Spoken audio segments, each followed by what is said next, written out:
webinar that we did. That webinar had 850 sites that were signed into watch the webinar. We don't know how many people that is, but it's at least 850 people. We expect it's probably significantly more. We hope you found it valuable. We understand that there was a range of backgrounds among the people who are watching it. And so for anybody who is new to the subject matter, we will be developing other opportunities to do deeper dives into it. But I see a lot of familiar faces here. And I see we're now live. Welcome. I want to welcome you to the Techno Conference that will be taking place over the next 2 days regarding the value of DER. And to start, it's my pleasure to introduce Interim Chair Sayre, who will be making some opening remarks. Commissioner Sayre. Thank you, Scott. One of the best and most effective elements of REV has been our continuing collaboration with you, the stakeholders. Never was this more true in the collaborative process that we established to consider the full value of distributed energy resources. We began this process more than a year ago, and with your insights, expertise, and active participation, this collaboration culminated in our adoption of the Phase 1 order last month, which I consider to be a real milestone in this process. I'm very proud of the fact that the Public Service Commission and our Department of Public Service are known for this kind of openness and participation and cooperation. I've been a proponent of collaborative regulation at the PSC for quite a lot of time, longer than I have been on the commission. I don't see any other old telecom dogs in the room here, but anybody who remembers the Rochester Open Market Plan negotiations, there's one, back in 1993 will know what I'm talking about. But I don't give the PSC too much credit. When it comes to achieving something as complex as the full value of DER, we'll take all the help that we can get. So now the work continues with the development of the Phase 2 methodology by the end of 2018. But before we get to that, we must first address the many implementation issues and questions related to the Phase 1 order. Each utility, as you know, must file an implementation proposal for public review and comment by the 1st of May, and today we'll discuss these implementation proposals and how they can be most effective in reaching our goals for Phase 1. I'll be watching the proceedings by video. My fellow commissioner, in fact, my only fellow commissioner at this point, Diane Berman, is here in person. So have at it with my best wishes for success, and I'll turn the meeting back over to Scott.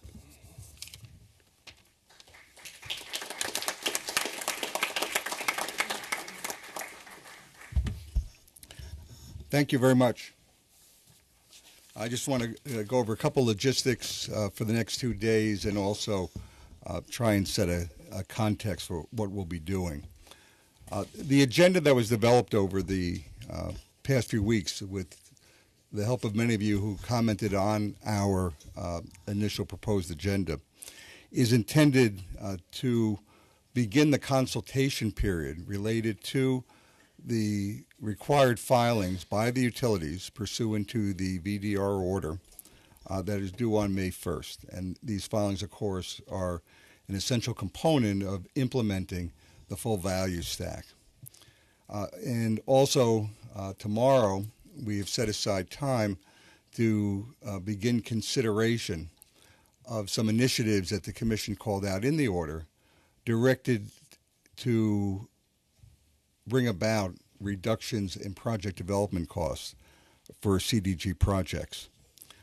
Those of you who have been paying attention to the various iterations of the agenda know that the agenda changed from its preliminary to the one that's out today, particularly with regard to day 2. We, on review and thanks to the comments of many, realized that we may have been trying to accomplish too much in day 1. So some of the utility-related issues regarding the May 1 filing has been carried over to day 2 in the morning. We've also moved one of the subjects that was originally proposed for day 2, and that's specifically low-income initiatives, or initiatives directed to the low-income community and participation in CDG, and that will have its own day on April the 13th. And I think a preliminary notice went out on that, but that session will be held here in Albany on April the 13th. We've also built some time into the end of tomorrow to provide a little elasticity in scheduling, depending on whether or not we need it. I realized that only the day 1 agenda was on the table this morning, and during the lunch break we'll put out the day 2 agenda in case anybody wants to know what you might be doing tomorrow. With respect to today, we will hear presentations from the joint utilities on the specific subject matters that are called out in the order and that are listed on the agenda. And following that, there'll be an opportunity for questions. Now, we all realize that this is the first time you'll be hearing this presentation, and that you'd probably like the opportunity to think and reflect a little bit on what you hear today in order to provide more meaningful commentary to the utilities. So we will be inviting anyone who wants to file informally comments on what you hear today, what's in the presentation, no later than April 17th. And that will provide, we believe, adequate time for you to prepare some reflective comments, if any, and for the utilities to have an opportunity to consider them prior to their May 1 filing. When that filing is made on May 1, it will be published pursuant to the SAPA process, and you all and other stakeholders and market participants will have the opportunity to formally comment on the proposals made in those May 1 filings. And again, as indicated by the Commission's order last month, those issues will be developed so that the Commission could address them as early as August of this year. On day 2, we also want to begin the process of consultation on a series of potential project cost reduction initiatives. And for tomorrow, we divide that into 2 categories. The first category are those initiatives which fall within the DPS umbrella. They are initiatives that the Commission could consider, and there are initiatives which the staff is charged to develop recommendations about. So we'll be raising those tomorrow. And at the threshold, the question we'll be addressing is the issue developed enough today, tomorrow, or can it be developed enough in the ensuing couple of weeks that it could be presented to the Commission again as early as August? In order to do that, it would require the preparation of a staff white paper, which again would be formally filed, made subject to public comment along the same time frame, the same track as the utilities May 1 filing. We may find, depending upon the issue, that the particular issue or topic needs more work and development, in which case it will proceed expeditiously and could become part of the Phase 2 process, or the priority Phase 2 process. So that's tomorrow. The second part of tomorrow afternoon will be presentations by NYSERDA. There are a number of initiatives called out in the order that NYSERDA was directed to consider, including but not limited to possible application and innovations within the Green Bank, within New York Sun, and we'll hear tomorrow from NYSERDA representatives what they're doing, what their timetable is, and when we can expect to see, or collectively see, proposals in that regard. 2 other very pertinent activities I want to mention that, of course, are related to today. One is that the order required the utilities to file a report within 45 days laying out their plan to address the unbundling of distribution system values, what has become affectionately known as the 45-day report. That report, if we count it right, will be filed on April 23rd. It's important to keep in mind that it was the Commission's intent that the utilities present what their process will be, what their plan is to address it. Needless to say, the issue of getting at distribution system values is going to take some time in some regards. It may require processes that we don't even have yet. But this is the intent of this plan, is to have the utilities share how they're going to approach this process of unbundling distribution system values. It, of course, is very related to DSIP filings. That's recognized, and I'm sure that will be called out in their report. Once that report is out, we, the staff, will take a look at it. We'll confer with utilities, and we anticipate that there will, of course, be some form of public process. We're just not sure what it is yet. We're not sure what we're going to see and the format it's going to see. So after we've had a chance to see it, we'll then begin to structure, whether it be technical conferences or workshops or some other process that will all become apparent after April 23rd, after we've had a chance at the staff level to review those reports. I also want to talk about Phase 2.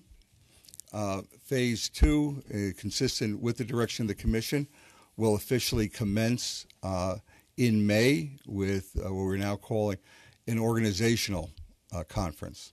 And that will be held on May the 23rd here in Albany. I forget the exact time, but my guess is it will be in the morning of the 23rd here. We'll, of course, put out notice of it.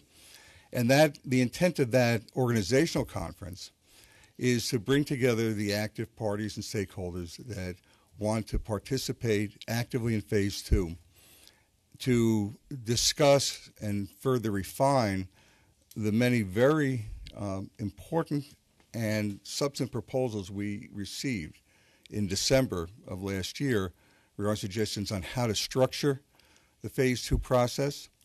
We'll be going to talk about the possible categorization of topics. We'll talk about process and whether we can separate out fact-finding processes from policy-making recommendation processes, and then put different activities into those buckets. Of course, the Commission's order last month called out a number of topics which they asked to be considered as on a priority or expedited basis, and that will also be considered in our organizational conference on May 23rd. So please mark that in your calendars, and we will be able to webcast that event also. But I strongly urge any party who's interested in actively participating in Phase 2, which will likely mean, in some regards, a much more formalized fact-finding process for appropriate topics, to be present and be able to participate in the discussion of how we should go about organizing our work. With that, a couple of logistic comments. I think everybody who registered for today's event has received by email a copy of the utility presentation, and there are some hard copies that are available up front for those of you that may not have access to a computer. It can also be found on our website at the VDR webpage. Also, if you took a look at today's agenda, you'll notice that it is missing breaks. There are no formal breaks. We have learned through the year and a half of working together that this is a hearty group.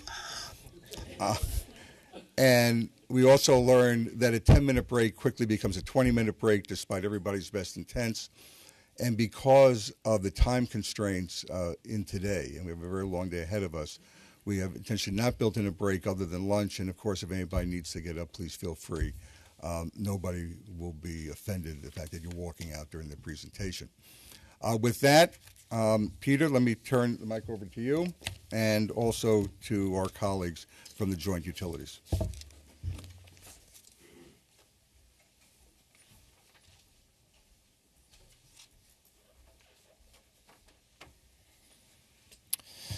Thank you, Scott. Good morning, everybody.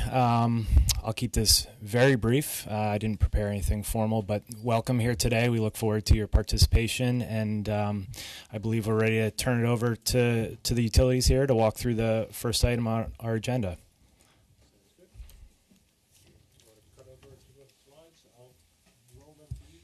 Sure. I guess our code word will be next.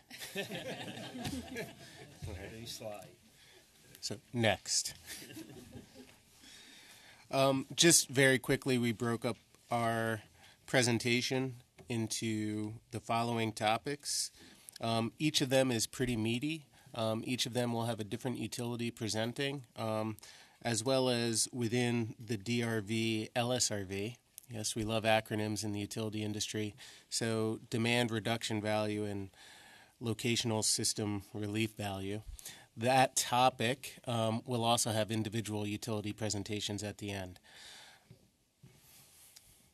Next. So I'm the first presenter, unenviable position, also starting out with acronyms and initialisms. Again, not a great start.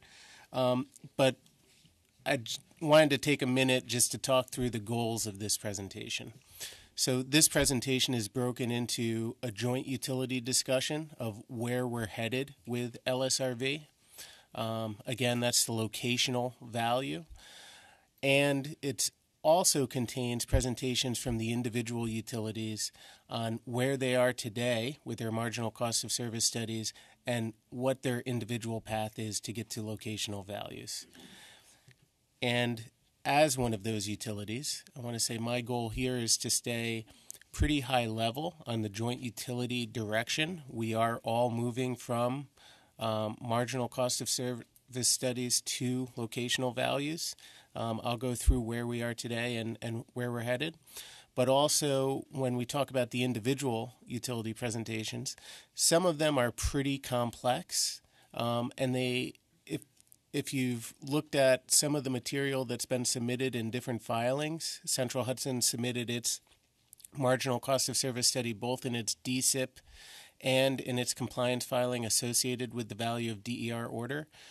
There's a lot there, including econometric models, all sorts of details that we can get into. My job here today is not to get into that detail. If it was, I would have at least 7 to 8 other individuals up here with me, because it is very complex. It was very much a team effort spread across the entire organization. So with that prelude, I'll start getting into the topic here. So when we talk about the distribution system value, we're really talking about what is the value of being able to avoid or defer capital infrastructure, the traditional capital infrastructure investment made by utilities. And can we do that through the addition of distributed energy resources to the system across the entire system or in key locational areas? And the primary factor for that capital infrastructure spend that we're talking about here is peak load growth. Distribution system-wide peak load growth differs greatly by utility. Outside of our targeted demand response area, Central Hudson has a negative peak demand growth issue. We do not have peak demand growth. According to a Poughkeepsie Journal article I just read last week, we actually have a population outflow as well. So there is and are many reasons for declining peak load growth, whether it's population decline, whether it's energy efficiency, either incented by the utilities or NYSERDA, or just natural energy efficiency because no one has a cathode ray television today. They have, LCD televisions. Regardless of the source, there is peak load decline, and we expect that to continue for the next 10 years at Central Hudson, and each utility has a different peak load growth.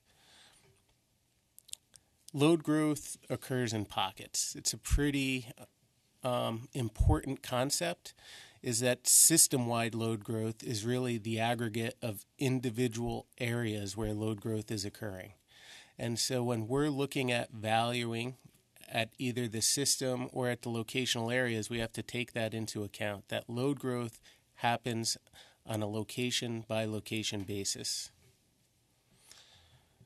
So going with those two first themes, the number of locations applicable for a locational value will vary by utility. If you have declining system-wide load growth, you probably have fewer areas of load growth within your service territory. Right? So when you're looking at the overall picture, it influences or is influenced by the details of where load growth is happening in your service territory. So each of us will have a different number of locational areas that take up a different percent of our service territory peak load. And the value assigned to those locations is definitely going to vary by location and by utility, because the solutions to fix the problems, the traditional utility solutions, are going to vary in value by utility. So Con Ed has their BQDM program. I believe the cost of that substation is roughly $1 billion. That is my entire rate base. That includes more than 60 substations, all the local transmission and distribution wires that are in my service territory. So all of that equals the cost of one substation. So when we're looking at avoiding the cost of infrastructure investment, it's going to depend on the basis for the actual cost of the solution at that individual utility. Next. So where we are today, each utility has filed a marginal cost of service study, and that marginal cost of service study today is being utilized to develop their system-wide DRV. Right? So that marginal cost of service study is really the basis for that. The marginal cost of service studies today use some different underlying methodologies to get to where each utility is. I think Central Hudson is probably in a much different place than the other utilities. We took a few steps forward within the process of putting together our DSIP, and we're pretty proud of where we are, but it's definitely a different methodology, and it's something that we are going to explore a little bit today, because it's definitely not a perfect methodology. It's just a different methodology that we think gives us a pretty decent answer as to what our system-wide value is, and it gives us some insight in where the locations are, where those locational values will be located.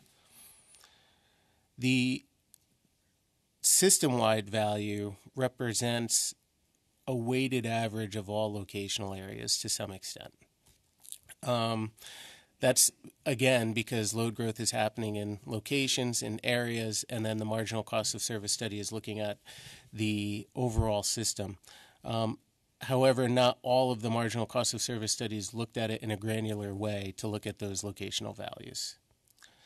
So the development of the locational system value is really going to be dependent on where each of the utilities are within their planning processes and the risk criteria that they use to trigger the need for reinforcements within their companies, and the underlying investment costs that will be located within those areas.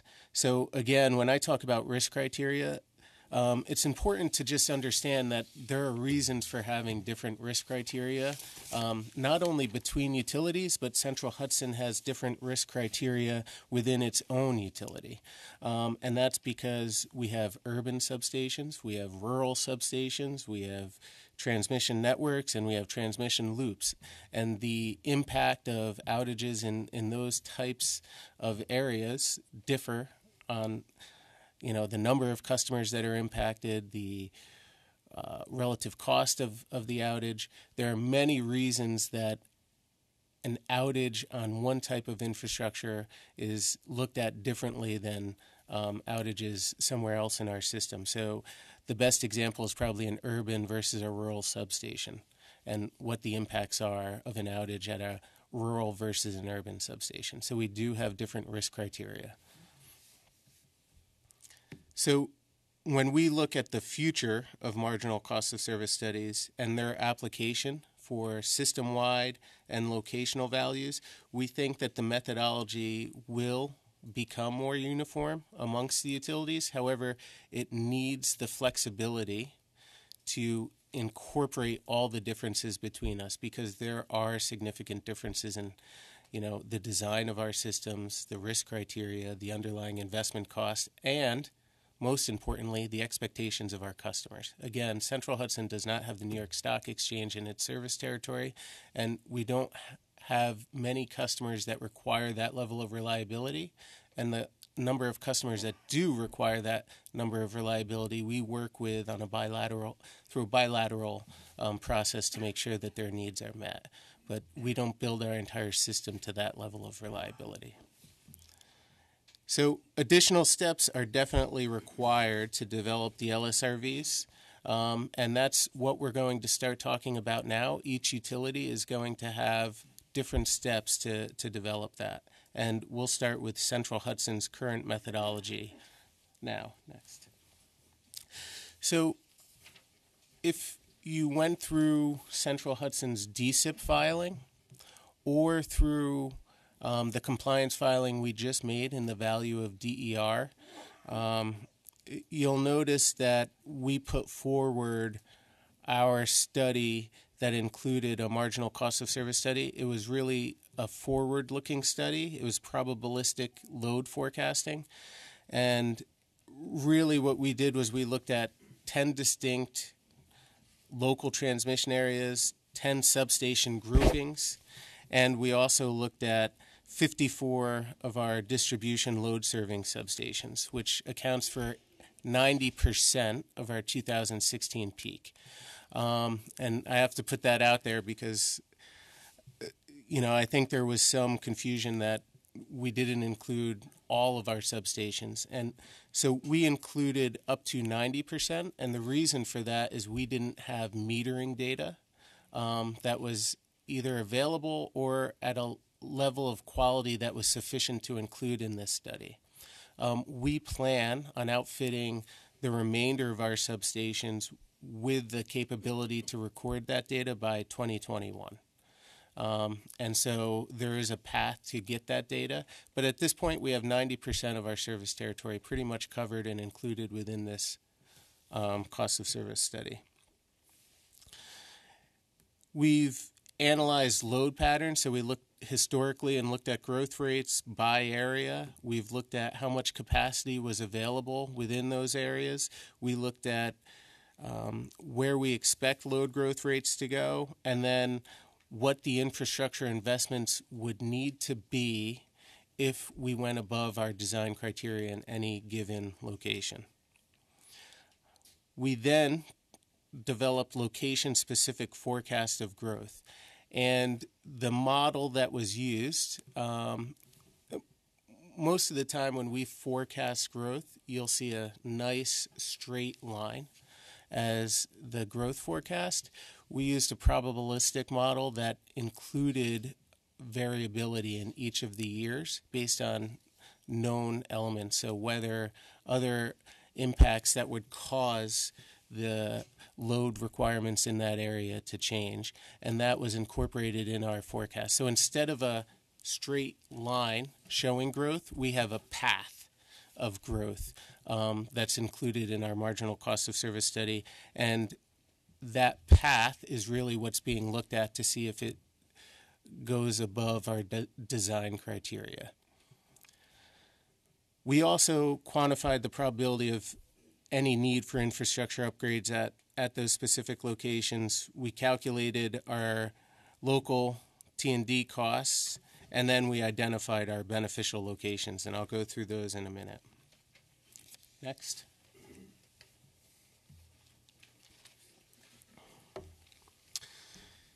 So again, 10 distinct transmission areas, 54 distribution load serving substations, and that accounted for 90% of our 2016 peak. So we believe that from a locational basis, we've pretty much gone through the entirety of our service territory, especially where data was available, and we'll fill out the rest of our service territory through this methodology by 2021. We'll have all of that data.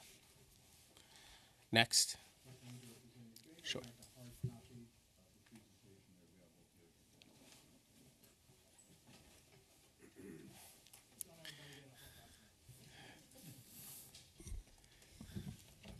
And for folks listening, and I expect we'll have those available on the VDR website at some point in the near future, in the next couple days.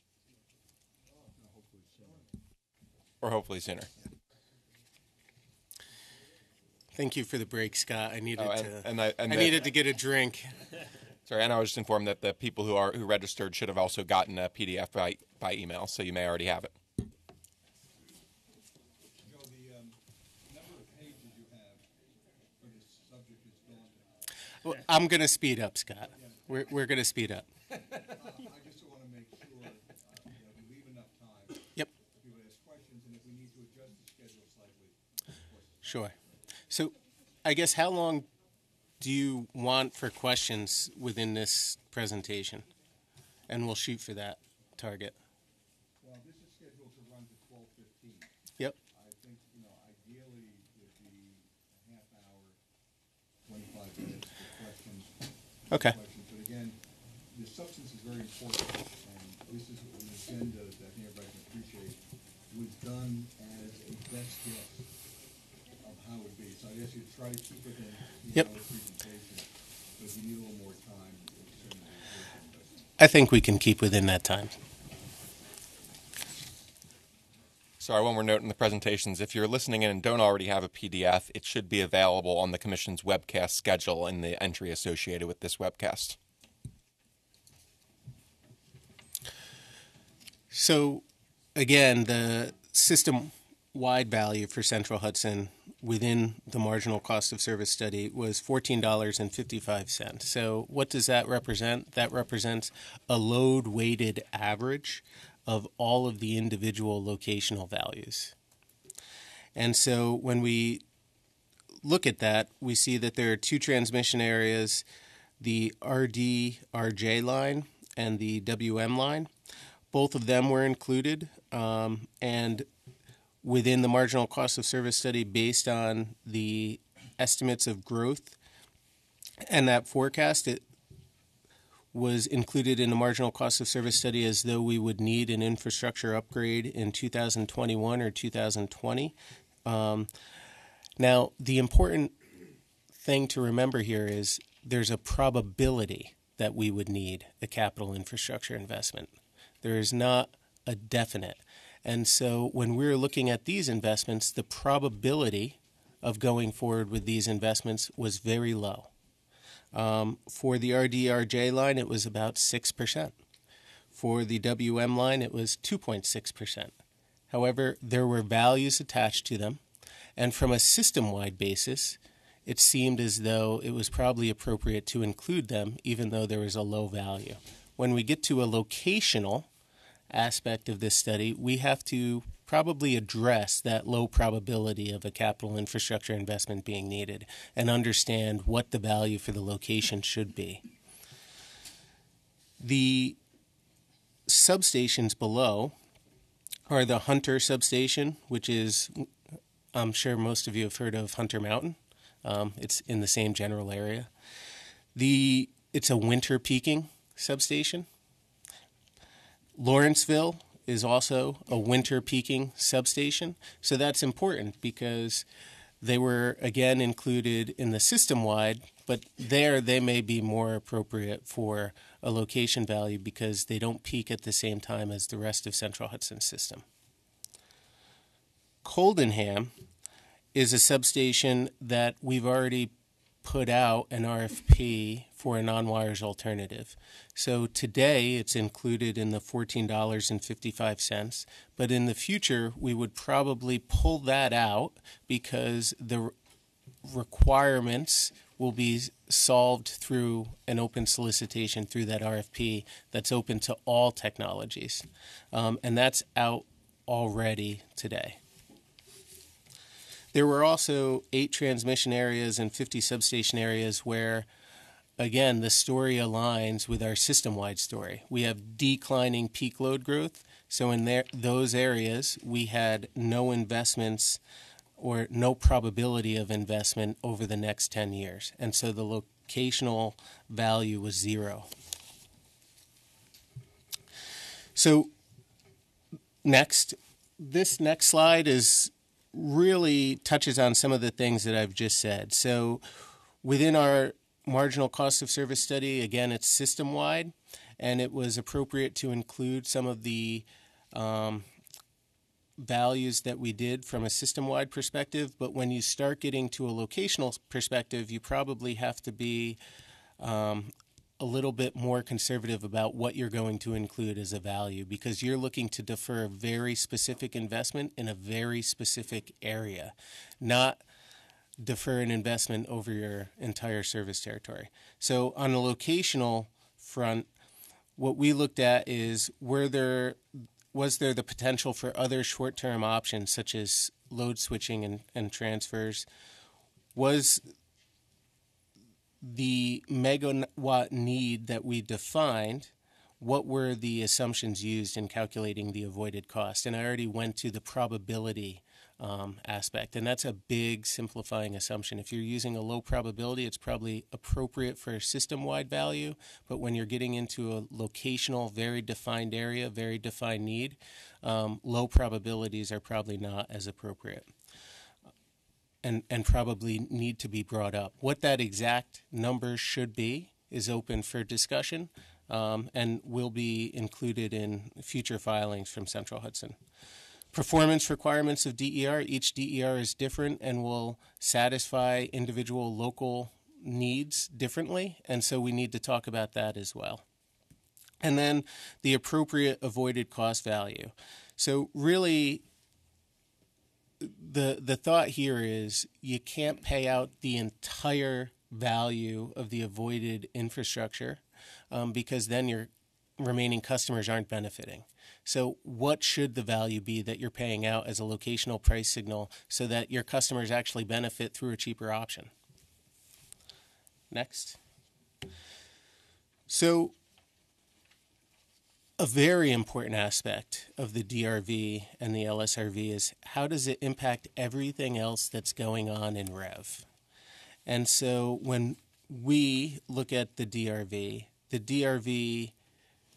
can really be seen as your system-wide potential avoided distribution value. It can be used as an input in the BCA to look at energy efficiency programs and the dynamic load management programs. When we look at the locational values, those can be used for the development of non-wire alternatives and LSRVs. But when we actually have a non-wires alternative, or we define a location that's going to get a specific value, it's important to note that the system-wide value should come down. Because again, the system-wide value is a weighted average of the individual locations included within it. So if you pull out one of the individual locations and provide a higher price signal to attract DER to that specific location, it then gets pulled out of the weighted average that's creating the system-wide value. That's a pretty important concept. So whether it's through a non-wires alternative or whether it's through development of an LSRV, that should happen. The megawatts applicable for LSRV are going to be capped based on what the need is for and the planning criteria within that individual location. Within the LSRV, and I'll go into this in a little bit more detail, the DER characteristics are all different, and they need to be considered when we're developing the locational prices and the megawatt caps. And we probably have to update the LSRV and the DRV more frequently than every 3 years. What the exact frequency is, we have to all decide. Probably at least every 2 years to coincide with the BCA handbooks, maybe even more frequently than that, depending on what the growth is in an individual service territory. During periods of low growth, 2 years is probably sufficient. If you have a period of high growth, you probably need to increase that frequency. Next. So I just wanted to talk about the DER characteristics and how they might link up with a locational area. So this is a hypothetical load curve for a hypothetical area. None of this data is real, but it's just there to kind of help us see what we're talking about here, right? It's a visual aid. Next. So the first DER comes in, and it's available to provide energy to the distribution grid from 1 p.m. to hour ending 5 p.m. However, the local system peak is from 2 p.m. to 7 p.m. So obviously there's not a great matchup there. Next slide. It only handles about 40% of the local system peak. And so what's important here is if you're only handling 40% of the local system peak, you are not deferring or avoiding capital infrastructure investment.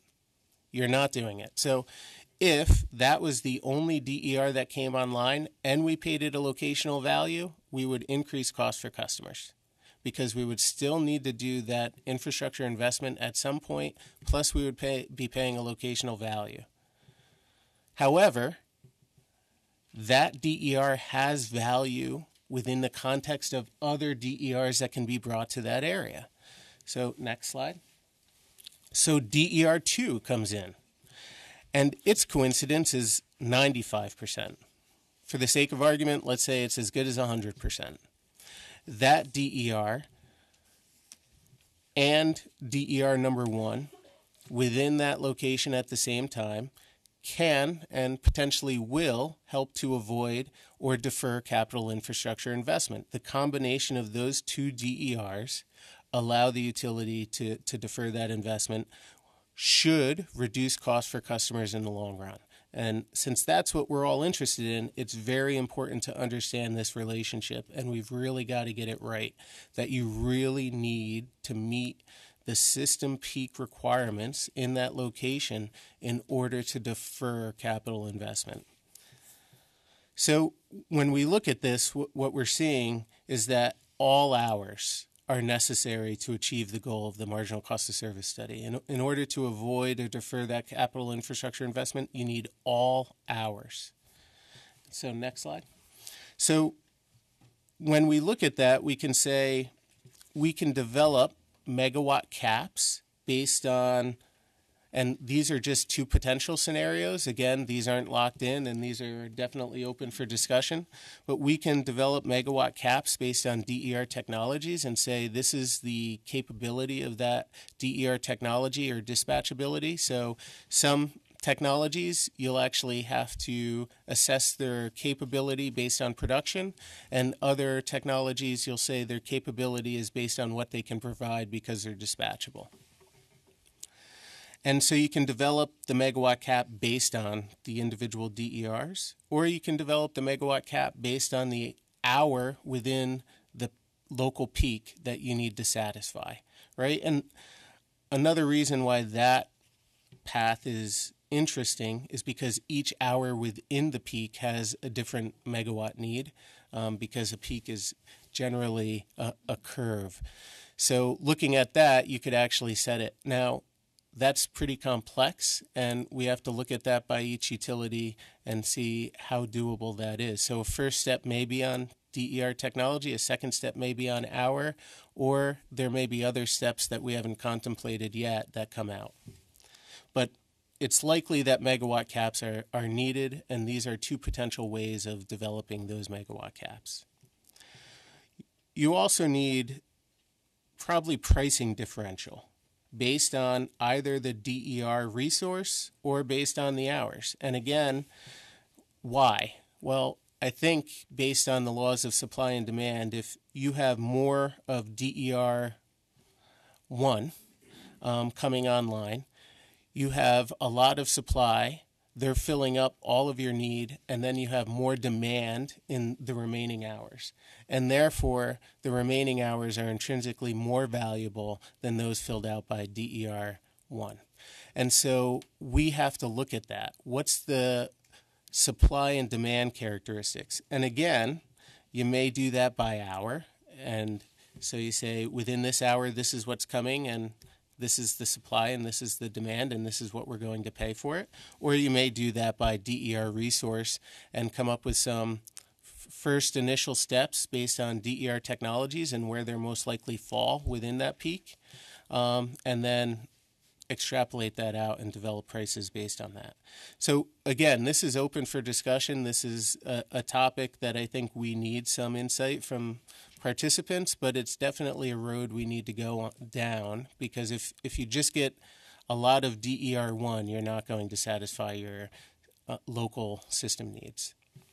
And that's it for Central Hudson. Thank you, Joe. I'm going to take you through a little bit of an overview of what Con Edison and O&R do for their marginal cost approach, which is I describe Central Hudson as sort of where we want to get to, or the cutting edge of the probabilistic and sort of disaggregated analysis.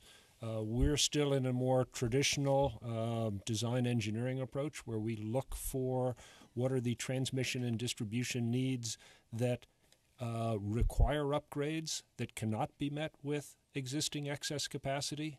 Because the corollary to that is, if we've got surplus in our system, even if we have load growth, if the system can handle that growth, really the marginal cost is zero until you need to invest. So for both companies, our marginal cost basically is a system-weighted average. It blends the costs in our network areas with the costs in our non-network areas. While we could separate those two, that really doesn't give us the granularity that we think we need to get to. So we're actually embarking on a study to bring in an outside consultant to see, with our available data, how should we approach it. So we're looking to get an update perhaps next year. But in the meantime, we have to work with what we have. Since we historically have not broken out specific networks, we're really starting with this big average. As I mentioned, we do have slightly different approaches for our network and non-network areas. In our non-network areas, the secondary costs are effectively not weighted, since the facilities are designed with short-term excess capacity on them. Sort of working upstream to downstream, our transmission and switching stations and area stations, the big sort of capital investments that would tie to big load areas or networks that we would serve. Basically, the study looks, if there's no upgrades needed, the marginal cost is zero until we see a project. When we identify a project that's needed, we'll compute the dollars per kW of load carrying capability of each project, and we'll actually phase that in about 2 years before the need date to reflect the actual construction costs, because we're actually doing some of the work, ordering equipment, spending real cash.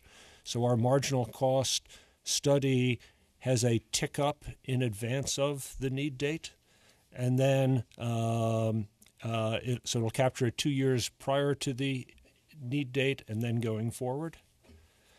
For our working downstream from the area stations, you've got primary feeders serving a load area, you've got step-down transformers, and you might have a secondary 12208 system. For that portion of our marginal cost, we do a sampling of the jobs that resulted in additional capability either to the primary step-down network transformers or secondary facility. And the marginal cost in those areas is determined based on the cost per kW of capability, and in portions of our system where we have second contingency, including that second contingency impact as well. So I'm going to take you through a little bit on how Con Edison is taking its marginal cost, which is this sort of average, and coming up with our current thoughts for locational system relief value, and how we de-average. I think that's a term that staff coined. So how do we take this sort of average marginal cost and create a couple of different flavors of it? And then Kristen Barone's going to take you through O&R's approach. So unlike Central Hudson, Con Edison does have some load growth. So what we did, we looked out through 2021 And so we're trying to look forward at what we think our future needs are going to be. And for our larger elements, the more upstream ones, the sub-transmission, this could be a 138 kV, 138,000 volts, 345,000 volts, feeds into an area, or it could be the actual area station itself. If we're projecting that load is going to take us to 98% or higher of system capability, we are proposing to include those in our first round of LSRVs. And similarly, once you get downstream of that into a network or a load area, if we're projected to be at 90% or greater, we're proposing to pull those in. What does that mean in terms of areas? Well, that pulls in basically 3 sub-transmission areas, and the corresponding megawatts are the megawatts that would be in excess of that 98% normal loading or 90% for the networks.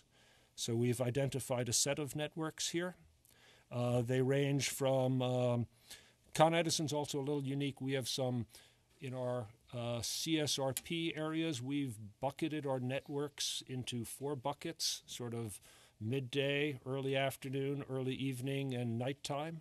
And so these actually wind up spanning all of those areas. So some of them are kind of commercial daytime areas, which solar would have a higher coincidence.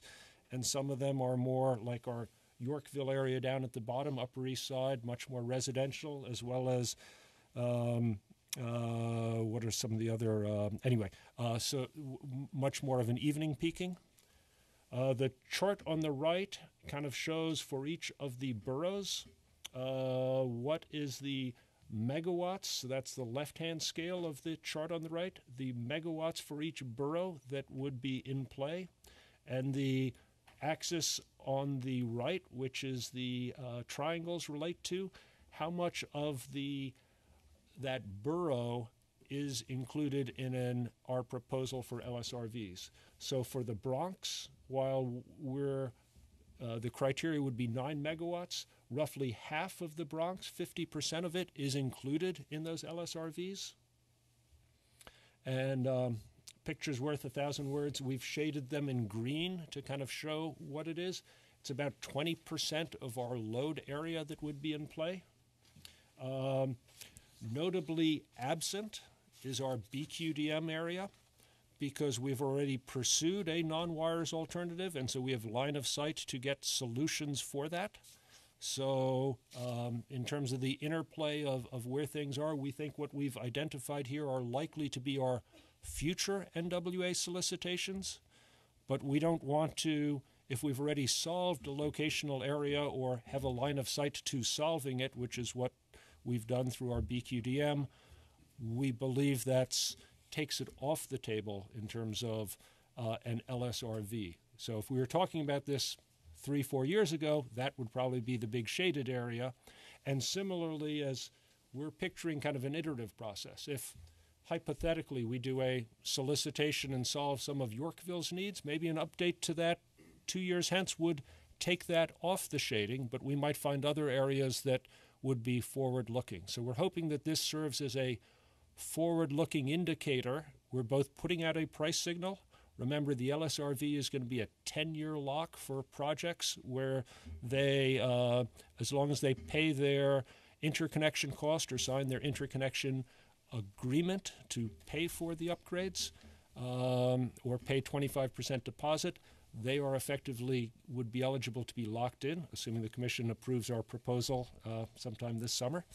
And so that would give developers kind of a forward-looking view of where we think their deployment of DER would create value and could help us avoid future capital. Yep. Oh, I'm not. I'm sorry. Okay. It's rare that I've been told that I'm not loud enough, but I'll try to use the mic.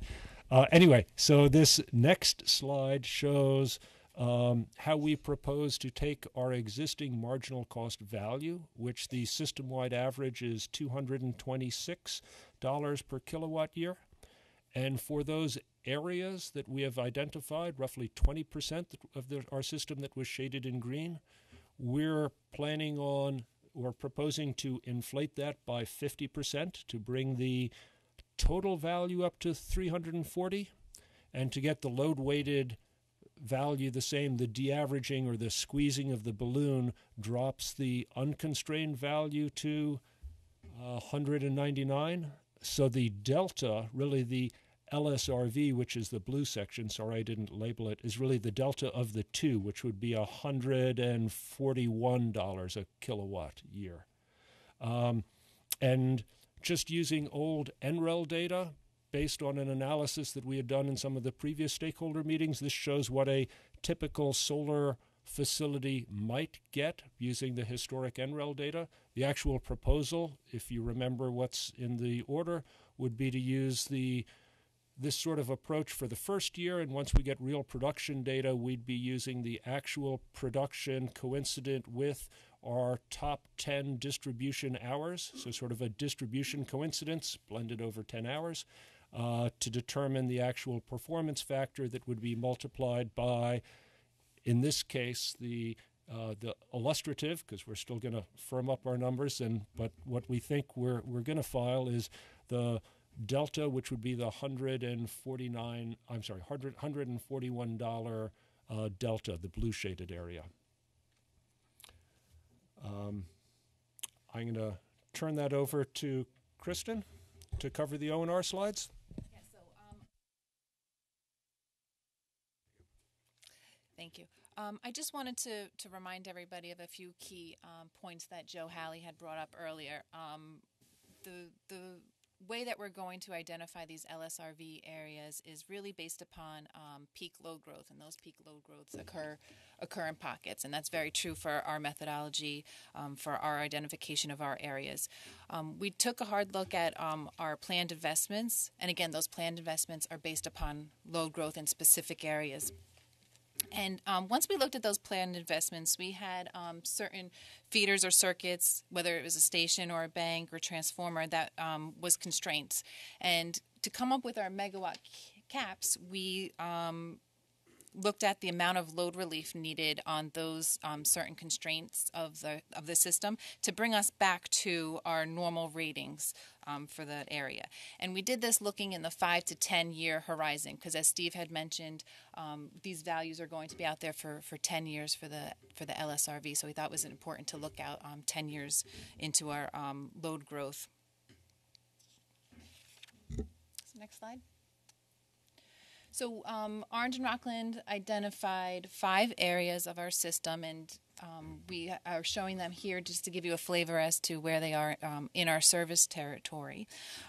These 5 areas represent about 12% of our New York load, so it's about 140 megawatts of our 1,100 megawatt peak for our New York territory.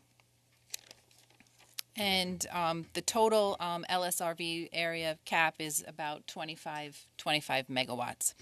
So if you look at this next slide, which Steve also had a similar slide, so you understand a little bit of the background and history there. Our marginal cost of service is about $70, and we were able to stretch it using the same methodology, and our DRV value is looking around the $65 mark, and then the additional value for the LSRV is plus the DRV is going to be around the $104 value. Again, this is our initial thoughts for an illustrative purposes here, and certainly the May 1st filing will be our final approach and proposal for that. So, Lori, I think you're up next for that grid. Sure. I'll start with describing our current marginal cost of service methodology. Is your mic on? Oh, sorry. Thanks. I will start with our current marginal cost of service methodology. We are actually going to be updating it soon. We have a new rate case at the end of the month, so there should be a new marginal cost of service study included in that, but the methodology would be either the same or very similar. We haven't yet developed the sort of more granular stuff that we're all starting to work towards with our work plans coming up at the end of the month. Basically, our marginal cost of service study is an economic approach. So we just take a large sample of jobs that are needed based on additional capacity that's needed. And it's a very simple calculation of dividing the cost of those projects by the kilowatts that are added. And what you come up with is the marginal capital cost per kilowatt.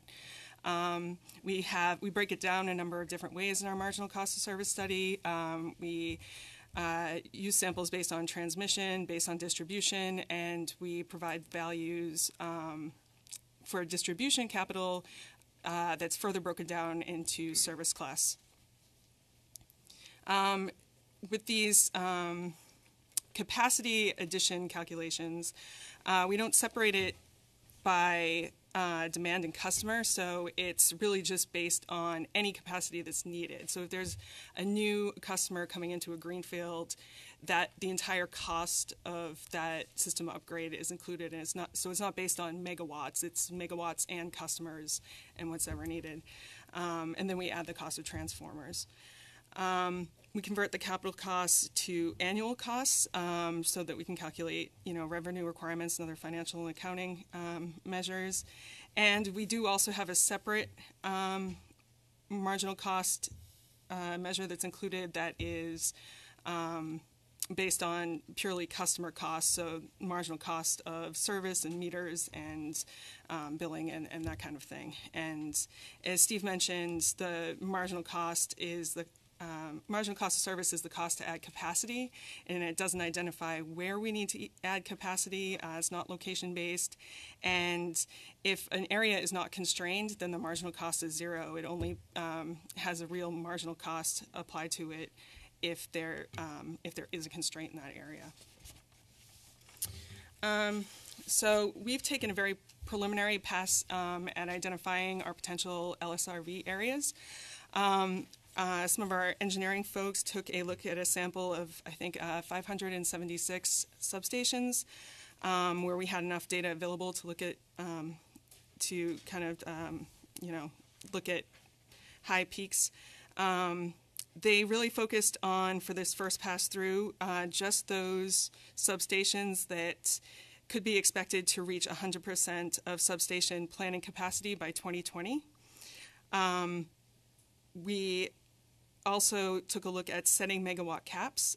We don't have the approach perfect yet. We're looking for that for May 1st, or as close to perfect as we can get, to bring the load down to 95% of planning capacity or the forecasted light load at the substation, whichever is less. So we're not taking into account with these megawatt caps hosting capacity yet, and so the hosting capacity on any given circuit or feeder is going to vary. So while an LSRV area may be identified, it's not necessarily a place where a DER can easily be installed to solve that need and receive that value. So our preliminary number of unique locations would be 62 of the 576 substations. This may be an upper limit for us because we have not yet looked at coincidence with potential different types of DER technology and whether those technologies could serve that need. We also have not filtered out yet our NWA areas. As Stephen mentioned, we don't want to necessarily overlap with those. We want to be clear with, how we're compensating for NWAs versus DER through tariffs, and we haven't quite figured that out yet, hopefully for May 1st. And so far we've got about a total of 193 megawatts as a cap for all of those 62 substations aggregated. With respect to our methodology for de-averaging the marginal cost of service, very similar to what Steve and Kristen explained for Con Ed and ONR. We plan to basically de-average algebraically. So first we want to identify the percentage to inflate the MCOS to arrive at the LSRV. Steve and Kristen had mentioned 50%. That's kind of our preliminary cut. We haven't quite decided on a number yet. And once we figure that out, we pull the number of LSRV areas out of the system average MCOS, and we recalculate the non-LSRV system average marginal cost to arrive at the DRV. So very similar to what Steve and Kristen described. And then the weighted average of the LSRV and DRV by the number of locations should be equal to the marginal cost of service.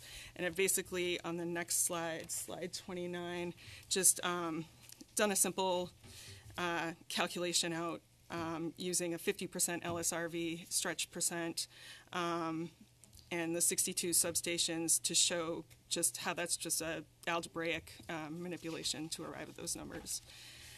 And on slide 30, I just wanted to include a few examples of how the LSRV and DRV would change with respect to the number of areas we end up identifying and the percent stretch on the LSRV value. So there's a bit of a balance. The more LSRV areas you identify, the lower the DRV value. And actually, the lower the LSRV as well. No, the higher, sorry. So it's a matter of, do we want to, how much should we put into the DRV versus the LSRV and find the right balance there for encouraging people to come onto the system as well as incentivizing installations in those higher value locations. So I think that's all I have, so I'll turn it to NYSEG RG&E. Yep. So covering for NYSEG and RG&E, our marginal study, it's a forward-looking study based on utility planning process, measuring how a small change in consumption affects the utility system costs. Costs are primarily measured in over three elements of the system: customer-related expenses, design demand-related costs, and load-related costs. And the current study, as with all utilities, has been filed with the case.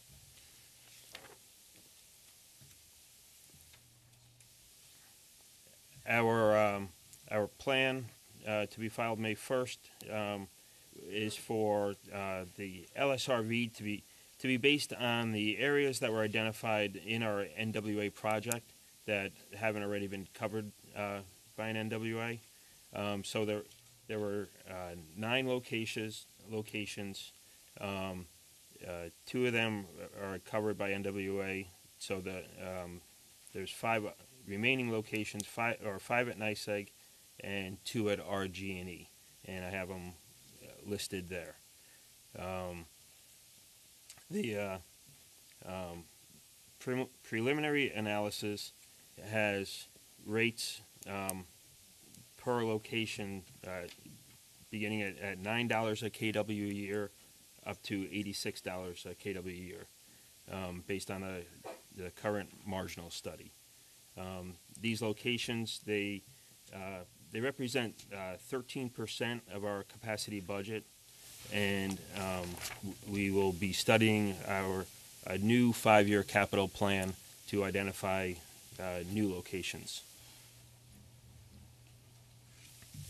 On the next slide, for the current marginal values are at NYSEG, it's $30.84 a kW a year.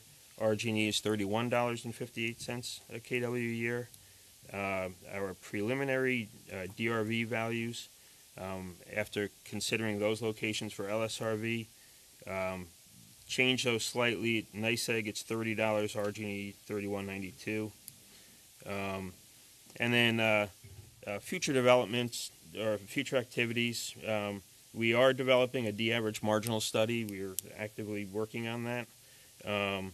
And we will analyze these projects, make sure they're still viable, also turn these station names into actual locations and circuit numbers, so we know where projects can be developed. And then also, like I mentioned, identify any new areas based on the new capital plan. And that's it for NYSEG and RG&E. So that's the formal presentation on marginal cost, LSRV. You want to open it up for questions?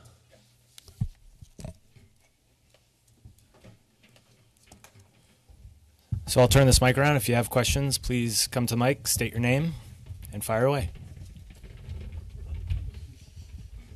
Who's first? As long as you're not imitating a SNL with the podium there.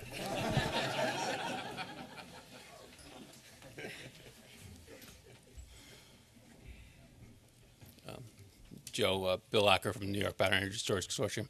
I was quite pleased to see that you were including the probabilistic outputs in your analysis with your path to load growth. This is something that's been talked about in the joint utility sessions on forecasting recently. I'm curious about how you then develop your probability. When you talked about a 6% probability for the CapEx project, are you, when you start having a path on load growth that's a broad band and a set of distributions, are you then starting to consider optionality in the solution set? So do you end up picking one quantized capital project and then that covers the whole band from 0 to that point, or are you starting to think about using DERs to stack up to that level and have that kind of optionality in the solutions for the probabilistic outputs? It's a good question. So the way it was looked at was, again, we looked at the path, and so each year is different within that path. And we looked at when does the path exceed the design criteria for more than 2 years. And then our engineering team looked at the most likely solutions within that area. Sometimes the easiest and most likely solution was load switching at very little to no cost. And so that happened within a Grimley Road substation and a Woodstock substation. So they initially, the load forecast exceeded the planning criteria, but the solution was so cheap and cost effective that it wasn't included in the DRV. However, there were other solutions that were substantial enough that they were included based on the path exceeding the design criteria for more than 2 years. Does that make sense to you? Yes, but but those solutions still end up quantizing to to one level. I think I'm understanding. Is that correct? Yes. So there still is an opportunity to look at the optionality of these various different things if you have different probabilities. Yes. For the load levels. Yeah, and again, it was a Monte Carlo analysis that said, here's the probability of exceeding the design criteria based on all of these inputs into the Monte Carlo analysis. So I won't speak to that too much in depth because I can't. That's why we hired somebody to do it. Yep. But at the end of the day, really what you have is design criteria. You exceed that design criteria. Our engineering team says, here's the most likely solution. It cost X million. Then they say, when would we have to, if the need is triggered, let's say in 2020, when would we need to start building? Mm-hmm.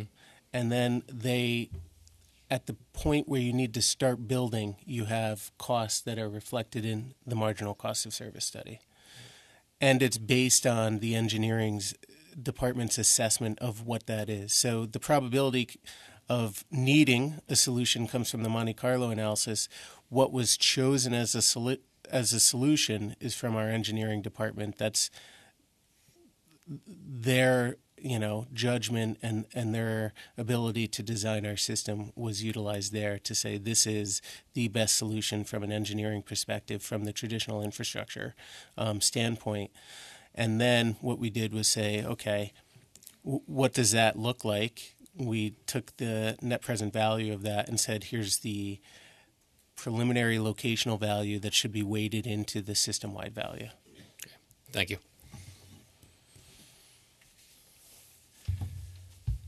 Jordan Drew, Pace Energy and Climate Center.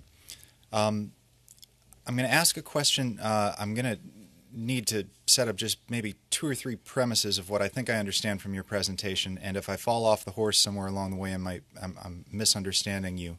Feel free to cut me off. But my understanding is that the essential input for DRV and LSRV is all the same type of expenditure that you're able to defer. You're looking at that, and then you're weighting that between LSRV and DRV. In a world where you had perhaps perfect certainty around where your load growth would be and where and where you would have to make that capital investment. Can I just clear? So I think you may need to address your question to a specific utility, because as we said, within our marginal cost of service studies and how we did things, we used different approaches up front. Right. And so if the question's going to be directed at me, I can tell you what we did. But if it's directed at Con Ed, they may have to answer specifically to what they did. So, or it could be a panel discussion, but then we really need to maybe clarify the question, because each of us have different answer to it. And this might be a good time for me to just add what many of you know, but that the implementation of Phase 1 that the Commission will be presented later this summer is just one step. And a lot of Central Hudson's marginal cost study is the next step in doing marginal cost studies from what we've done in the past, whereas the other utilities are presenting fairly traditional marginal cost studies. So some of the issues, and it's going to be interesting to get into the weeds with Joe, are better for Phase 2, but for Phase 1, the decision was, instead of just having no LSRV, that is, no indication of where better places are for these megawatts to locate versus worse places, we said, let's start with the marginal cost studies we have. Let's get a step in the right direction for the first implementation. But I think you heard from Steve and others, to get to a lot of the design elements that the first two questions have got to, clearly some of those things are going to be Phase 2 issues rather than issues that can be addressed by August, say. So I don't know if that helps your questioning, but there are a lot of details and a lot of differences among the utilities, and we're going to try to be as consistent as we can for this first step of implementation. Then let me try to pose this, for example, to NYSEG, because I think perhaps you said directly that this was really an exercise of how you weight the same type of deferment value between DRV and LSRV. Is that much correct? You're looking at the same type of expenditures that you're deferring, and then deciding how much you're going to put in a service territory wide value and how much you're going to load into specific areas. What you were saying. Am I interpreting at least that much correctly? I think so. Okay. I'm not sure if I exactly understand the question, but it's basically starting with the marginal cost of service, which is really an average taken from the aggregate of the entire service territory, and just looking for locations where there could be more value, and as Con Ed puts it, stretch that value up by a certain percentage, and then that automatically sort of lowers the DRV Right. value. So if you were to take the weighted average of the DRV locations and the LSRV locations, it would come out to that marginal cost of service that Right. you started with. So it's just an algebraic. So if you did that, and let's say you took it all the way to one extreme and put all of the value in LSRV, could you hypothetically empty the DRV value altogether? Right. Okay. So, sorry, thank you for bearing with my premises. So is it fair to say that as your projections approach nearer certainty, for example, Steve, I think you were saying that transmission gets baked into this 2 years in advance through your process, which I'm assuming is getting close to certainty, that it may be wiser to load more of that value into LSRV because you're more certain of exactly what area that value is going to address, rather than having this sort of probabilistic understanding of, anywhere in the service territory may grow a little faster or slower than we project. So I think that's a good theoretical. From a more practical perspective, Jordan, we're starting with, as Lori was saying, sort of an average chunk of marginal costs, with the exception of Central Hudson that actually was a little cutting edge and ahead of us. I think we're all trying to get to something more granular so we can build it up fact-based and identify the right areas. In our rate case, we have funding and are starting in on a process that we're hoping to complete perhaps by end of this year or early next year, to really build it up, bottom up, and identify discrete areas with discrete costs, almost like doing multiple marginal cost studies in areas that differ. So right now we need let's call it a transition plan to get from where we are now to where we want to be. And yes, you could arguably say, let's put all of the costs in our marginal cost study into, in Con Ed's case, the 20% of the area that we've identified. That would be a 5-fold increase over the current average, and taking the other 80% down to 0 to make the math work. Right. But I don't have the data to justify that. So it's more, at this point, it's more art than science. And, whether it's a 50% inflation and, whatever the algebraic deflation is in the other 80% to make the math right, or whether it's, stretching it higher and depressing it more, or stretching it less and keeping the valley higher, I don't have numbers or data to say what is best. So this is more of an order of magnitude, what looks reasonable, and we hope to replace it in roughly a year or two's time frame, depending on which utility and what their process for updating marginal costs is, and really get to a more empirical answer instead of guessing too much. Right. One extreme would be, yes, loading it all into the local area and bringing the unconstrained areas down to 0. Another extreme would be moving it just a smidgen so you can barely see it, and those are probably the two bookends. Right? And so, somewhere in between is the right answer.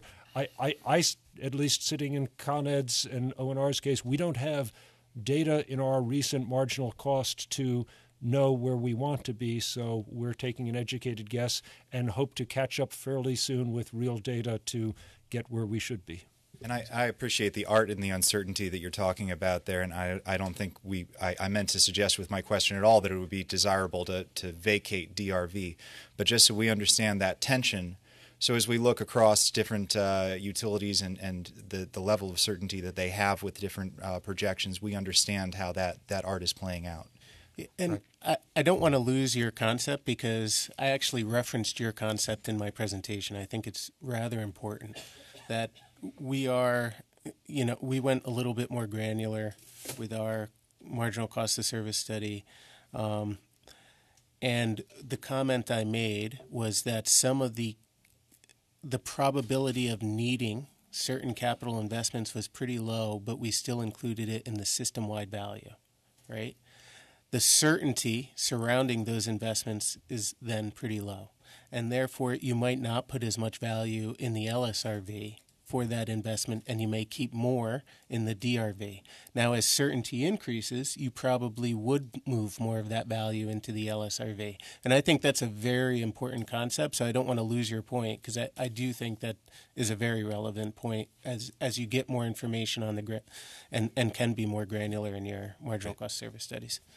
Thanks. Yeah, hi. Miles Farmer, NRDC. First, I guess I'm wondering about the relationship between locational system value areas and areas where you're engaged in non-wires alternative solicitations. So what I got as kind of a general theme, and correct me if I'm wrong, is that areas where a utility has already designated a non-wires alternative, you are not pursuing locational system value. Is that true across the board for all the utilities? If at least for NYSEG and RG&E, if we put out an RFP for it, so we have two areas that I excluded from the list. The rest of my list is those NWA areas.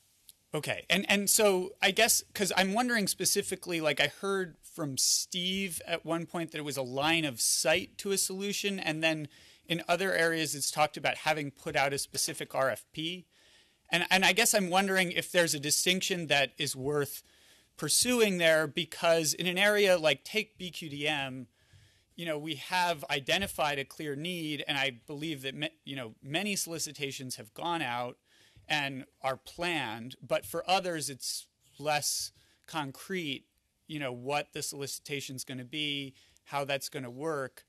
And would there be a role for potentially looking at the value that these resources can provide, and including that as a mechanism of addressing that future value where the solicitation hasn't gone out yet, and then adjusting the solicitation in accordance with what comes in? I'm not going to discuss BQDM, and I'll throw that conversation over to Steve, obviously. But just going back to your general theme, so we have a non-wires alternative that's active today. We're actively attaining megawatts. It covers 17.5% of my service territory based on system peak from 2016, so it is a rather significant chunk of my service territory, but we've already contracted for the megawatts we need, and therefore within our marginal cost of service study, because we performed that after the non-wires alternative, we said that the requirements were met, right? So there wasn't a locational need for that. Yeah. However, we completed our marginal cost of service study before we put out the solicitation for Coldenham, which is another non-wires alternative. So today, Coldenham is included within the DRV value. Most likely will hopefully come up with a non-wires alternative solution, which may include a locational price signal. It may not. We're looking at non-wires alternative for the least cost solutions and the most certainty that a solution can provide. So there is a role that a price signal could play within a non-wires alternative, but you really have to make sure that you're looking at your non-wires alternative and baking in, the technologies that will actually provide the solution that you need. And then when we develop that non-wires alternative, it would theoretically be pulled out of the DRV because now there is a solution and the requirements would theoretically be met, right? However, you have, while you're soliciting the non-wires alternative, you have flexibility to decide what the solutions are and what's best for your customers and your system within that area. And I think the corollary, Joe is sort of describing, if you wind up with resources in an NWA, you'd adjust your LSRV needs. I think the reverse is also true. To the extent we've identified areas that we've given an LSRV value to, and we see projects locking in that revenue stream by paying for their interconnect cost, I think we would want to consider a high probability that some of those projects come to fruition when we evaluate the need for a non-wires alternative. And maybe that targets the need more for, especially if it's one of these hybrid late afternoon, early evening networks, where we might target in the NWA something later in the evening after the solar production's falling off to create the building blocks to meet the portfolio and the load relief that the network dictates. Right. Yeah, because I think that addresses another concern, is that eventually we need to have a system where NWAs work, concurrently with these locational values, because right now, a standalone storage system, for example, would not be eligible for the value of DER tariff, and thus, unless you have a separate program on the LSRV, it can't access it, and you're going to need the mix of technologies like you talked about. But hopefully when we did that hypothetical NWA, that standalone storage system would be eligible for that, even though right until we get to the phase 2, it's not in right. the value So stack. the point is that you need both, I guess. And then, so the second question, both need to recognize each other, right. so you do no harm. Right. Right.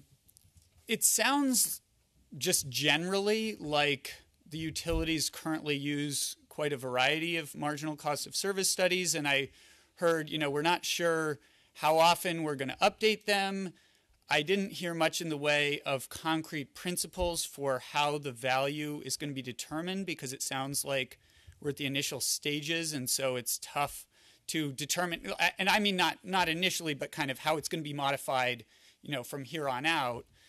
And to me, given the structure of the value of DER tariff, which says that for DRV value, it's a 3-year period, and for LSRV, it's 10 years, when compared to the asset life here, we're talking about, 30 years, that raises a problem, which is, if you're a project developer, how do you tell where these values are going to be and possibly finance a project based on this unless you have some kind of vintaging, given the total uncertainty regarding what method we're going to use, how it's going to be evaluated, et cetera? So I think you're asking great questions. We've asked those same questions. And I consider this one of the growing pains of REV. What we're doing with this tariff is basically valuing what has traditionally been planning. Right. Which, people that have been hanging around me, I call classical music compared to spot pricing is rock and roll. And we're trying to bring them two together and have it be a pleasant sound.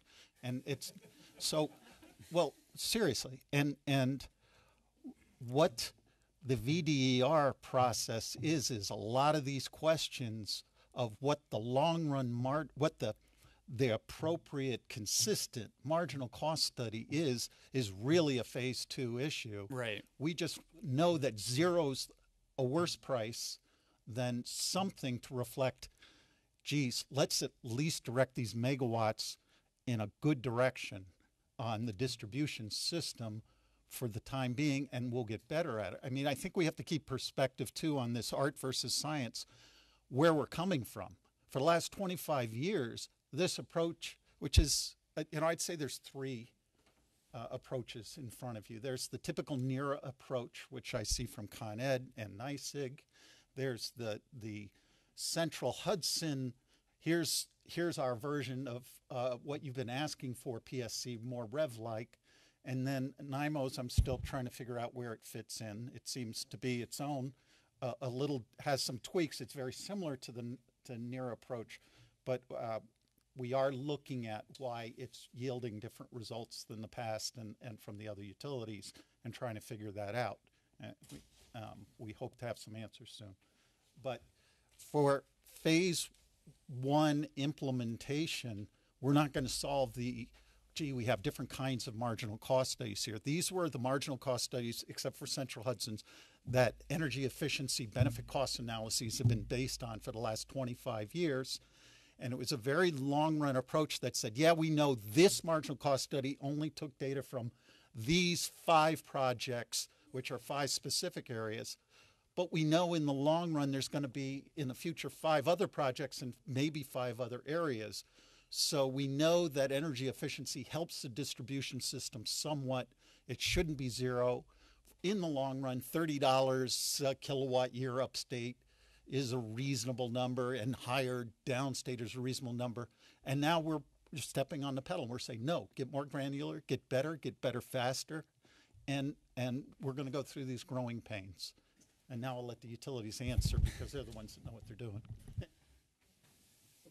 Yeah, and I mean, I guess maybe just a comment based on that is that, if we're looking at the kind of wholesale markets as an analogy of having them, the way that they have prices vary with time and according to, real-time supply and demand, critical in that whole structure are clear market rules that develop price formation so that, resources can make entry-exit decisions.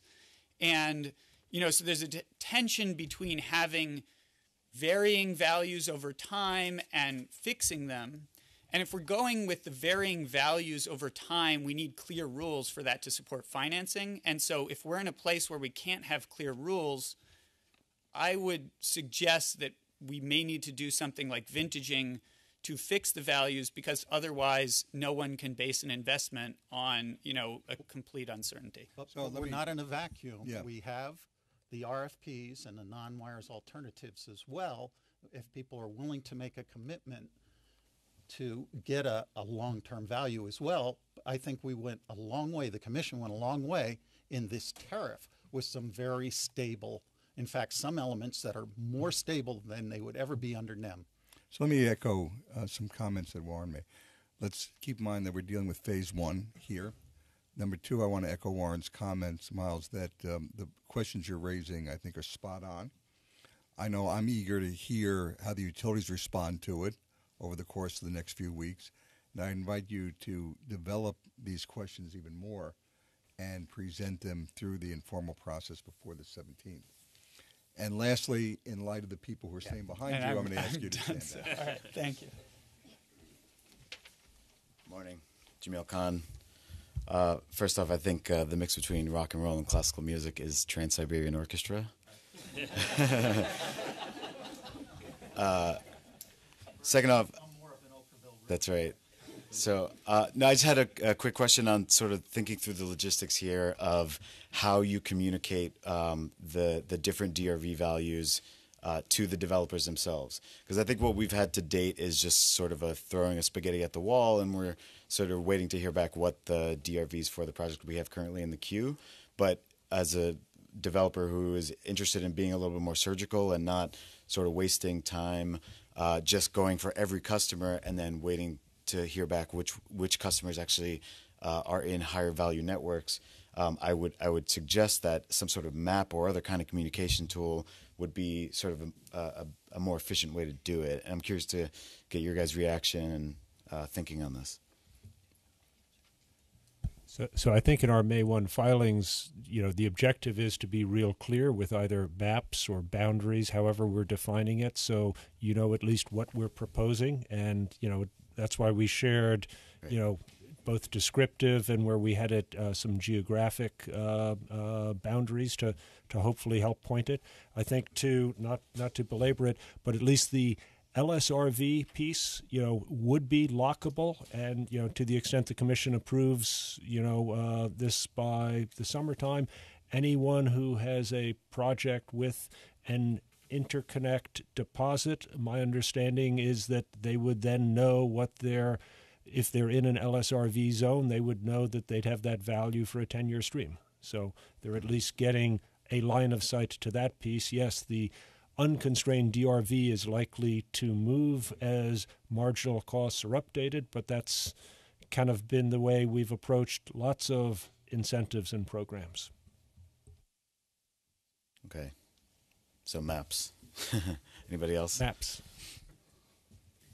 Yeah, similar to our demand response programs, that's what I foresee is put out there real specific locations that are circuits, and here the area that those circuits serve. I think so. What you're saying is prior to you spending the 25%, you're looking and seeing and knowing, okay, I know this location is part of this area. And also separately, it's one thing to have a list of substations and the circuits underneath them that have higher value, but then it's another thing to, let's say, put in an address and see if the customer that we are going to spend some money on to acquire, whether or not they have some sort of value before we go down that road. Right, and how quickly we're able to implement something like that is the question. But that's certainly the goal, to get to the point where, without calling somebody at the company and saying, if I go right here, where am I? Right. You could look it up yourself. So, just so I'm clear, so you said customer we're going to acquire. Are you talking about large commercial on-site, or are you talking about the CDG project, right? Both. If the CDG project, it would be cited where it's cited, right? It wouldn't have anything to do with the customer subscribing. They could be anywhere. It's where the CDG is cited. Right. So, but let's say for a large commercial customer where we would, or a remote project or an on-site project, where we would look for higher value locations, it would be helpful if we know, even before we, sign any LOIs, does this location come with a certain kind of value? And your holy grail is you can put in an address and you get a yes or no. Right. Okay. Right. Or even prior to putting in an address, just having a map of what areas should we start targeting before we even send people out the door. So I'm going to be a little non-committal about what we're going to provide, but we'll provide something, and we'll provide it within our implementation plan. Great. Maybe something from National Grid? I don't think we've gotten that far yet, but hopefully by the implementation plan we will have. Got it. Okay. Thank you. Erin Hogan, Utility Intervention Unit. I have two quick questions, and I think National Grid, I think your name is Lori. Yeah, we're going to get to know each other, I think, over the next year. No, but it will be fine. We're not bad. It's not a bad thing. I think NYSEG will say I'm a reasonable person.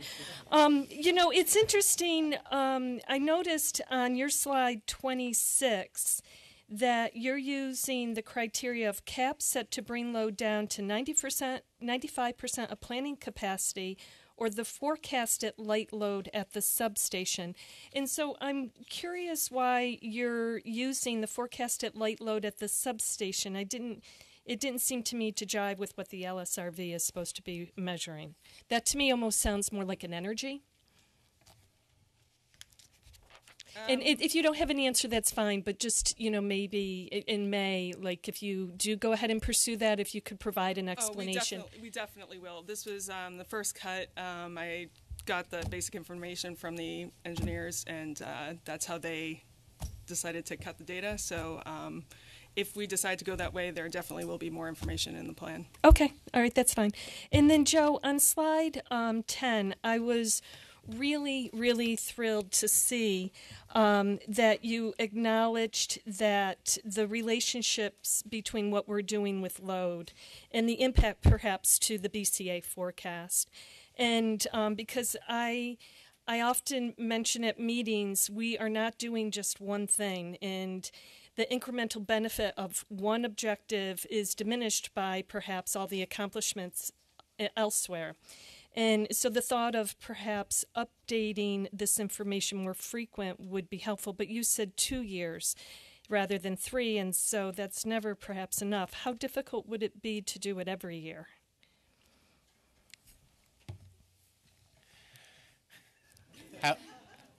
Another question is, how expensive is it to do every year? Yeah, I guess that's true. And two, I didn't want to say anything, but the previous request to do the mapping and everything, I was a little concerned about the cost with that.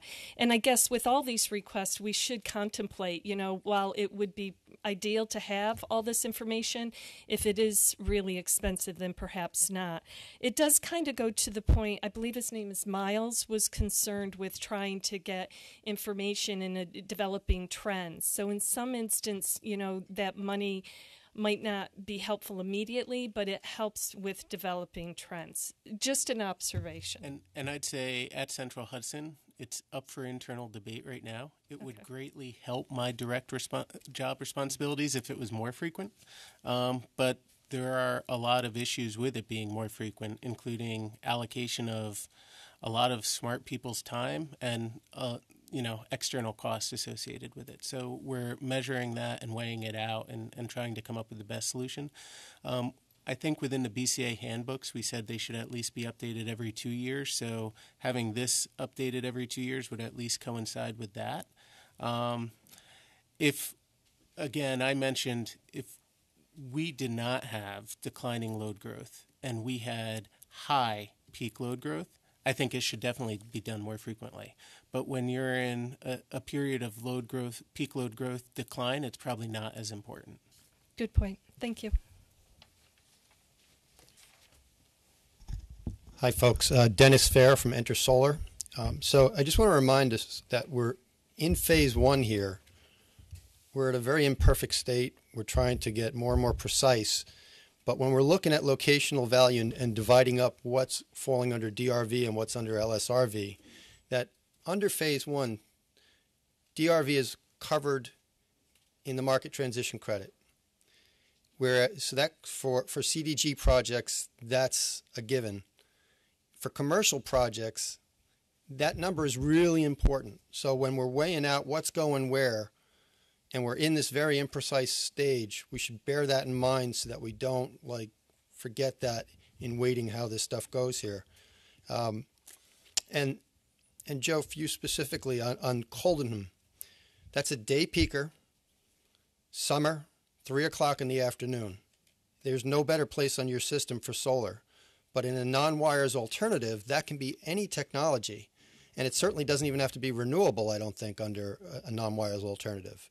So when we're ascribing a value, a locational value, that's a production tariff, because that's what we're building here. It's a production tariff. It's not a consumption tariff.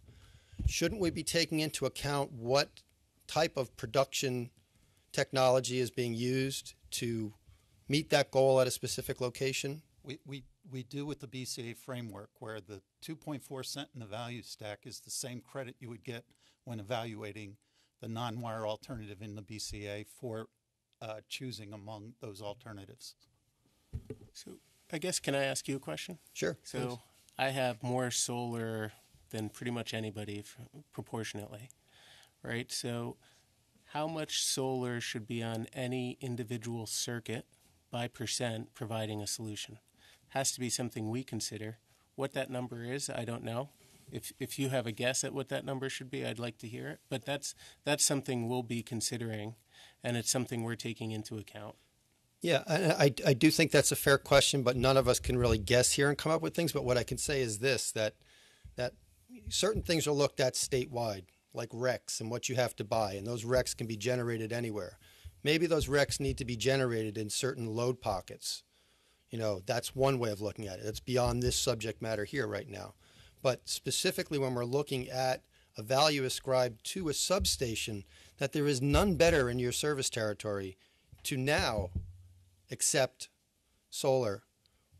It squeezed in there that it's not under the non-wires alternative. It broke into your study, but we're in danger of kind of looking at values in a very business as usual marginal study kind of analysis without looking at the larger goals of what is that location worth. So I'd say two things. Yep. First, we have to look at what's already there and what's being provided by what's already there.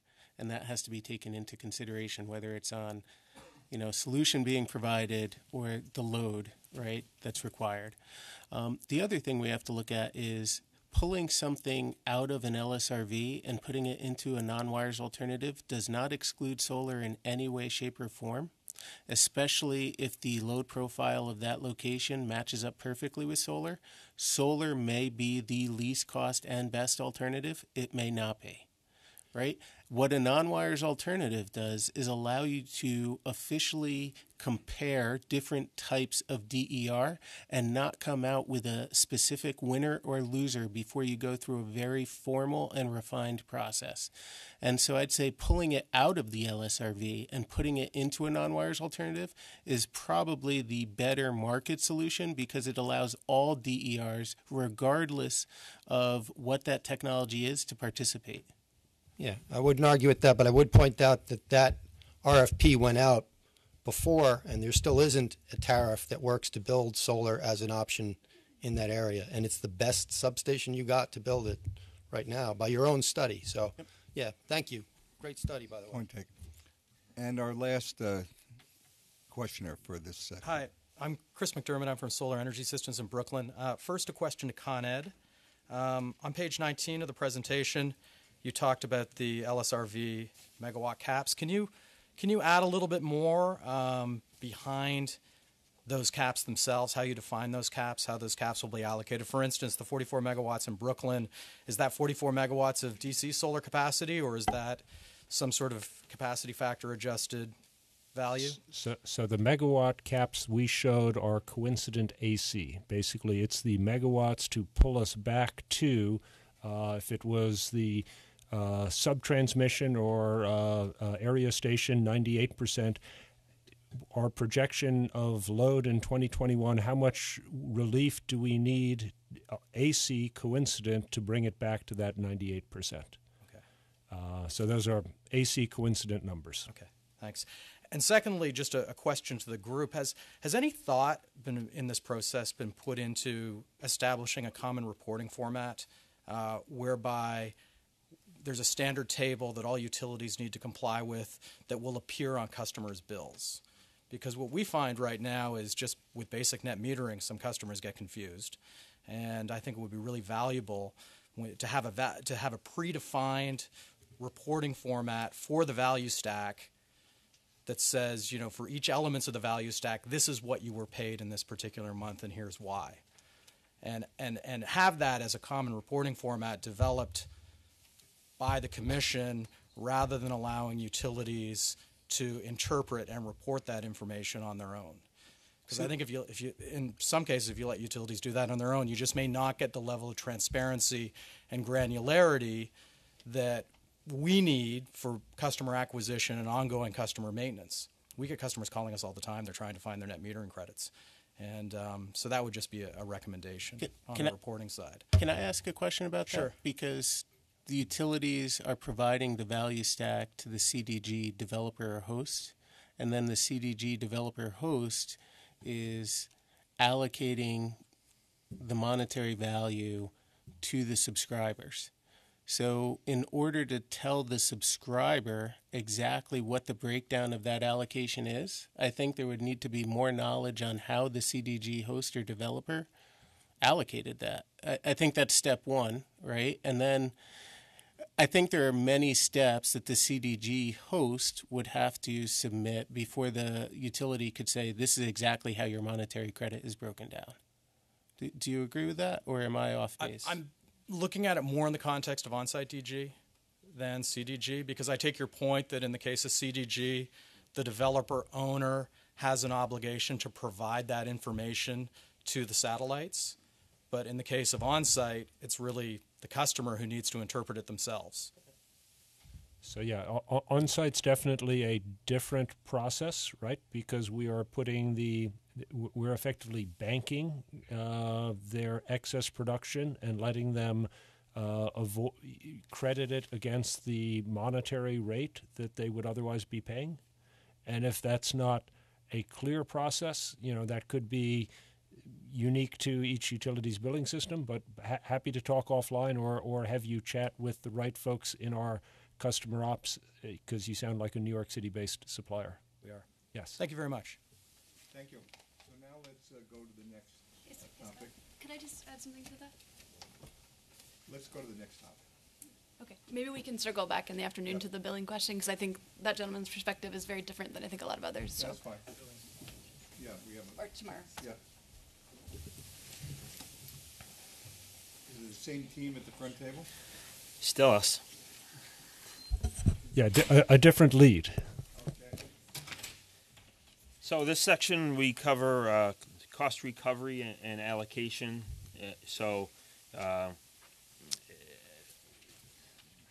I'll start off by just going over current methodology under NEM, or past methodology under NEM, depending on how you look at it.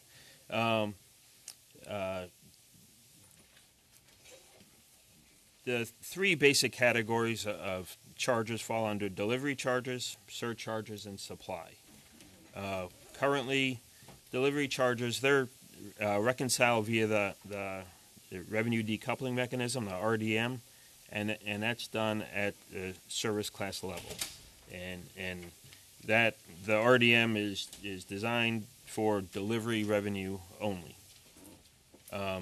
Surcharges, any shortages are reconciled via all the delivery customers that pay the surcharge.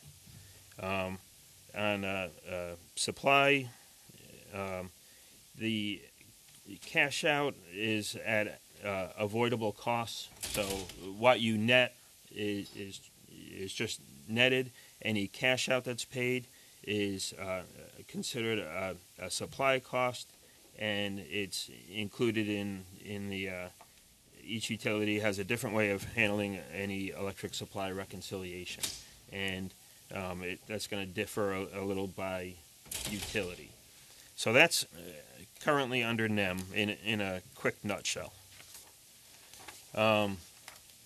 Next slide, I just put the cost allocation principles from the order, and really just looking at the costs will be collected proportionally from the same group of customers who benefit from the savings associated. And if the compensation does not reflect the value that's been identified, then it's going to be reconciled with the same service class as those getting paid for it.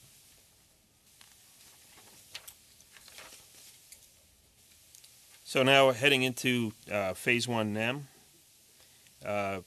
For on-site mass market, on-site large, remote net metering, and CDG tranche 0, it's the same methodology as it is now. It's recovered the same as under NEM. And then heading to the value stack, still costs follow benefits. And so what I plan to do is go through each one of the components of the value stack plus the market transition charge in the following slides. I've broken it down into the calculation methodology, the reason for the compensation, who pays and why, the recovery mechanism, and any potential issues that we've thought of. What this doesn't get into, but we will need to get into, is the detailed accounting of all these costs. What is it a supply charge? Is it really what accounts does it end up hitting? So first one is the energy, and this is the day-ahead hourly LBMP grossed up for losses. It's simply the sum of the cost of what we're paying out for hourly exports by zonal LBMP, day-ahead LBMP, and the appropriate losses. It's considered a purchase power expense. We otherwise would have made the purchase through the ISO, so it's when we get to who pays and why, it'll be the default utility supply customers, since it is purchase power.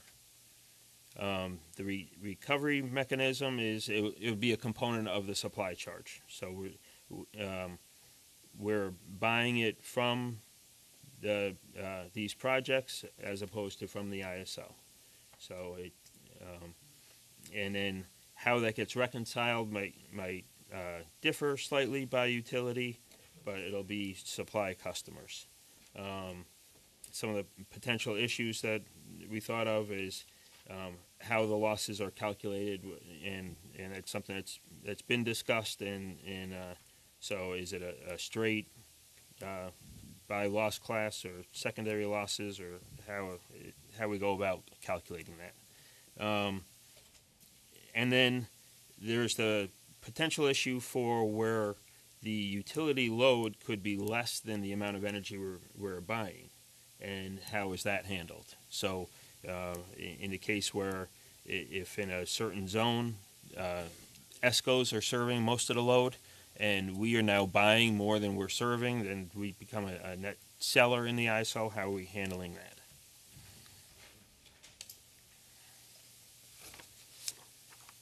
The next component is capacity. And we're looking at this in two parts, and it's the best estimate of the capacity cost avoided, and then the difference between the compensation and that avoided cost. So if we are paying above or below market price at any given time, it's that avoided piece and then that above or below piece. The reason to compensate for ICAP is the way it's being looked at is, if not for that generation, the NISO peak would have been higher, and more capacity would have had to been purchased by the market in general. That's all LSEs. And since it is all LSEs, when we get to who pays and why, it would be all delivery customers whose ICAP tag calculation includes a UFE component, and that's important because by having a lower peak, then the ICAP that's assigned to all LSCs is lower.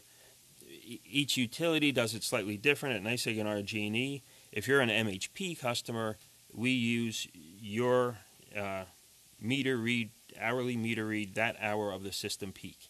So it's not grossed up or down to meet the system load. So the MHP customer is not seeing a direct benefit from this, or the LSC of that MHP customer is not seeing the benefit of this. In our case, it's the profile customers who would see a benefit from this. So it would need to be separated out. And then the difference between the compensation paid and the otherwise paid market price would fall to the customers in the same service class as the subscriber or solar customer. Recovery mechanism, those two pieces would need to be split. The avoided cost would fall into all customers in a mechanism similar. We're thinking similar to the dynamic load management charge, and the rest would be in a service class specific surcharge. This splitting, it's going to be difficult to track and allocate. One potential issue on the horizon is if NISO reevaluates how they're doing load forecasting methodology, if they start including these load modifiers in their forecasts down the road sometime, then is it a benefit to be paid? And depending on when we're calculating prices, the price would not be known ahead of time. And then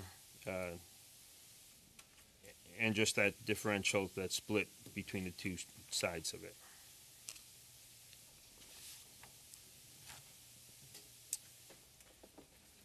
The next is the environmental credit.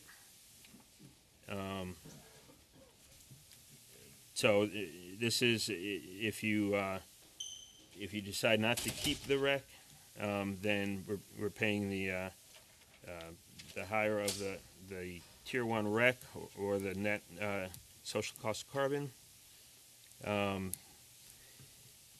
Again, calculation of cost divided into two parts. First is what we would have paid for a REC at the time.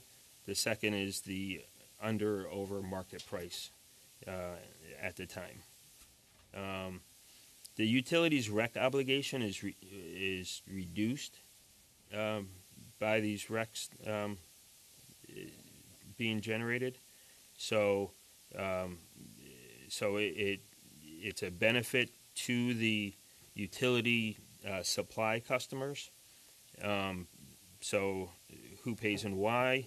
It's the utility supply customers for the market price component, and the over-under will be collected from the same service class as the subscriber or solar customers. The recovery mechanism, the avoided REC part of it will be part of the supply charge. The rest will be in the service class specific surcharge. And then potential issue is just that difference in price over the 20 years that it's locked in and accounting for that as we go along.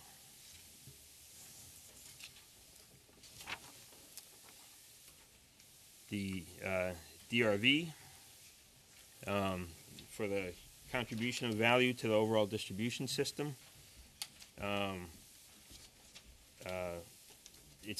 The potential, why we're paying is the potential project contribution of value to the overall system. Who pays and why is it's all delivery customers, since all receive a benefit, and costs will be broken down by service class based on the subscribers or solar customers receiving the DRV. The recovery mechanism collected via a service class specific surcharge, and then there'll be updates to that as we go through new marginal studies.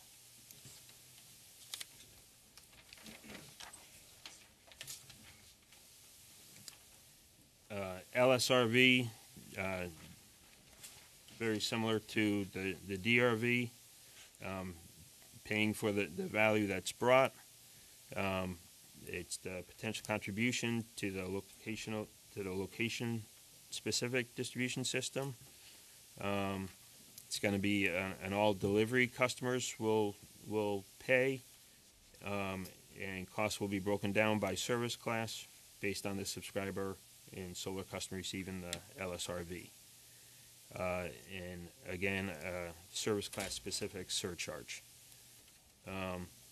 And just that LSRV, the potential issues, LSRV area will face possible, I call it, competition from technologies and initiatives. So like we had talked about NWA and the like.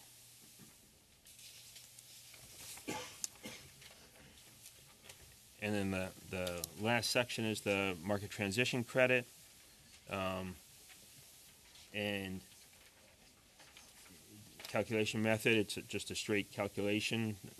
So those dollars that are paid out will need to be collected. The reason for the compensation is it helps lessens the step from the NEM to the value stack. And who pays and why is all delivery customers, since all receive a benefit, and costs will be broken down by service class based on the makeup of the subscribers and solars receiving the MTC. And this will be collected via a service class specific surcharge. So those are all the components, and like I said, all the accounting and all the detail of the service class specific surcharge, all that is yet to be worked out. Are you done? Yes. Thank you. So people may have been able to see there was a caucus going on over here at the staff table. And among other things, we were reacting to and questioning amongst ourselves the treatment of the REC and why there might be an overage or underage. And the notes that we're passing along, is that what you're writing out? Okay. For myself. Okay, well, maybe you'll share it in a minute. But the question came up, if the utility will have essentially entered into a long-term contract for the purchase of a REC stream. And on any given year, the utility will have a REC obligation that's based upon a quantity of RECs, not a dollar value. Mm-hmm. Right, so that the number of RECs that you acquire through those long-term commitments, through the value stack acquisition, reduces the amount of RECs you'd otherwise have to acquire. Now, that is obviously going to have an economic impact, which could flow either way depending upon the now unpredictable price of the future REC in the subsequent year or years. But why would that result in a cost allocation?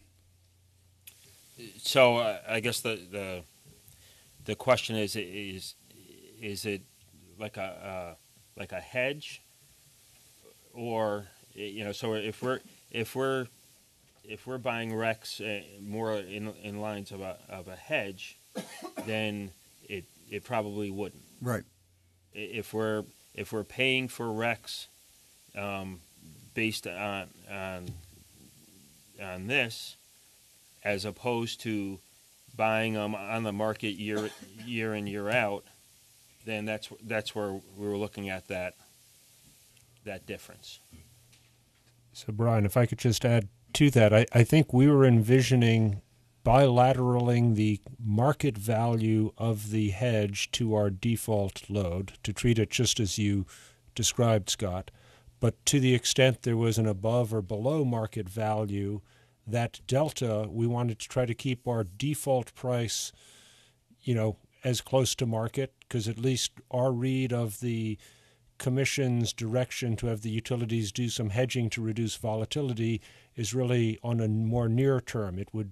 It's not obvious that going out 25 years would be consistent with the Commission's direction to us to reduce volatility for smaller customers. So that's why we thought we would carve out the market value piece akin to what we proposed for ICAP and have that be a supply cost to our default load, and any variation over and above or below we would flow through to the service class of the subscribing customer akin to the existing RDM mechanism. Let me not belabor the point now, but suggest that may require or be worthy of some further discussion and analysis. And again, for everybody, and this is sure to hopefully get some feedback. Oh, absolutely. So hopefully, when we do our May 1 filing, we're not surprising people, and we've thought through the issues both ways. Yes, it's terrific. And again, for the benefit of everybody in the room and tuning in, there are 3 opportunities for interested parties to comment on the proposals. One is obviously here today. Another is the informal responses by April 17th that can be filed in DMM that the utilities will take a look at and consider as they put together their May 1 filings. And the third opportunity will be after the May 1 filings during the formal comment period. And with that, let's open the floor up for any questions or comments. Just one quick question over here, and this is to the entire panel. The detailed accounting that we keep alluding to that's not contained in this document, when do you guys envision providing that? Is this the May 1st filing that we're going to see all this information in?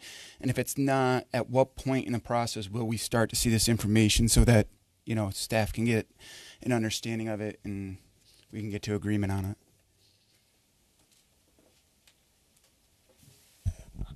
I'll speak at least for Con Ed. I think we'll have more detail, but not an accounting level set of procedures. And I think we should. One of the hopes is we'd get some guidance that you think we're on the right track before we actually document everything, because we'd rather do it once right than do it twice, once not so right. Can't give you guidance if I don't see anything. I agree. So what I'd suggest is maybe that could be something iteratively between the companies and staff following the May 1 filing, if that sounds workable. So we can talk about that.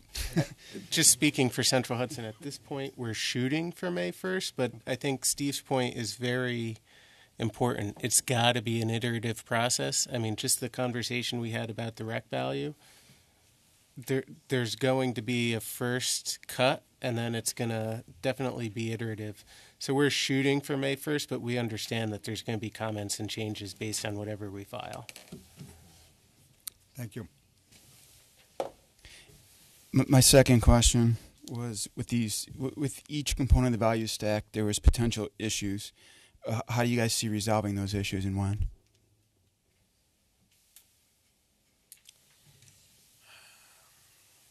You mean we didn't get it perfect the first time? Well, you look through each slide, and there's potential issues that you guys have rightly recognized, but I just want to know how we're going to work through them. Well, let me see if I can help.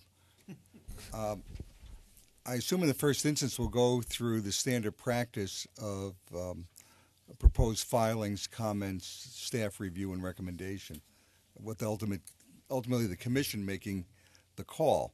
Now, to the extent that resolving any of these issues might benefit from further collaborative discussions, either before May 1st or more likely after May 1st. I mean, that's another opportunity we have to contribute to the iterative process. And that kind of meeting might be suggested by the utilities, or they may be called by the staff.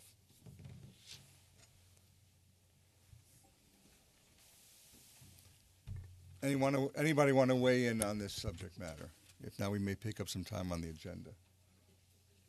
No one. Okay. The next, we'll probably use it on ICAP. Why don't we move on to ICAP?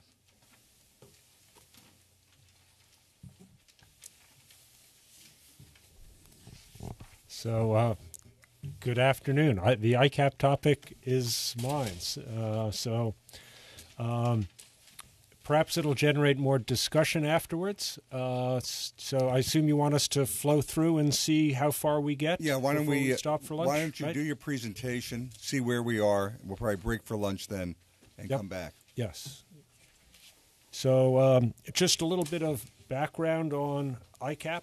ICAP is one of these sort of esoteric wholesale products. You know, you can't put in your hand. It's really a reliability product. Some people refer to it as a planning tool. It ensures there's enough steel in the ground so that the bulk power system operator, the New York ISO, can run the system, allow for planned outages, forced outages, and maintain enough resources going into any planning year so their expectation of a loss of load on the bulk power system is no more frequent than 1 day in 10 years. So they have this 1 in 10 criteria that you might have heard about. So the New York ISO then translates that into a reserve requirement that becomes a obligation on all load-serving entities to buy a pro rata amount of steel in the ground that could be delivered into New York to meet the anticipated peak load plus that reserve requirement. The ICAP resources don't necessarily need to be the ones actually providing the energy at any given day, so that's why some people view it as a little bit of a sort of an abstraction, but it is a real product and a real cost and something that's therefore in the value stack. So with that as background, what the utilities currently do to determine customer ICAP costs from a customer perspective, and I'm talking about our non-MHP customers where we can actually look up the actual ICAP tag. So our monthly metered customers, the mass market customers. Basically, we'll consider each service class and we'll look at 3 big inputs. We'll look at what do we think the capacity obligation or requirement of that class is. And we determine that by looking at what we think the coincident peak of that service class is. So we have load research. You know, we're not metering every customer yet. Some utilities are going to get there with AMI, but we use load research to identify what we believe each service class's contribution to the New York ISO coincident peak is by service class. We'll take that and gross it up by the reserve requirement that the New York ISO states. And I'll get into an example of that a little later. And then that gets grossed up a little bit more because the New York ISO rules have something called a demand curve that can actually make the market buy more capacity over and above that reserve requirement. It's a way to sort of smooth out the boom bust and recognize that a little excess capacity over the reserve requirement still has some reliability value. So that's how we get to the volume in concept, but it's a little more complicated because the ISO has, in theory, 4 capacity zones. I'm going to ignore one of them for today's discussion because that's the Long Island service territory that none of these utilities or us as the jurisdictional utilities are involved with. So we have 3 flavors of ICAP that at least Con Edison deals with. We have the potential in New York City, a customer with an in-city obligation, and then even that in-city customer still has a lower Hudson Valley, which is the next capacity zone up, going from Westchester up to, Poughkeepsie in the mid-Hudson Valley, just shy of Albany. And then there's basically from Albany west, rest of state. So a given customer can have a contribution to all three of those, or if they're in the Hudson Valley, just two of those, Hudson Valley and rest of state, or if they're in from Albany north or west of here, then they have a nice simple one capacity zone obligation. So once we determine the capacity requirement and the volume, we multiply it by the corresponding New York ISO price. And for smaller customers, we'll actually include the cost of some of our hedges that we were discussing a little bit before, that the Commission tells us to have some hedging to reduce price volatility. And the utilities have slightly different approaches in terms of how we determine which capacity price to use. Two of the utilities, Con Ed and O&R, do it sort of 6 months at a time and look at the strip auctions and set the capacity prices seasonally for the summer and the winter, because the New York ISO at the start of the summer runs an auction for all 6 summer months, and at the start of the winter does it for all 6 summer months, or all 6 winter months. Whereas the other utilities, NYMO, Grid, NYSEG, RG&E, use the monthly spot auction. But it's basically the same concept. It's just looking up different auction prices. So we take the volume times the ISO capacity price, plus a little bit of legacy hedges, plus or minus their impact, and we divide those costs by the send-out of that customer class. So that's how we come up with the ICAP rate that then goes into our market supply charge, or the default price that we charge all customers who are with us. And that effectively becomes the credit that existing net metered customers who are our supply customers receive. This chart just shows an example of how you would calculate that for a New York City customer. And using last summer's data, because the ISO hasn't yet come up with all of the data for this summer. Last summer we started with a unforced capacity, UCAP, which is the ISO's traded jargon, a requirement of 72.83, I'm going to call it 73% in city. And the GJ, the Hudson Valley zone, was roughly 83%. And the statewide requirement was 106%. The demand curve in May cleared excess capacity, so we weren't done then. We had to gross that up by, in New York City, in May of last year, a little over 7.5%. Hudson Valley grossing it up by 5%, rest of state closer to 6%. So the net UCAP requirement was 78.34% in New York City for May, 86.85% in the Hudson Valley, and 112.38% statewide. So that's kind of the starting point. If I'm a customer in New York City, my 78% actually counts towards my Hudson Valley. So these requirements are nested. If you view sort of concentric circles going from New York City, a bigger circle around the Hudson Valley inclusive of New York City, and then finally one bigger circle encompassing all of it. As I said, for all intents and purposes, I'm leaving PSEG Long Island off the equation. So the New York City 78% covers most of the GJ 86%, but leaves an extra 8.5% requirement. And then similarly, the combined New York City GJ meets most of the rest of state, meets 86.85% of the rest of state, leaving another 25.5%. The spot clearing prices I then list in the table, $12.41, $9.39, $5.27, and then effectively the weighted price for each zone. The New York City component is roughly $9.72 per kilowatt month for that month of May. The Hudson Valley component, while it's still a pretty high price, $9.39 was the price. The effective requirement that a New York City customer has to buy from Hudson Valley was only 8.5%, which is why it's only 80%. And same thing for rest of state. The $527 per kilowatt month times the effective reserve requirement is the effective contribution of $135. Add those up going to from left to right, that's a total cost of just under $12, $11.87. I threw in line losses here because we actually calculate a coincident peak based on what we think the customers use. Another way of doing it, you could gross that up in the ICAP tag. That's what ESCOs and LSEs will see in the competitive market. But anyway, you got to put line losses in there. So Con Edison's 6.3%, so that moves the 1187 up to 1261.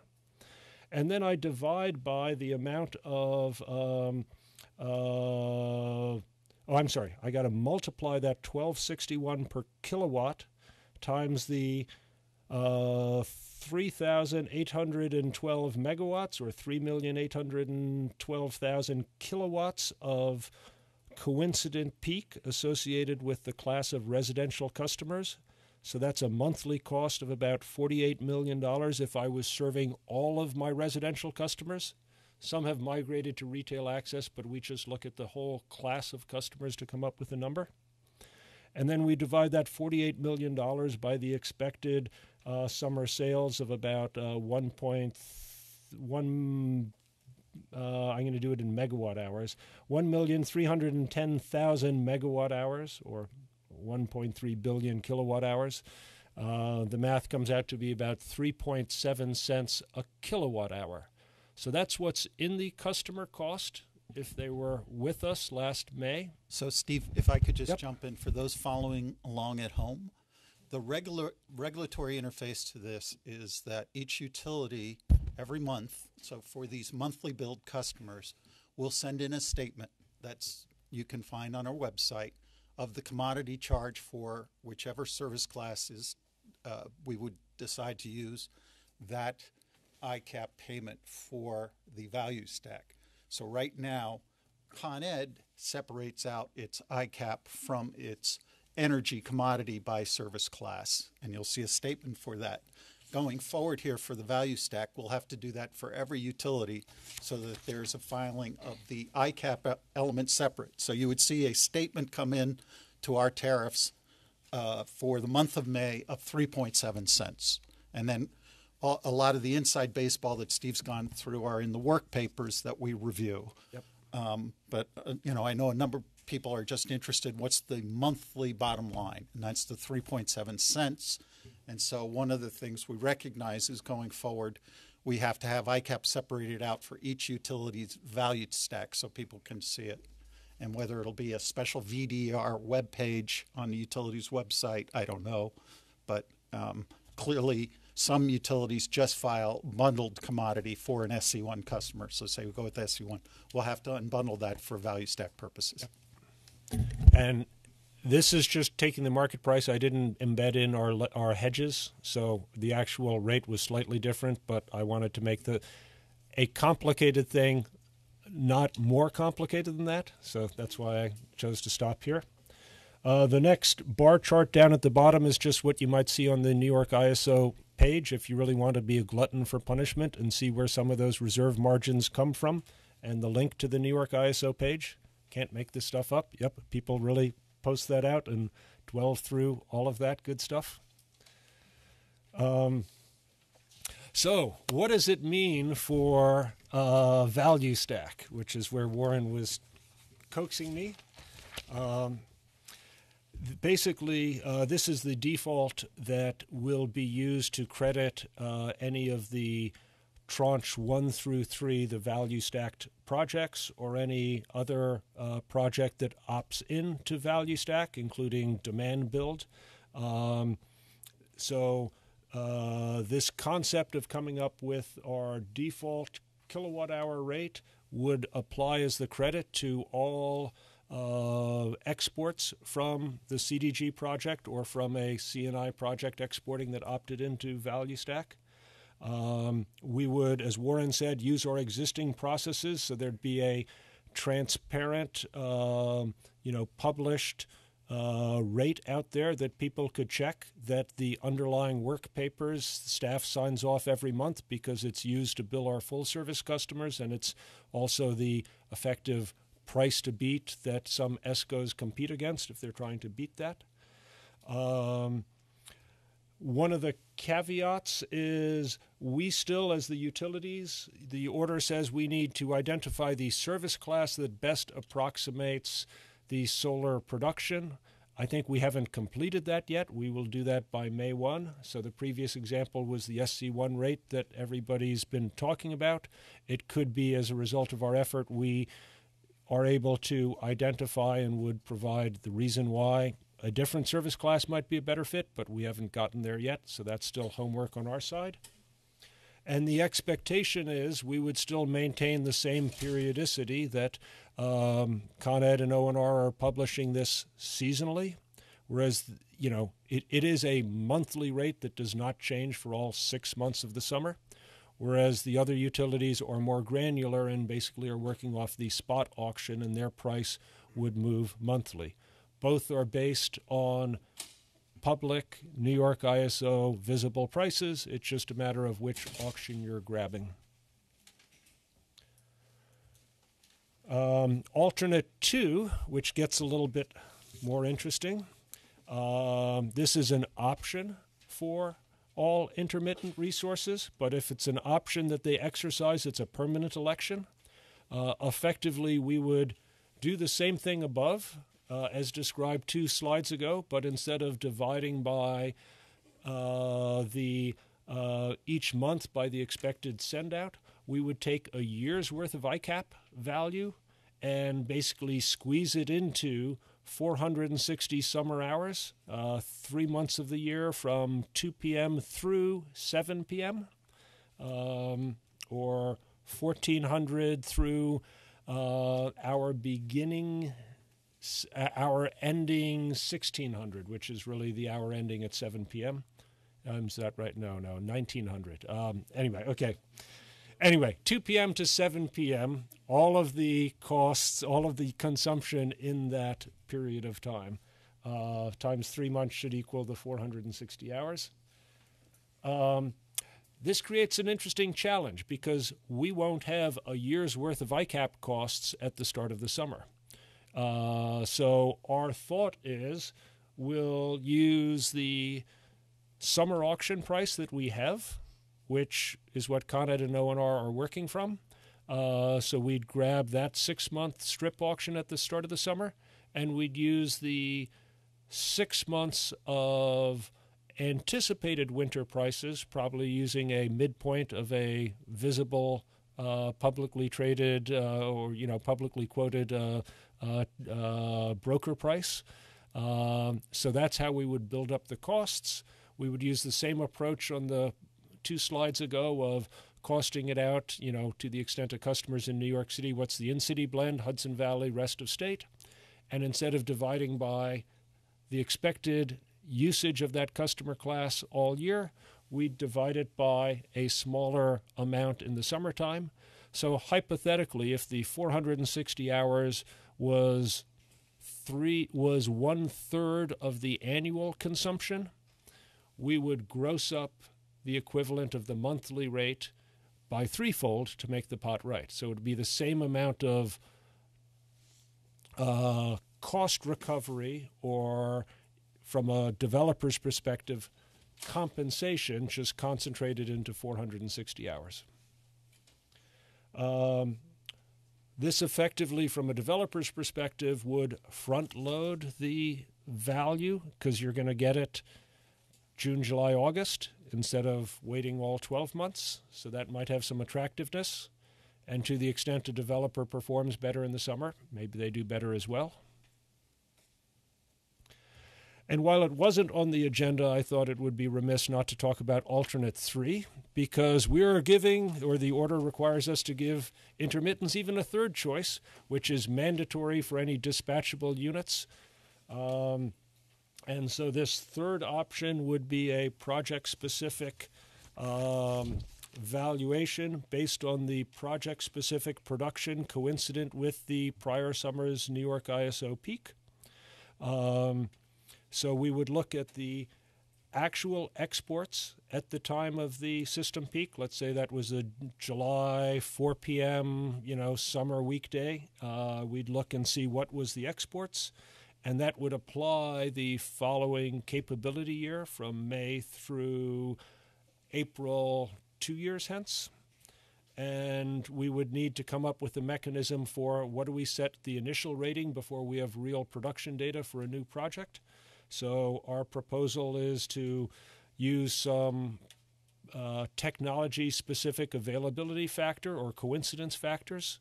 So if it was, a battery system, hypothetically, what's the typical availability? Maybe it's 98%. What's its capability of pushing out? So you'd look at what's its AC rating capability, less the customer's load at the time, assuming they're serving load and only exporting the difference. And then that would be our proposed initial rating for typically 1 year until we get real data, although sometimes it could be up to 20 months depending on when the project goes into service. And kind of once again, we'd look at that as almost negative load and cost it out the same way that you saw in the previous example, where we'd look to apply the up to three different reserve requirements, gross it up for the excess, and the applicable NYISO auction prices. So that's a lot to get into.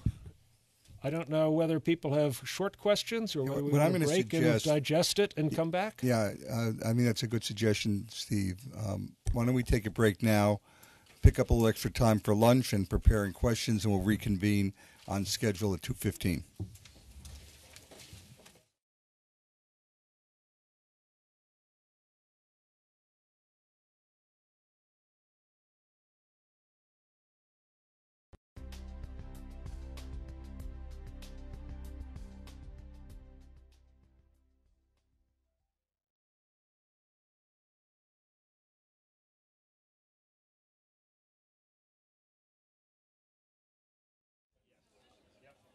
Okay, welcome back. Welcome back.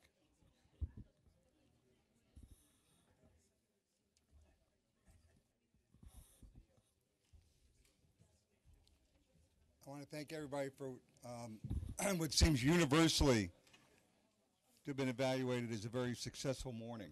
There's clearly a lot of work and talk analysis to be done, but I want to thank the companies for their presentations this morning and the questions we have. A couple schedule adjustments and true-ups. We're going to start now with an opportunity for question or comments regarding the presentation that we heard just before the lunch break on ICAP. We'll then roll into MTC and rules, which is scheduled for an hour and a half. My instinct is we may be able to pick up some time, but having said that, it will probably all be blown away. But if we do, we'll see if we can't pick up and at least start the metering discussion, which is now scheduled for tomorrow morning. Again, giving us some more time. But we'll make that call in real time, and we're going to continue with our policy because it worked well of no breaks. And before you start, I just want to say I'm leaving slightly early. I would have ducked out where nobody noticed, but I just want to let folks know that so that they don't think it's because I got insulted or I was bored or whatever. Or that may be true, but I'll shout out if that's the case. So. Also, for those of you who may not know it, who don't follow NARUC, I want to point out that Commissioner Berman was just elected to the Board of Directors in NARUC. We're very proud, and I want to congratulate her. So, the floor is open for anybody who wants to present a question, make a comment or observation about the presentation that's heard on ICAP.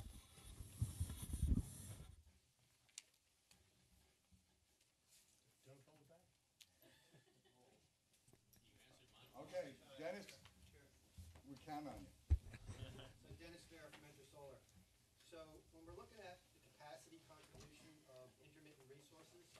we're looking at a single unit, you're going to have this.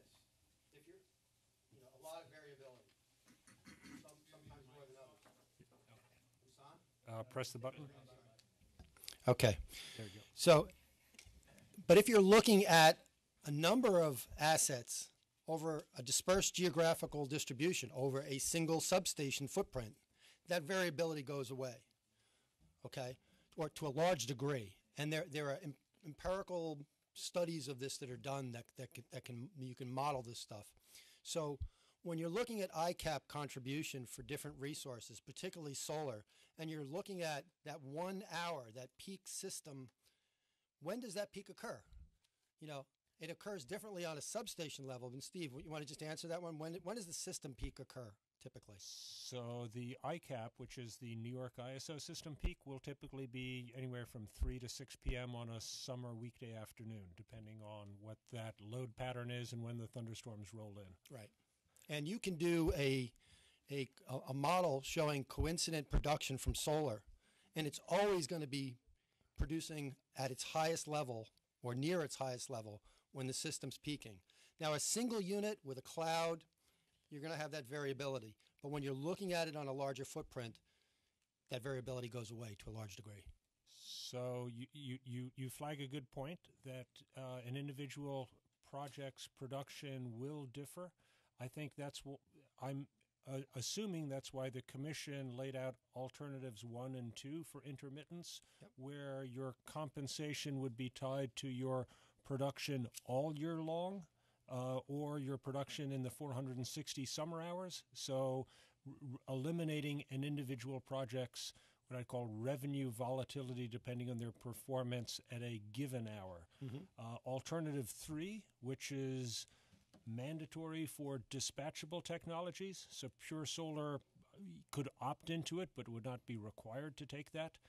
That would be the case where, if you aren't performing either because there's a cloud over your facility or because there's a forced outage or whatever the reason is, if you're not performing at the time of the system peak, you could, in theory, have no capacity value the following delivery year. Right. Now, the reason for that structure is because that's how the New York ISO assesses things. I think there's a track 2 piece that suggests should we look at different mechanisms, including perhaps having the participants here make suggested changes to the New York ISO rules. No guarantee that they would accept any of them because they have their own policy and voting process. But I think it's fair for us to consider recommendations and or, and I'd like to get into, and that's more of a discussion for tomorrow. Are there other wholesale elements that any DER should be able to capture, but there are barriers to that? Sure. We ought to put that all on the table and see if we can capture more value, because the more external revenue streams we can identify and capture, the more DER we'll get naturally occurring and the more longer-term benefits we'll realize. And hopefully then perhaps the less we'll have to pay out in NWAs and other things to get the right mix of solutions. Sure. And what I would say, though, for phase 1, since these are they're either proxy values based on net metering or they're approximations, very imprecise at this point, we can follow the New York ISO, which is really, again, a marginal cost basis that's over the entire state. Or we can look at things on some more granular level if we choose to, but at least understanding that we can step outside of the rules, the New York ISO rules, and say there's a capacity contribution that can be ascribed to ICAP without having to go through this very detailed process for a technology that we're not properly modeling anyway. If we're trying to choose one of those 3, we may be better off just ascribing a value to it under phase 1 based on some, approximate value until we can do the studies and really, you need time to do it. The studies have been done, but I'm going to stop there. But basically I made my point, but we're overcomplicating phase 1. So on the ICAP piece, I would have thought alternatives 1 and 2 are a proxy, a simplification that get you there. So maybe I'm missing it, but I agree there's volatility in option 3. You could, in theory, look at creating an insurance pool of various projects. I think it's easier for a single owner that has multiple assets to self-insure. I think it is harder to get disparate owners to agree to pool risk just because of business issues, but I'm not saying that's insurmountable. But at least my perception is alternatives 1 and 2 are a simplification to address that volatility. Okay, but it's okay. Does it capture the? Go ahead, Joe. You made a point about stepping outside the rules. I think Alternative 1 and Alternative 2 already do that to some extent, where although the NISO may not value the contribution that's being provided here, the utility will, and so there may be a differential into the cost we're avoiding versus what we're compensating the solar provider at. That's already built into Alternative 1 and 2. It's already been simplified to that extent. But what we're doing is we're ascribing a value to a production asset. And from your perspective, it's always an efficiency. How do you operate the system more efficiently at the lowest cost bid-in levels to either production or to rec values?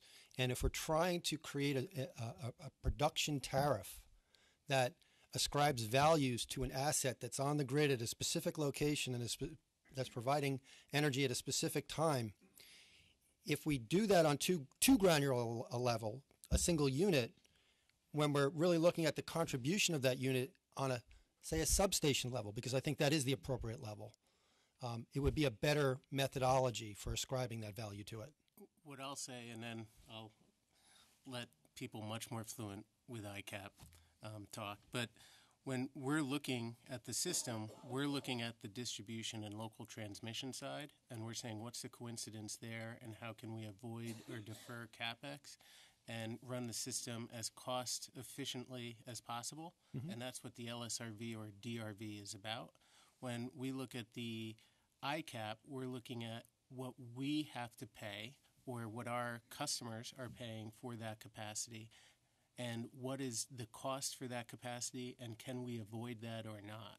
And that's then the value that can be transferred to the developer of the solar project. But if we step outside the rules too much, what we're doing is saying there's a market that exists here. The utilities are still going to have the same cost, yet now they have two costs because they have the ICAP cost, which wasn't avoided, but they also have this cost to the developer as well for providing capacity, and now their customers are paying twice for the same resource. So if you step outside the rules without having the rules changed to some extent, you're just adding costs to the system. So we really have to think about that. Yep, I got it. All right, thank you.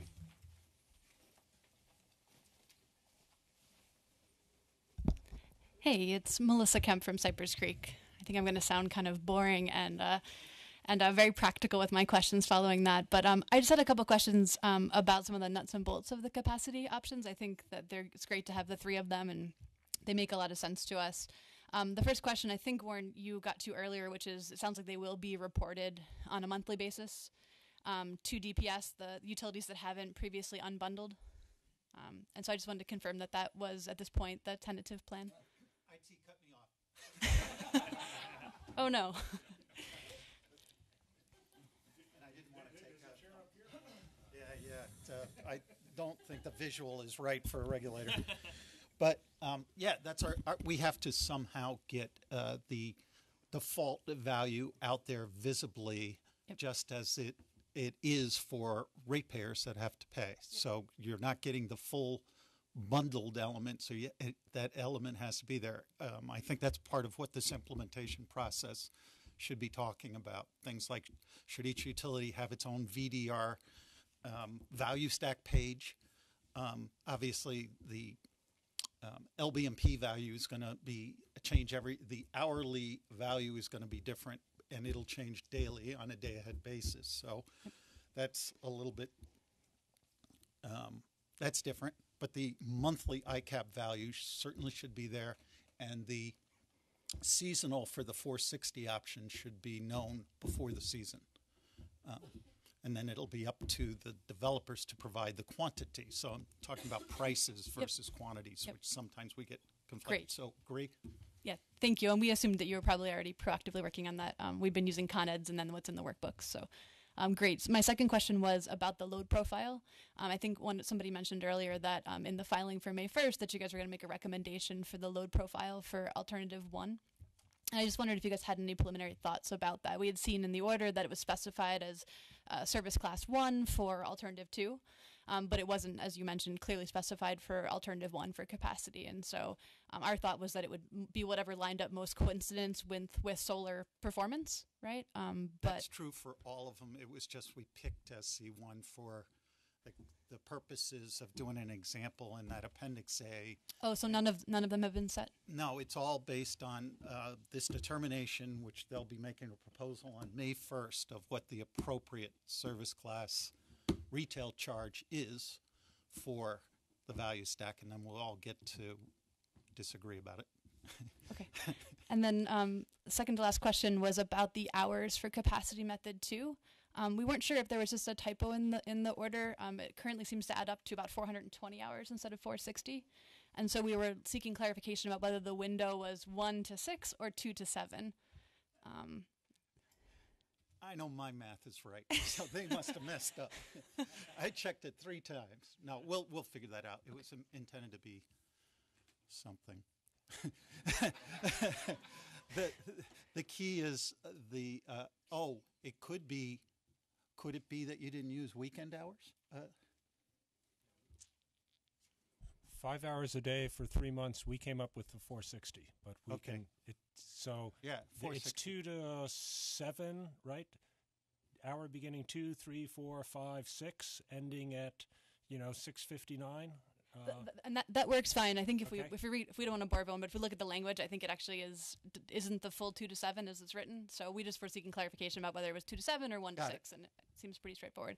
And I guess the very last thing, we obviously have to take a much more detailed look at the great presentation that you guys put together. But just a really quick question about the prospective versus retrospective for the 460 hours.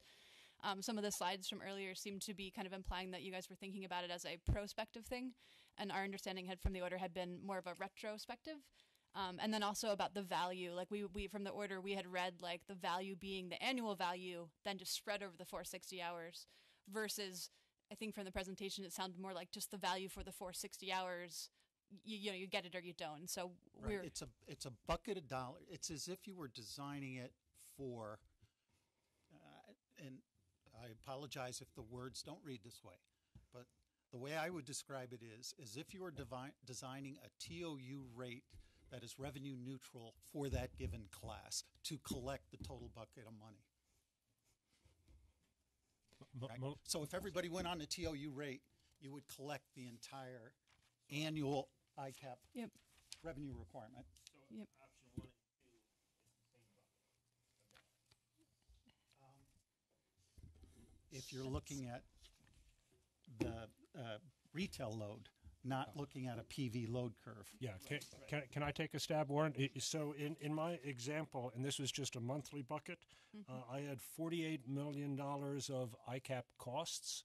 Let's assume that was an annual number for hypothetically. Sure. Instead of dividing by the $1.3 million in annual sales to get 3.7 cents, let's say that class used 1/3 of their energy in those 460 hours. So instead of 1.3 billion being the denominator, it would be roughly 4 billion being the denominator.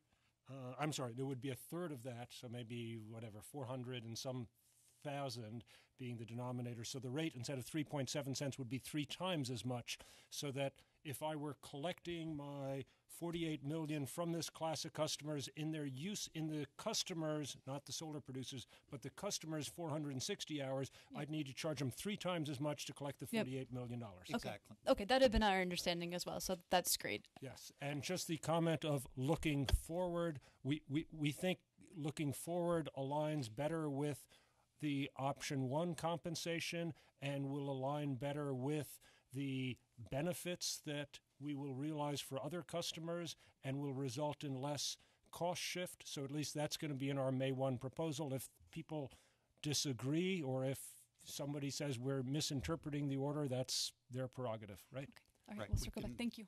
Since the commission weighs in on this, we can all propose either that or the exact wording in the commission's order. Okay. Thank you. Jordan Drew with PACE. Just to the extent that with Dennis's line of questioning, I think we're starting to unpack some of the implications of the Phase 1 order. I think it also bears mentioning that while ICAP options 1 and 2 are there to insulate intermittent resources from that kind of volatility, they also would act as some, or the rules around that would also act as some disincentive to be doing solar plus storage if you're going to be pushed into option 3. It's a similar sort of tension that you actually see, I think, also in the environmental value, where as soon as you integrate storage into a system like that, you are subject to a new rule regarding how we're going to value those attributes. So I think it's something for us to be aware of going forward, whether or not we want to be sending those cross incentives to folks to be doing really what I think is the ideal kind of resource for the grid. So I'm not sure if there's a question to answer, but certainly the options 1 and 2, if you read the utilities comments, we would have preferred something more aligned with option 3 that I think would have been a better price signal to add storage to solar. I recognize that it may not be as compelling. I'd actually defer it to if somebody from perhaps staff would clarify. I thought if you added storage to solar, you have the option to go to alternate 3, but not an obligation. Is that correct? Yes. So just to clarify that one piece. So adding storage doesn't force you into alternate 3. You can still stay with alternate 1 or 2, but I agree it, as compared to what we had suggested, which was not accepted by the commission, so it's moot, water under the bridge, would have been a cleaner way. If you only had option 3, adding storage, I think, would have been a cleaner incremental value. Adding storage to options 1 or 2 may not give the right value incentive for storage in conjunction with solar. Right. So, yes. So this is a gradual transition away from net metering. And some people even say net metering gives certain technologies free storage, all the benefits of storage without having to pay for it. So we are taking our steps towards a more robust value stack and moving away from the MTC. But as part of those steps, we heard loud and clear that taking that step right to the exact ICAP benefit was way too volatile and would kill the market. And so whether you agree or disagree, we decided to take the step more slowly and have this very stable ICAP credit in the value stack with its downsides as well as its upsides. Thanks, folks. Thank you, Warren. Bill Acker, New York Battery Energy Storage Consortium. Actually, I'll address it to Steve first, but and I agree with your last statement. But option 3 is very interesting, and for dispatchable technology, and I think has a lot of merit. The one large challenge is going to be knowing to dispatch. Right, so you don't know when that hour is going to be, and that can be a very large market barrier for someone that's thinking about undertaking option 3. And I'm wondering about signals that may be reasonably made available to DER providers that may be able to either ideally ensure that they make that hour, or B, at least give them a much better chance of odds associated with it. So your thoughts on, are there load relief signals from the ISO that are reasonable? Are there other things that you folks could provide? Are there other ways we can, because we're trying to move the market toward these more direct areas, but it's a big risk for a solar storage technology together to jump to that gamble when they may not know what hour they're supposed to dispatch. So you raise a good point, Bill, because it is hard to know what the peak hour will be because you don't know what the weather patterns are later in the summer. We've had peaks, I believe, as early as May and as late as September. So the issue is if you get a hot spell in May, do you really want to be on your game, or do you want to kind of take the chance that there'll be a hotter day in July or August? And, if it's worth enough, it's probably worth trying to operate for it. Certainly, the New York ISO does have their activations of special case resources, which is their customer-sided ICAP program, but they will not always call it on the peak day for the reason that they may have adequate reserves, or using the May example, they may not think they needed it for May, but that turned out to be the peak day for the summer. So there is nothing I can think of to make it foolproof, but there are resources such as subscribing to the NISO's notification list of special case resources. They put out a statewide forecast. I want to say it's 7 days out. That's out on their website. So you may not know if 2 weeks out is going to be a higher load, but you'll at least know the NISO's projection for the next week, what they think what the high peak day is going to be. So I guess I'm thinking out loud here, which is always dangerous, but if the ISO didn't actually need it, it doesn't actually matter that you missed it. So I'm wondering if there's a way that we could structure this that if it's not a call and you miss it, you're actually not penalized. So as delivery utilities, we have a lot more flexibility with how we deal with the DRV and the LSRV, which is why we have 10 hours. We, for a variety of reasons, in part because the NISO is independent and in part because there's issues related to FERC and state jurisdiction issues. As an engineer, I will just mention it, but have no ability to opine on that. It's hard for us to tell the NISO what to do or to change the NISO's rules. If we were to give a mulligan for this, that would result in a much bigger we'd have no value because you wouldn't get the load reduction that would reduce everybody's ICAP tag. So it would move a chunk of costs from a potential component of the value stack into what's really the MTC, which gets reallocated to other customers. So I think you've got to balance what you're requesting as a mulligan, which would be, if it was granted, would wind up eliminating the value we would have potentially gotten. Because even if that May day was a relatively mild, let's say it's an 85 or 90 degree day, and we never got a hot summer day, that May day still becomes the basis of allocating everybody's capacity obligation, weather normalizing to what everybody's requirement was. And if you had deployed your battery, hypothetically, on that May day, you would have reduced that peak. That would have resulted in less ICAP purchases for everybody, and that would have been that benefit that contributes to the value portion of the ICAP stack.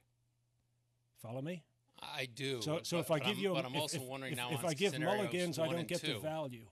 I'm sorry, it was 1 and 2. Do you get that value? And I guess maybe I'll take that offline. 1 and 2, it's much more opaque. Yes. That was, but to Warren's comment, we're transitioning from full retail net metering that's perhaps even more opaque from a value perspective, trying to get towards more value-based compensation. So my last point is I'm just concerned that by being very strict on what we're transitioning to and much looser on what we're doing for the interim, we may force people not to move to where you want them to move to.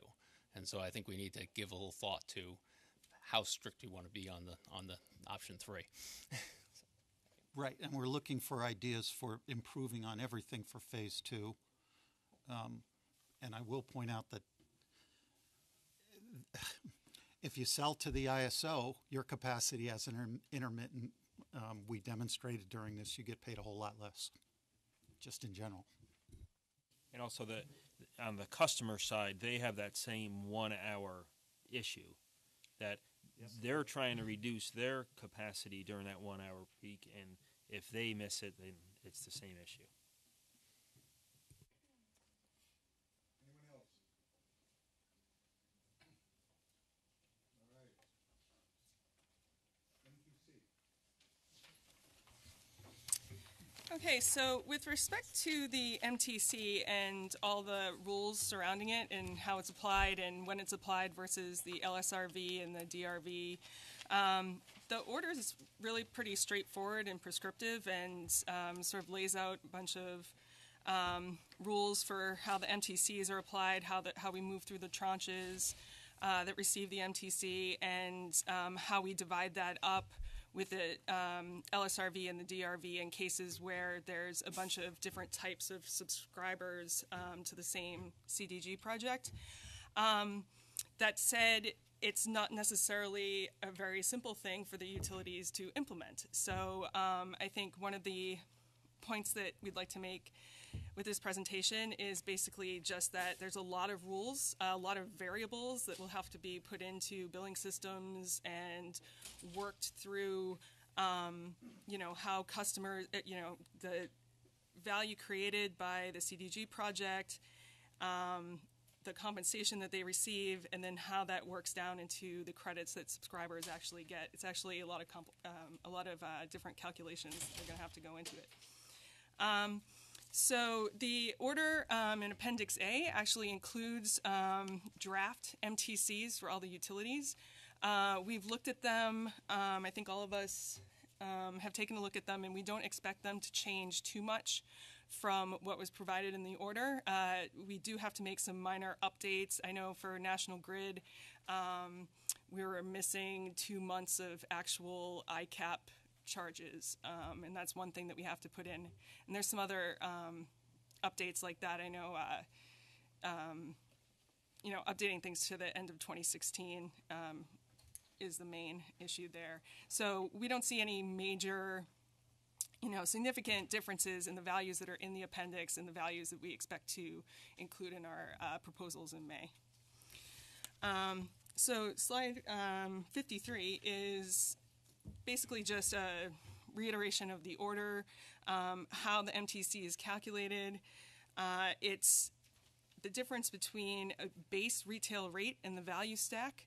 The base retail rate is mostly comprised of 3-year weighted averages of different portions of our retail charges over the 2014 to 2016 period, and they're all weighted by PV output, with the exception of the delivery charge, which is the charge that each utility had in place as effective on the date of the order, which was March 9th. So it's the current delivery charge. And the value stack we've already been through in various ways. It includes the E-value, the capacity portion of the supply charge, and a weighted average of all hours 2014 through 2016 of the day-ahead LBMP. So the MTC really serves as a function, just to back up a little bit, is a mechanism to get between the value stack and the what you would think of as what you would be receiving under the old NEM paradigm. For tranche 1, that's 100% of the old NEM value. For tranche 2, it's 95% of that value, and for tranche 3, it's 90%. So on slide 54, we have rules for applying the MTC and tranches. And this is very straightforward in the order, and rather than going through, how we move through each of the tranches and how the MTC changes, we going through it noted a few instances that aren't so clear in the order, but what we're planning on interpreting them is laid out on this slide. There was the question of whether, if you have a certain amount of megawatts left in, say, tranche 1, and your next project goes over that amount, so say there's 1 megawatt left and the next project is 2 megawatts, how is that treated? The plan is to treat it as the project actually gets compensated at the higher level, so compensated as if they are in tranche 1, but the extra megawatt that goes over the line is counted toward the later tranches. So everything kind of moves forward a little bit. When a tranche is filled, no additional projects may be added to the tranche. So the question is, if someone's in a tranche and drops out, how is that treated? We notify the PSC immediately when the tranche is filled, and that signifies movement to the next tranche. And what actually locks in the tranche positioning is the 25% of interconnection fee deposit, or the execution of the interconnection contract if there's no deposit required, which is the case in some instances. So it's really that 25% deposit that really solidifies the position in the tranche. So the next slide, again, is pretty much straight from the order. It's the rules for applying the MTC, the DRV, and the LSRV to CDG projects when there's a mix of different types of customer subscribers for that project. So what will happen is a total compensation for the CDG project will be calculated, and then the credits are allocated to the subscribers based on their individual allocations that the utilities receive from the host or the developer. So it's a monetary credit system where there's different components of the total bucket of compensation are calculated differently depending on the percentage of subscribers that are mass market versus demand build. But in the end, that sort of bucket of compensation is allocated out to the individual subscribers based on their individual allocations. So if I'm a residential customer and I'm down for 1% of the project, I get 1% of that total bucket that's calculated considering all the other different types of customers that may be subscribing. So the MTC is only applied to the kilowatt hour output from the project that is allocated to mass market customers or non-demand build customers. So, if there is 20% demand build customers and 80% mass market, the MTC would only be applied to 80% of the kilowatt hour output coming from that project, and that goes into that total compensation bucket. Along those lines, for the MTC will be divided up again. It'll be calculated differently for residential and small commercial projects.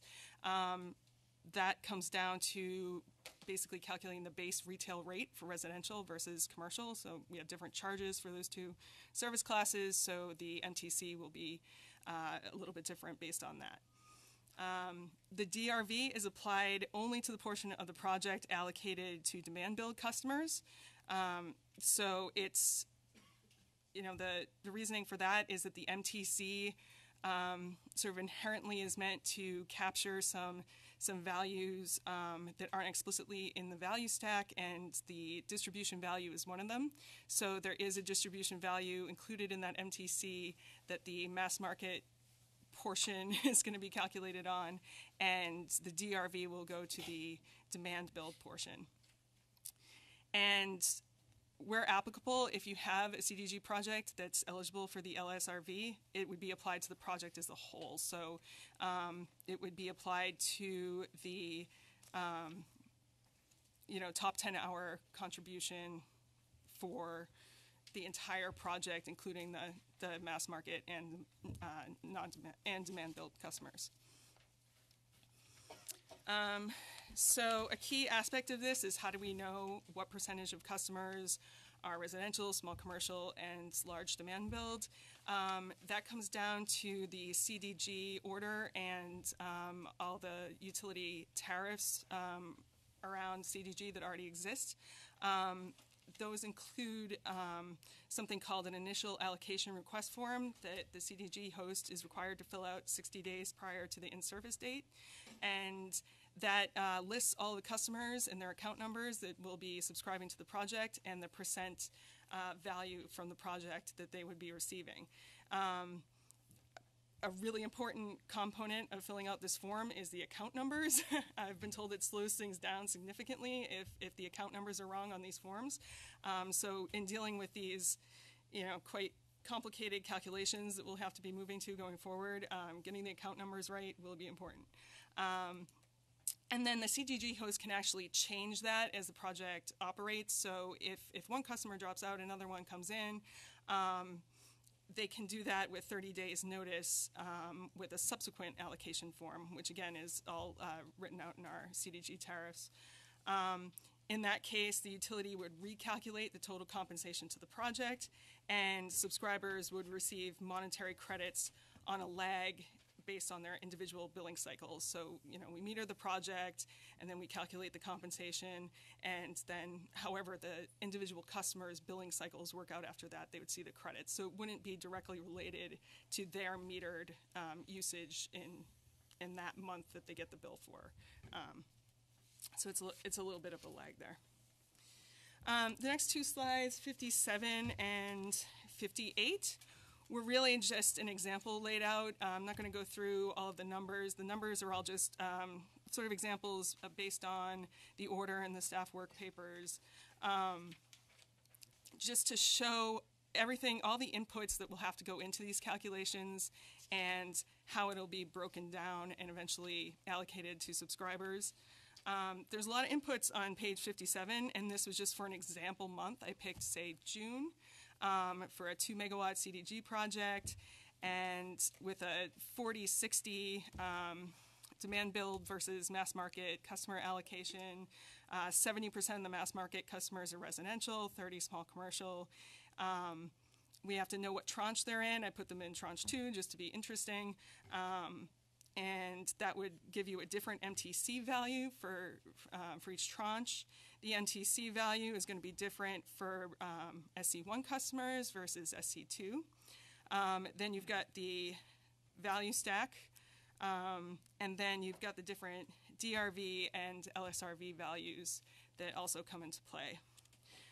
So on page 59, it's just sort of a bit of a graphical representation of how the calculation would play out, and have to apply different inputs, to different percentages based on the allocation provided by the CDG host, and eventually come out to the number in yellow on the far right bottom that is the compensation for the total project, which would be in turn allocated out to the customers based on their individual percentage.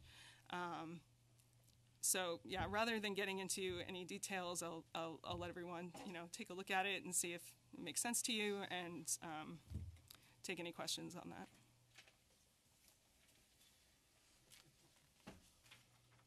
Podium is open.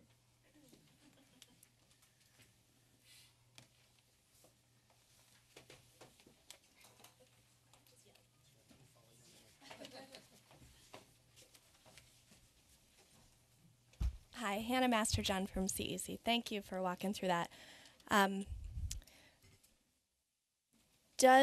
So that's your total compensation to the project. I guess, let me ask the question this way. If there's a residential subscriber to a CDG project, will their credit rate per kilowatt hour always equal the value stack plus the MTC? Or might that be different in some cases?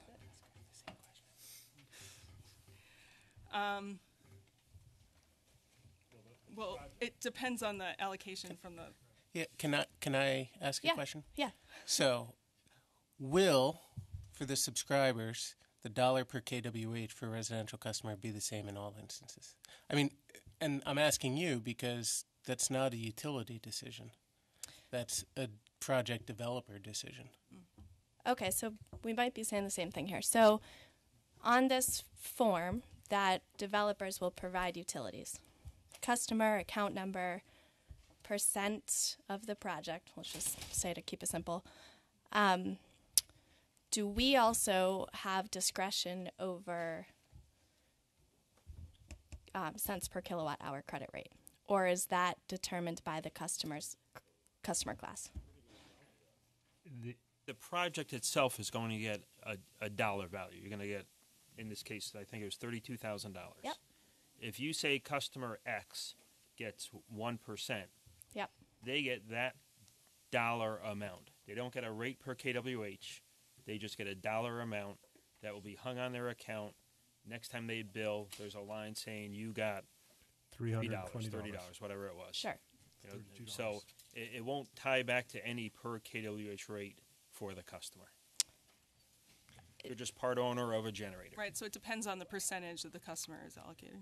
So when you said dollar per kWh, again, that's part of your agreement with the customer, right? How are you allocating to that individual customer is all going to be part of the CDG developer's agreement with the individual customers. Okay, so the part that, in your interpretation, and I'll look at staff too, is prescribed by the order and by the utilities implementation plans is just that percentage. It's not what the actual credit rate to each subscriber is. Yeah, that's consistent with the actual credit rate per kilowatt hour, right? It's the percentage that's mandated as with the MTC, with how much of the project gets an MTC. That's right. Okay, so just to be really clear, that means that you could, if a developer chose, a developer could give a residential, any customer, but a residential customer, a credit that if you back calculated it is greater or less than the value stack plus the MTC. Yes. Yeah. Okay. Okay, thank you.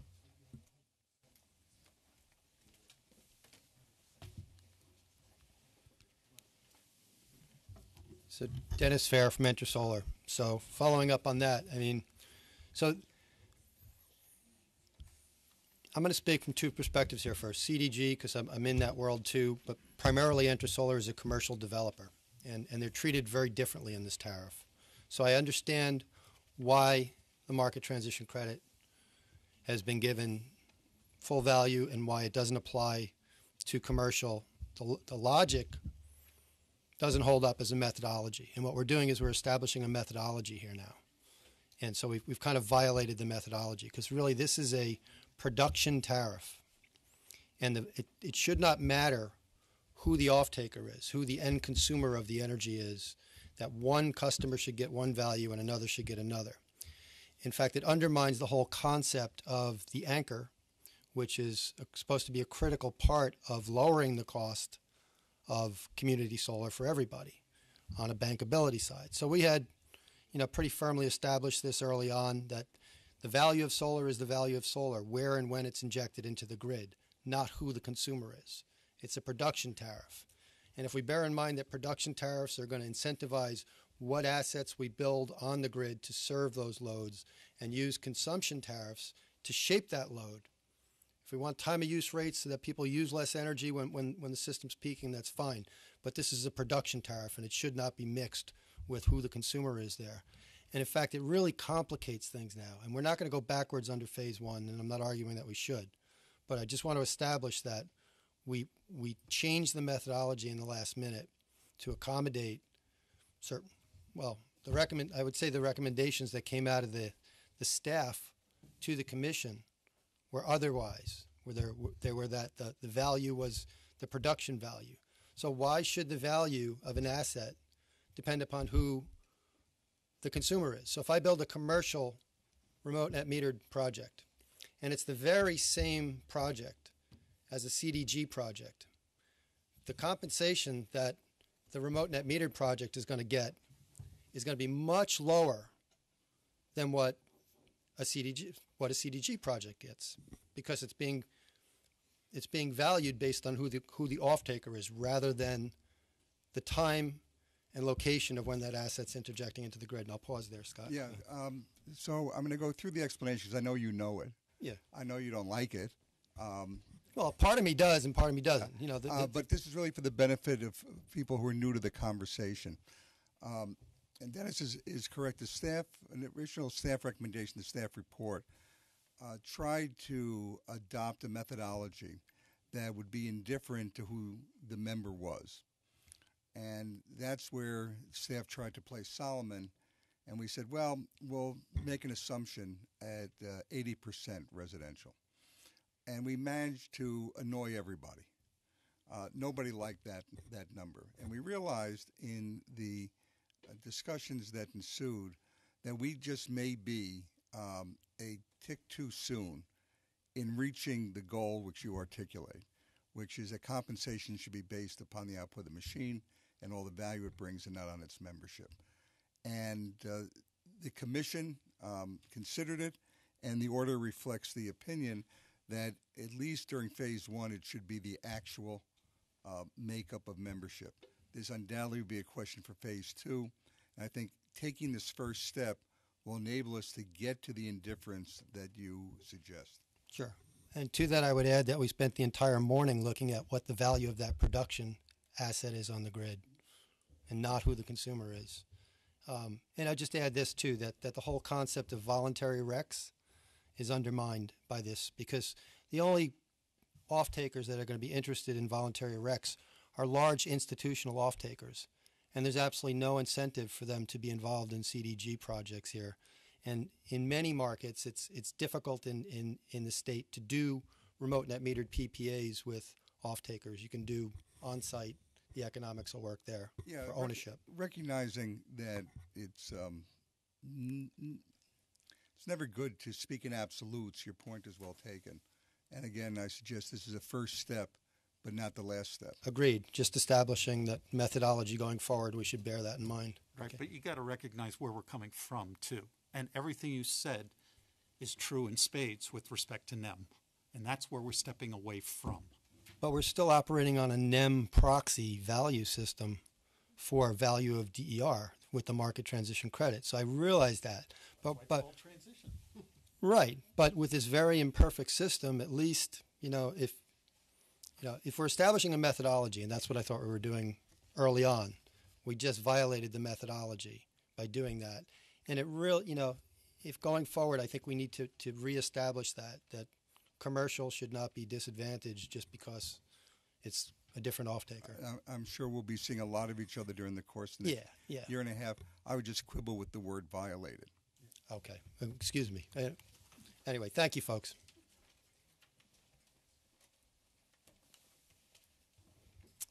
Emily Kosbar with Ampion. So I have a quick question that, forgive me if this was more appropriate for the cost recovery discussion. However, I was hoping to receive maybe some more clarity on it in sort of the MTC sort of value stack discussion and did not.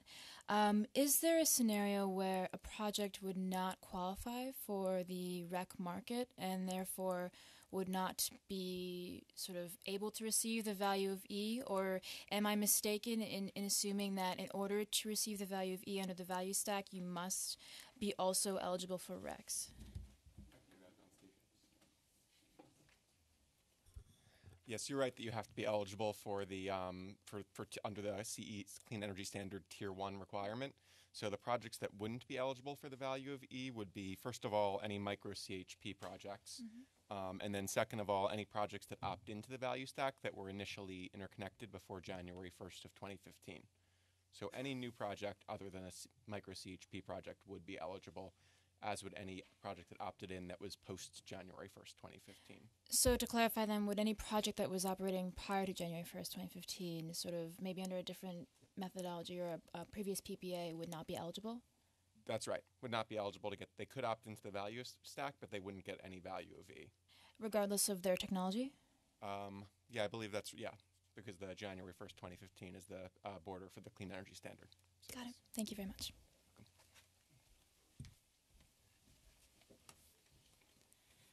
Hey, it's Melissa Kemp from Cypress Creek again. So I just had a couple quick, again, like kind of practical questions.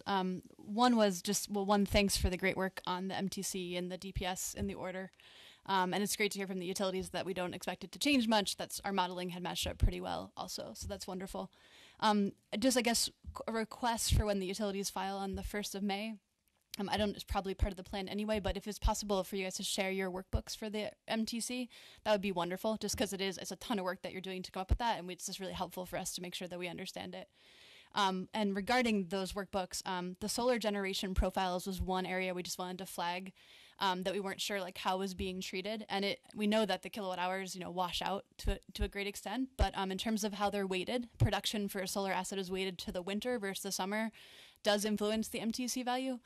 So when those are shared, it would be awesome to just know what solar profile you guys ended up thinking was suitable to use.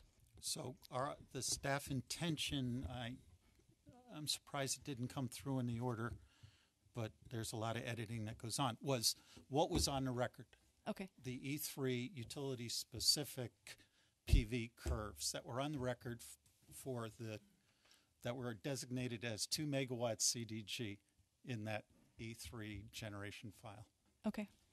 That was the intention. I mean, that's helpful to know. And besides, there's like this, we'll take a closer look at those. The DC to AC ratio was the other question we had when you get into that. It's really a small nut, right? But it does come up. And then also blended profiles for the region, right? So if you have one utility, NYSEG covers many regions, for example, same with grid, just which region is it a blend or what's going to be done there? And then last hopeful, I think, picky question was about the Energy Plus component of retail rate. We saw in the order there was very clear instructions about the LBMP, which was phenomenal.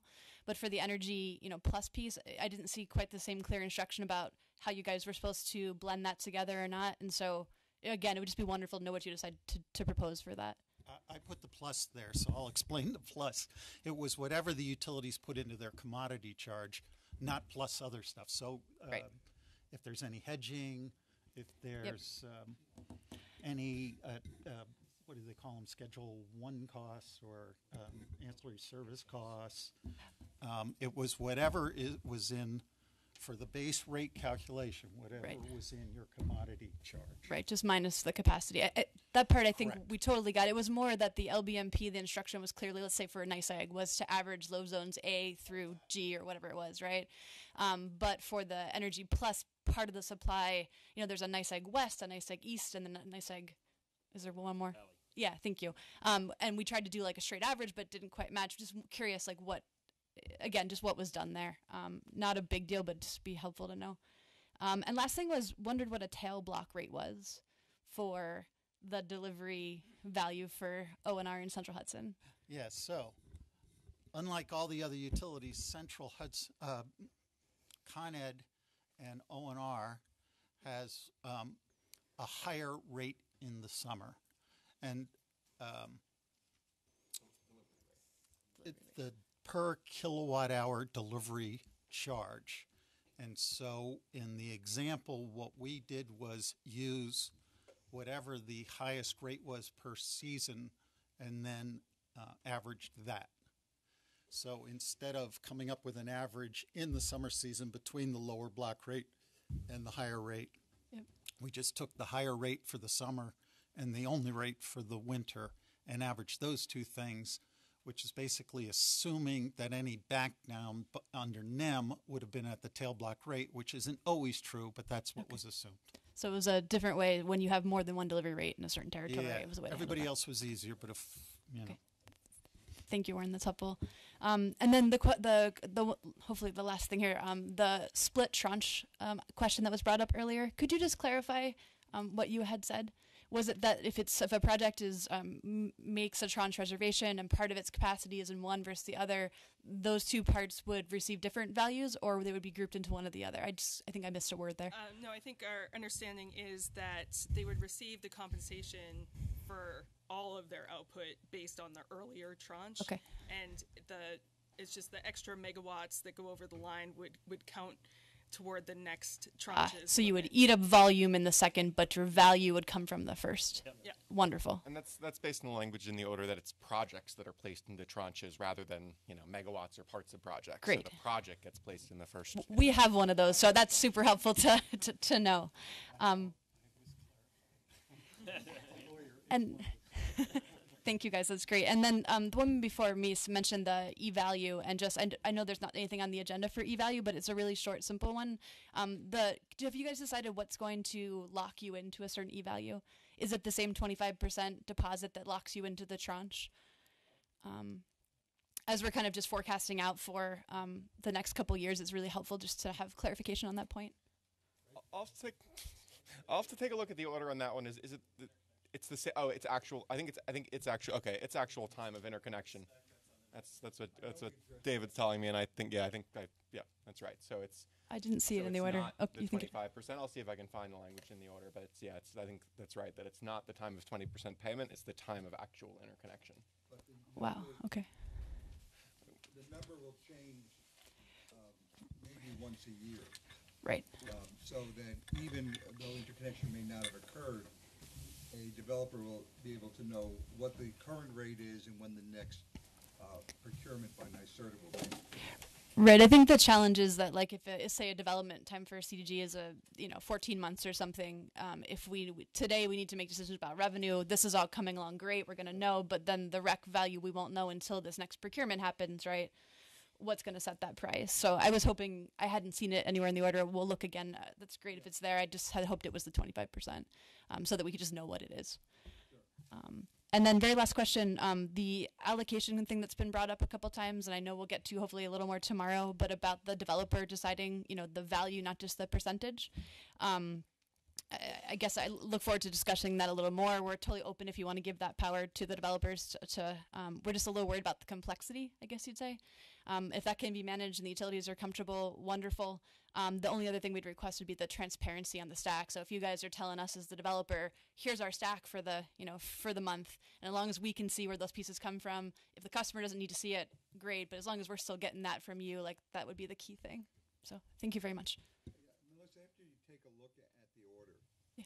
I invite you and your colleagues to reflect on its implications and maybe file some comments about it.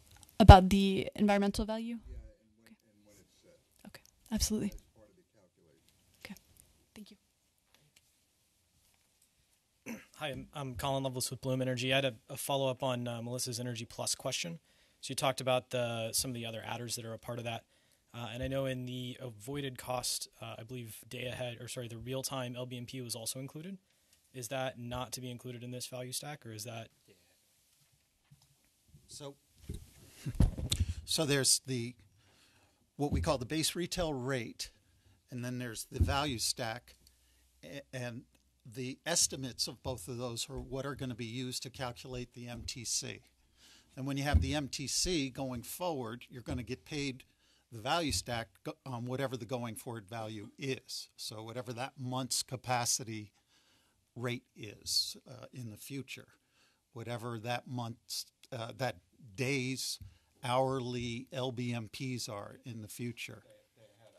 Yeah, it'll be you'll know it a day ahead. Right. Something like 10 or 11 in the morning. Okay, so the real time will no longer influence that. So the estimates that were provided as an example. NYSO real-time prices. Right. It's the day ahead, not the real time.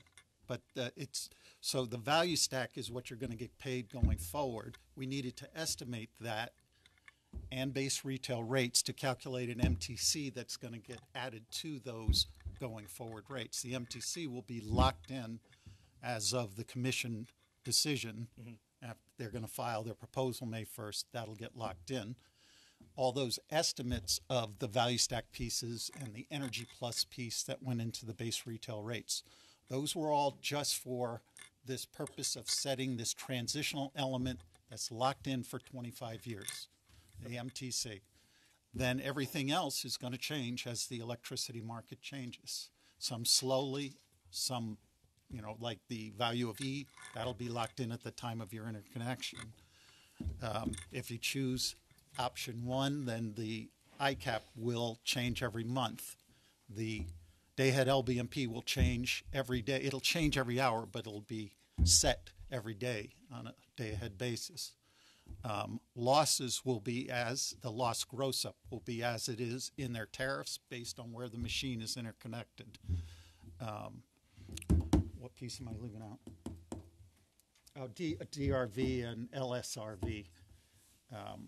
So the commission has the LSRV locked in for a project when you get it for 10 years. The DRV will change with marginal cost studies. Okay. But Colin, I don't think the real time just comes into the equation. When we refer to the hourly energy, it's the NYSO's day-ahead LMP. Right. Okay, so just I think some people call it the spot price. For those really in the weeds, there's sort of 2 spot prices. The day-ahead is the one that we're using because that's what we currently are billing our larger MHP, mandatory hourly pricing customers at. So we wanted to tie back to that. Right. So then the 5-minute real-time market is not really influencing this at all. That's just a cost that the utilities only are in a Yeah. However, it affects the day-ahead market, arbitrage way. The two should, converge, but they're, you've got transient happens. anomalies that mean they're never exact. Right. Okay. Thanks. Jamil Khan again. I'm trying to understand maybe something that's potentially getting lost in translation, or what could be a potential error in the way you calculated the bill credits. So looking at the example that you used on the screen, I understand that all of those factors and the formula that's used to get to that yellow box at the bottom. My issue is that, let's say if you start with a project that has that starts with one allocation between residential, small commercial, and demand build customers, but some point down the line changes that allocation, then the customers who were there to begin with, according to that formula, they would see their individual credits value change. Does that make sense? So, and I don't think that was the intended intention of the order, or do I have that wrong? So let's say if you have 100% residential, and each customer is getting MTC at a certain rate, but let's say at some point you drop down to 60-40, then the total compensation changes, and then the residential customers who are still there, their credits would change by this formula. That's correct. So that's the intention of the order then? That's correct at this stage, because the order is built off the concept of the actual enrollment, the actual membership. Mm-hmm. So if one starts on the 100% project, 100% residential project, it's going to be up to the sponsor, the developer, to manage that. And there's going to be in and out, but the developer was to decide, for possibly very good reasons, to change the construct. So now it was an 80-20, 60-40 project. Mm-hmm. They're going to have some members they're going to have to deal with in terms of the implications for them.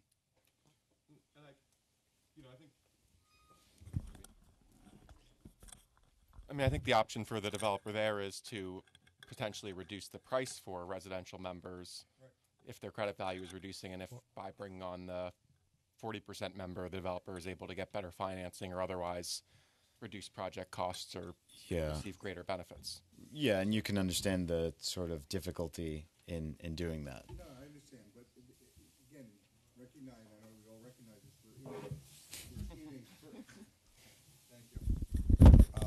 We're in a first stage and a first step, that the flexibility that would come from valuing the machine, as we talked about before with Dennis, just isn't present in the near term.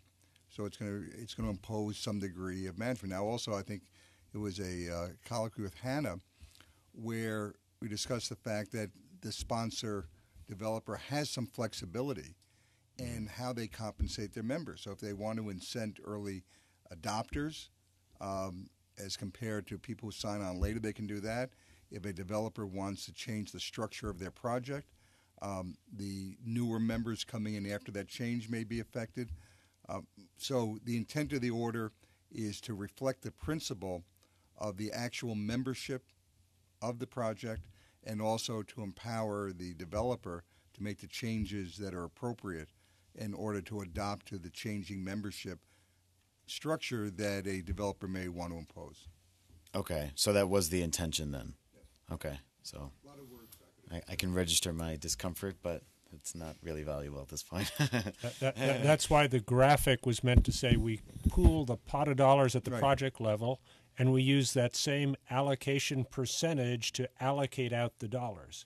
That's one of the levers that the developer has, how to set that allocation. Right. We're depending on your contract with the customer, you may decide to move a 1% customer up to a 1.5% for a period of time to meet whatever your contractual obligations are. You have the ability to change those allocations monthly if you want. It's my opinion, so I just want to say, that as long as there's an MTC, the MTC is not forever, it is going to be difficult to get to a point of valuing the project, because we're going to run into the problem that staff ran into when it made its Solomon-like proposal.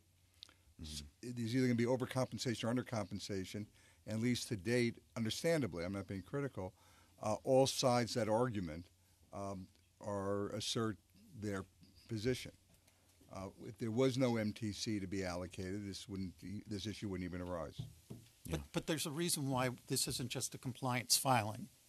So this is going back to the compliance sausage making that's going back to the commission. So you have, Scott mentioned you have informal comments by the 17th and then formal comments after that. And, you know, if you come up with a better mousetrap that addresses the principles, hey man, come on down. All right, we'll do then. Thank you. Yeah. Hi, Chris McDermott again. Just a quick question following up on the question I asked this morning on the reporting and billing. So for CDG, conceptually, the way the reporting and billing works, just so I understand this clearly, is for the satellite accounts, they'll get a bill every month that will show their allocation, their all-in value stack rate, and the monetary credit that they had on that bill. And then the breakdown of that monetary credit is on the host bill. I forgot. Do we have billing on the agenda for tomorrow? No. Well, so this may be discussed more fully tomorrow. Right, but I think 50,000 foot level is that we don't want to get between the CDG project developer. We don't want to get in the middle of that at all. The utilities don't want to go on. What we've envisioned is that the satellite members get $1 credit on their bill. Boom, here's your CDG credit. And then the CDG developer, the host, the whatever, whoever the machine possessor is, gets access to the ability to check how the value stack was calculated for that month and all of that. But I guess my question is simply, what does that credit on the customer's bill look like? So is we there can going talk to be a about that standardized tomorrow? reporting template for that? We're thinking $1 per month. The number of dollars, I think, is all Yeah. it'll look like. Let's just say initially, if it's $30, the monetary credit, what it'll say is something like CDG credit, $30. And it'll be that simple. And the reason it's that simple is to get more complicated than that in the near term is probably impossible. But it's also, there's so much of the developer's discretion on what that dollar amount is that it's probably very difficult to include in utility billing systems in the near term. There's a lot of developer discretion on both what the customer is going to pay as a subscription fee and what the allocation of value is to them. So it's very difficult for the utility to say what either of those is and what the logic the developer used to calculate those two numbers is based on. Right. It's a mathematical formula that you're coming up with based on the value stack you know is coming to you. And hopefully, my thought is you'd build a model that says this is what it looks like and this is how I can develop a business model around that. Right. So, potentially, you could be sending something out to the customers that said, you have 1% of the project. That month, this was 200. This month, that was 200 kilowatt hours. That equaled $30. Here's how the $30 was calculated by the utility. Right. I guess I was even going to within that monetary credit on the customer bill, the example you gave of $30. Would you even get the price and the quantity so they could at least see their allocation? I think the problem is that because the developers have to report that allocation to the utilities, correct? So the utilities would have that information. Well, the allocation is percentage. I think the problem with that is that every kilowatt hour actually has a separate price because the LVMP is slightly different every hour. So there'd be an average, but there isn't a. The other thing we would require on our bill is a big disclaimer around that saying, if you have questions about this percentage and about this dollar amount, please call the developer that you're subscribed to, right? Because if it's on a utility bill, we're their first stop for calls, yet we have no knowledge of how that was derived. I want to make a suggestion. Thank you. Clearly, for those of us that think about this all the time, we can leap to see a rational way to present the issue on the bill. And appreciate the important significance point of view of the developer.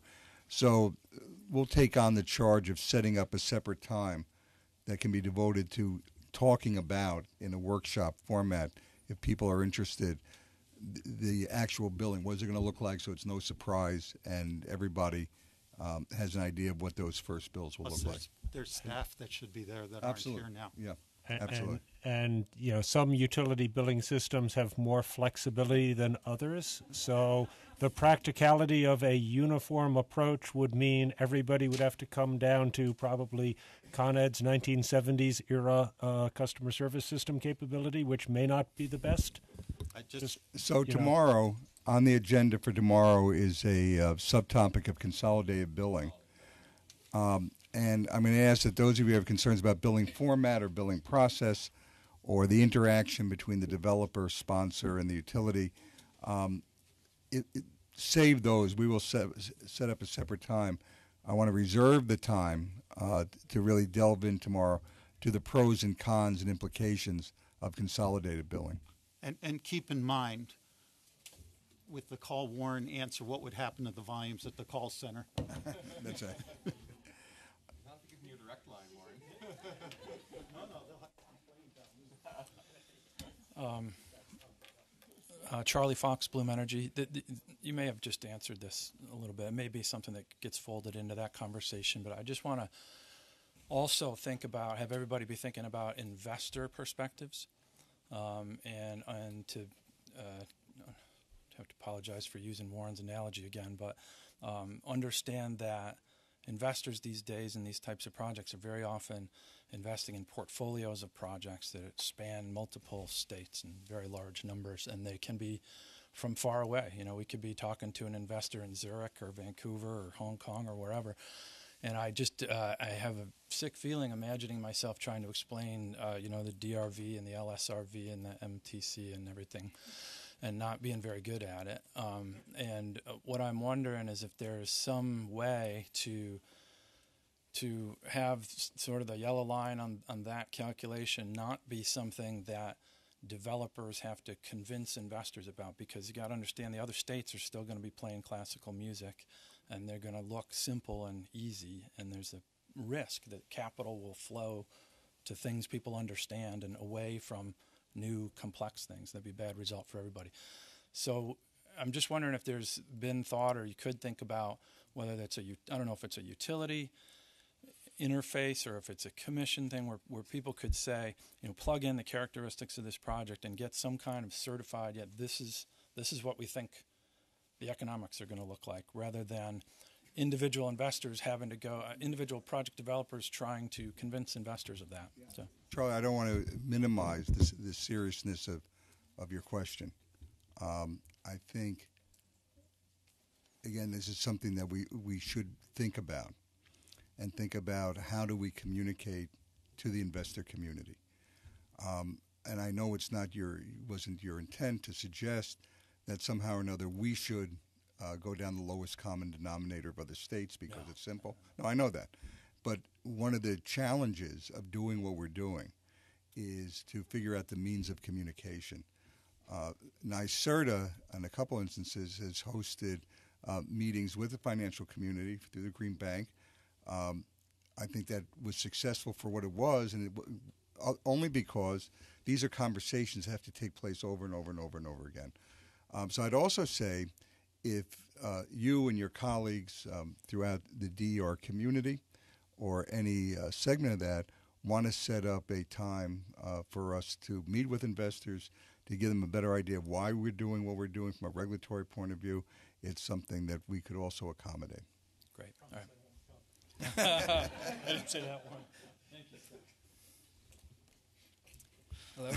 My name is Nick Urban. I'm with Ampion. I wanted to clarify how the value stack was calculated, because I think I've heard a couple times that the LBMP would be something that's calculated maybe even monthly, but in the presentation, and I think how I read in the order, it says that the value stack LBMP is a weighted average of the 2014 to 2016.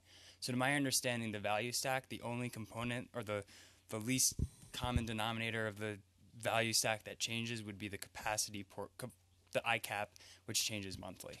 No. Everything else changes less often. No. So what you see in the order is an example of how to calculate the MTC. Yep. So I mean, I have it on my computer. It's in the presentation that you guys presented. Period. Okay. So the 3-year average is for calculating the MTC. Great. You got a number. now. I'm at Central Hudson. In Tranche 1, I have an MTC of 4.7 cents. Okay? Yep. You can throw that table away. Yep. Now, what you're going to get paid is every day's. Yep. No, I get it. Oh, I just okay. wanted to clarify because So it that's it going says to it in change the every presentation. day. Okay.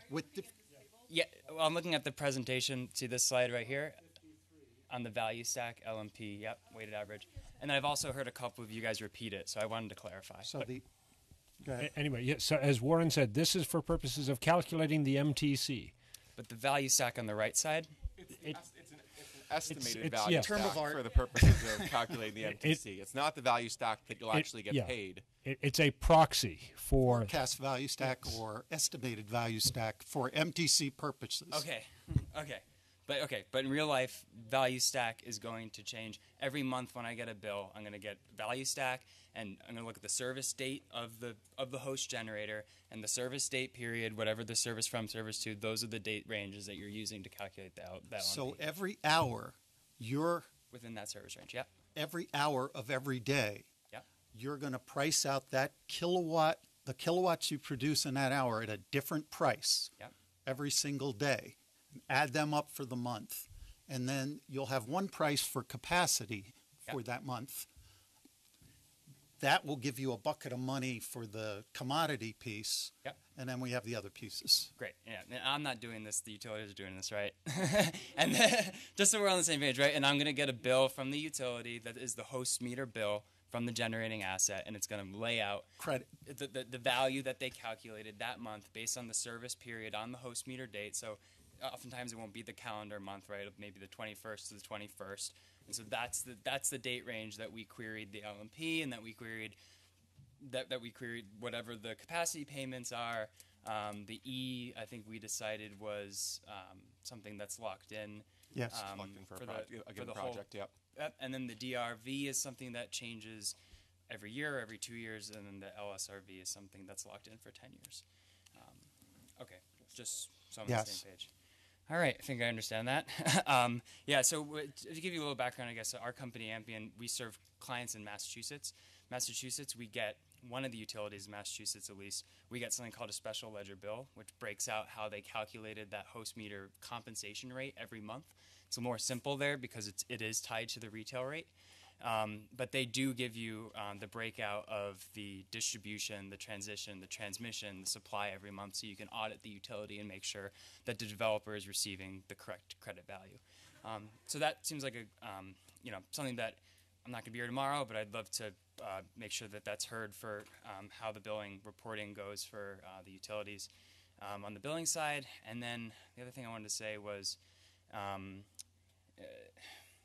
that another thing that I guess I'd urge you to look at how Massachusetts is doing their new SMART program and how they're decoupling the compensation rate that you get that calculates the bill credit value from the all-in subsidy tariff value, production-based tariff, as Dennis is saying, that you get for the site's production.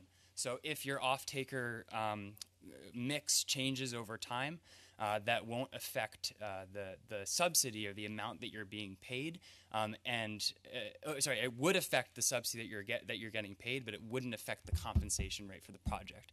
So the project is getting 15 cents per kilowatt hour for 20 years, 25 years. But if you change composition, so let's say you started off as community solar and then you became just C&I, the developer would get paid less. But the compensation rate that you calculate the bill credits at doesn't change, and that's something that developers can model for 20, 25 years. I'm not sure.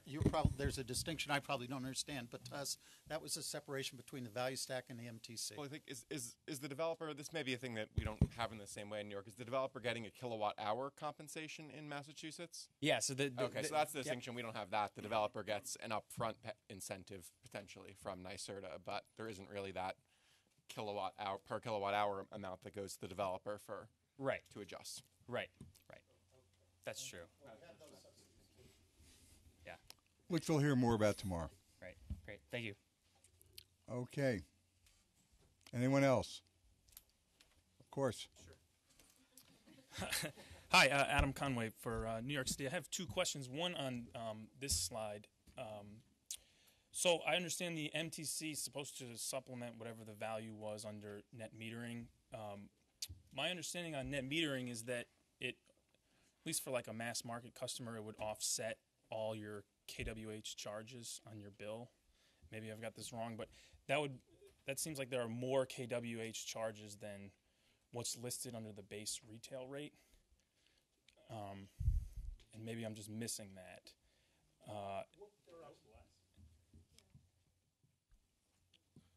Say that again. I mean, So there are as Warren as there's the Energy Plus stuff, the hedges and the. Yeah, So I'm those talking are about covered things in like that. the temporary state assessment, or like the EAPS charge, or like the RDM charges, or all those other charges that are on there. Those would get offset under NEM. So I believe those are included in the base retail rate calculation. No. Oh. No. Sorry. So sometimes those are positive, sometimes those are negative. Sometimes they're going to go away in the future, like or are in the process of going away. And so what we latched onto for the entire process, I guess we didn't make it, was the things that were going positive, negative, like RDMs. Yeah. We didn't want to get into. So we went through for the items. Now, I know the SBC, the intent is for it to go away, but not the costs. So we kept the SBC there and the MFC. Okay. And the commodity charges. And I believe the SBC portion should include any EAPS-related charges, right? Yes. That's my understanding. Well, anyway, the idea is that it was intentional that some things were left out. Correct. There's a lot of stuff in the sauce that goes positive and negative. Okay. Okay, and then my second question is I still don't understand the flexibility versus the calculation. That's how this is simple compared to what it could have been. Sure. So slide 58. Can we just go back to slide 58 for a second? Sorry. Look at that pretty yellow box again. Yeah. I still don't understand it. So just at the top line, there's a 60-40 mass market demand build split, and that's what the utility is using to calculate the yellow box, right? That's the starting point. And who tells you that starting point? The CDG hosts Host in the form where they list out all the customers and their allocation. Okay, and then the 60-40, is that based on output of the project or number of subscribers? It's who gets that. It's who's getting that percentage output. It's based on the number of the allocation to the customers, and that allocation is based on the output of the project. So 60% of the project has to go to mass market. 40% of the yellow box has to go to demand build. Yeah, at least 60% That's to the mass minimum. market. At least 60% of the project has to be mass market under the CDG order. Yeah. And therefore, at least 60% of the 32,000 has to go to the mass market as well. In this case, exactly 60% of the 32,000 would go to mass market, and the other 40% of the 32,000 would go to demand build, because you use those exact same numbers to calculate up here and to divide it out down at the bottom. So I'm the sponsor. I tell you 60% is going to go to these mass market customers, 40% is going to go to these demand build customers. You do the calculations, and then you just apply that to those customer accounts that I told you. In the way that you indicate. Okay. So where's I don't understand like the flexibility for the developer here. It's like So- I'm giving so- you the number. So next month, the developer says, you know what, dial down my demand build to 35% and increase my resi up to 47%, right? So every month they can change those percentage allocations. They could say, okay, I have met my I don't know what the contractual relationships are, but hypothetically, I've met my contractual relationship to deliver a certain amount of value to my demand build anchor tenants. So come October, zero them out. Bring all of the benefits over to residential mass market. For those remaining 2 months, we'll increase the MTC and give all of the proceeds then to the mass market customers, because that's what the sponsor told us to do. And in addition to among the groups, there's flexibility among customers. So if you have 1,000 residential customers, but want to give 250 of them a 0.5% share, 750 of them a 0.75% share. That's the only person, you decide to do that and tell the utility, and nobody else steps in. This could be a list of 50 customers, right, with individual percentages. As long as the account numbers are right, you heard that before, make sure those account numbers are right, we can work with that. The other large part of the flexibility there is, again, what are you charging for that subscription? Oh, yeah, sure. Right? Okay. I'm just clarifying that at least 60% of the output of that number, that yellow box, has to go towards mass market. Okay. In that design. Well, at least 60% has to do in any CDG and that, yeah, that's design. right. And not some CDGs could have more. Hi, Dan Leary with Tesla Solar City. Got a couple of questions that I guess kind of stack on each other, if you will. One is around the ICAP, and I think someone mentioned earlier it'd be good to see kind of your own math in terms of the alternatives to kind of see where the alternatives kind of in a hypothetical scenario, kind of like the math comes out. And I kind of say that because there's a lot of talk about this transition to phase 2 and this transition to kind of like DERs where energy storage is co-located with the generation, in particular solar. You know, whether or not we're going to be properly incentivizing storage in this kind of phase 1 value stack, I think should be at least kind of like considered, because you've got like a couple of things going on in terms of like the LSRVs, you know, kind of there's a certain amount of megawatts that are going to be, you know, kind of installed in those areas, which arguably could be the most, you know, kind of beneficial use cases of having storage at them.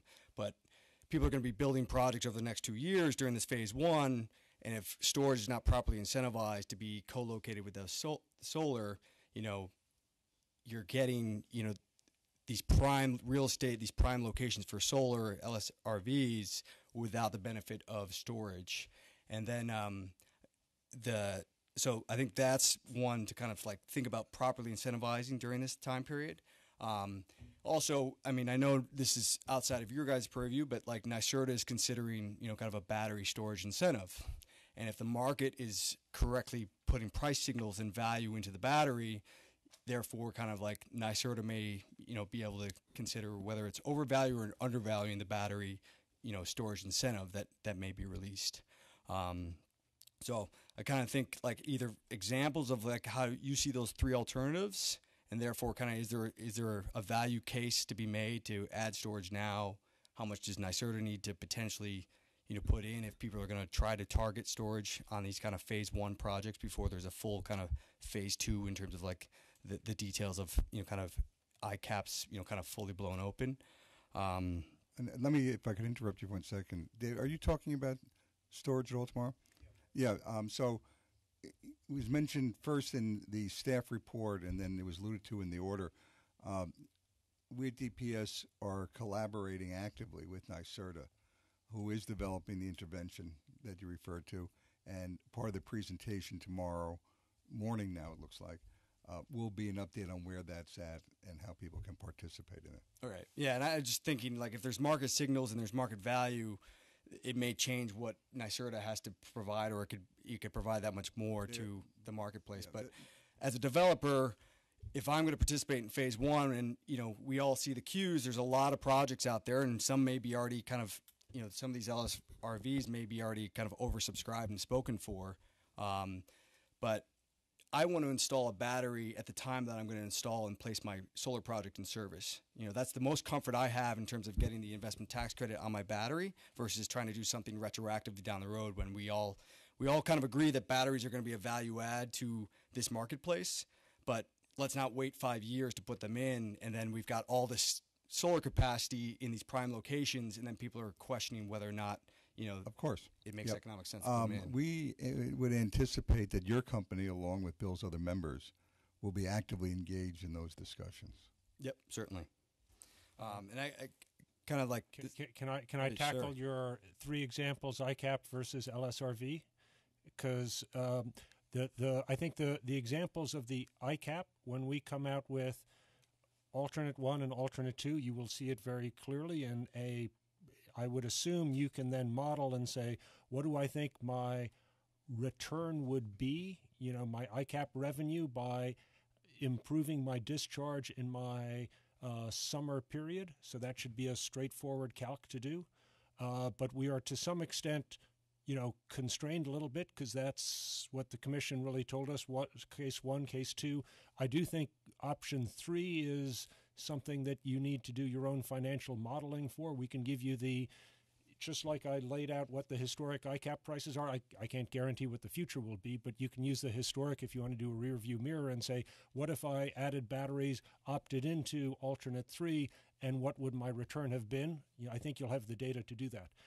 I do think, though, the LSRV, we are giving you a good, clean economic incentive to add batteries, because if you're in one of our LSRV zones and you're solar alone, it's what's your solar production at my top 10 hours. I can't guarantee what my top 10 will be, but we've given the historic of what they are. All of our network history is out there, as a result of some of our DSIP and SDSIP work. And to the extent storage improves your coincidence, that will improve your LSRV return. So I think there is a clear line of sight to enhance your LSRV revenues that should be very modelable, of solar would, previous slide. Some of Con Ed has 4 CSRP zones. Other utilities just have 1 distribution zone. But you can kind of say, what would solar achieve? Hypothetically, let's say it's a 15% coincidence factor. You get 15% of the LSRV. You firm up, let's say you've got a 2 megawatt solar system. You're putting in 1.7 megs of batteries to, make sure you can always push out 2 at any given time. You can move that 0.15 up to unity, right? Yep. Okay. And I think that then kind of goes on to kind of quote unquote behind the meter projects that kind of will start to incorporate storage as well. And right now, as you kind of read the order, products utilizing the value stacks are technically going to be, kind of in front of the meter interconnections. And if the market signal for value, and, you're utilizing kind of NYSERDA's incentives is not equitable to what I could otherwise have behind the meter, where I have a demand reduction. So I go to a customer and I say, look, I can reduce your demand by $5 per kW on a 500 kilowatt battery. Like, X is your value per month, Y is your value per year. Here's what we can do. But if I have to utilize the value stack, and put an interconnection in front of the meter, is the value stacks, kind of added value from the ICAP going to be, because I'm not in LSRV or anything, going to be equitable to what the business use case would be behind the meter? And therefore, can I bifurcate those 2 products? I think there's a couple of issues, and we discussed a lot in the past many months of this proceeding there. The issue of behind where the meter is, if you're an on-site with solar and going forward into phase 1, you're a demand metered customer, then you want to get credit for the fact that some hours you generate more than you consume. The credit you're going to get is based on having an hourly meter, not isolated on the generator, just what you inject into the system each hour. That was step 1. Step 2 of what compensation you get for consuming X instead of X plus 10 is the exact same question as what you get charged for consuming X plus 10, and that's phase 2. And that's a bigger issue than just step 1 of, okay, how are we crediting when you generate more than you consume each hour? So if you tell me you're not being credited enough for lowering load behind the meter, my response always is, then we're not charging you enough for when you consume behind the meter. Okay. Just the other view of that as well, just to add to what Warren said, the value stacks clearly for anything that is exported. So you don't need to be set up your battery in front of the meter. It can be behind the meter with some export capability, because you will get the value stack, including, if you're in the right location, the LSRV for your exports.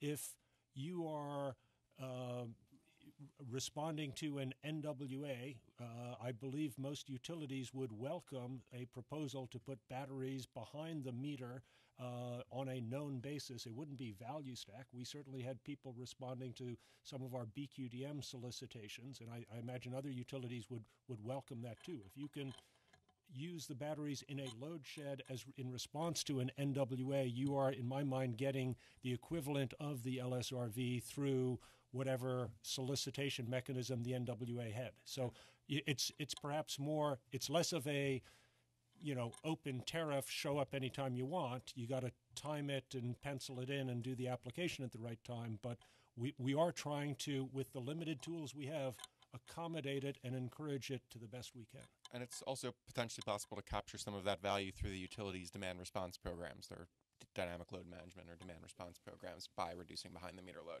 Okay.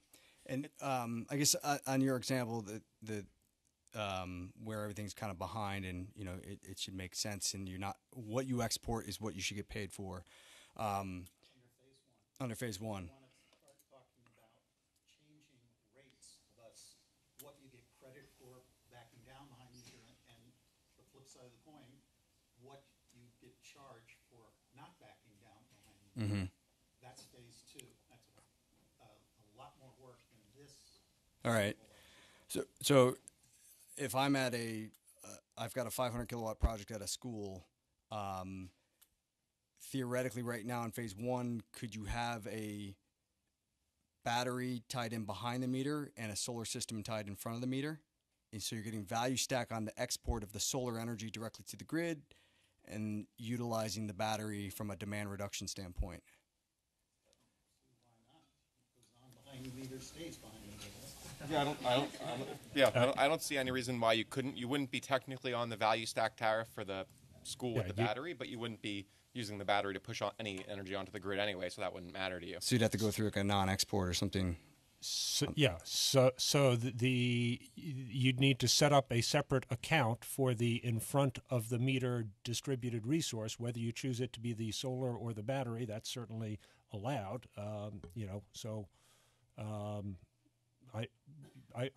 I can't in my head do the economics of understanding the business case, but I'm sure you've thought about it since you're asking the question. Okay. Well, that's the gray area. It's if you break it apart, but that's where it goes to, like, the value stack. Is the value stack beneficial enough to have, kind of downstate or places where like they could benefit from storage being at their site, but if you go behind the meter and you can't get the ITC, but you won't have solar, like, it defeats Jamil, are the you purpose. standing up to come up behind your colleague? All right. Okay, thank you. Hi, quick question on DRV, LSRV while we're on the topic. Tell us who you are. Mike Conway from Borrego Solar. So your marginal cost studies, your work papers, you got a bunch of capital projects in there. You pull those out, you're going to determine LSRV using those projects. Once you pull those out, are you applying a suitability criteria similar to the ones identified in the DSIPs? And if so, are you limiting? Are you sort of like eliminating eligibility for those set of projects, for projects in the value stack to get value out of them? So when you said, you want to answer? Please, I was going to try to clarify. Right. What did you mean by pulling things out? Traditional utility CapEx projects. The list of CapEx projects in the work papers, right? Some of them are new substations. Some of them are replacing a transformer from the 40s. Let me see if I can. So in the DSIP, you had screening criteria. This is suitable for an NWA RFP. This isn't. Whereas in marginal cost studies, we kind of do that, or have in the past, of trying to sort out growth-related or megawatt-related versus all the other projects you have to do just to keep the lights on.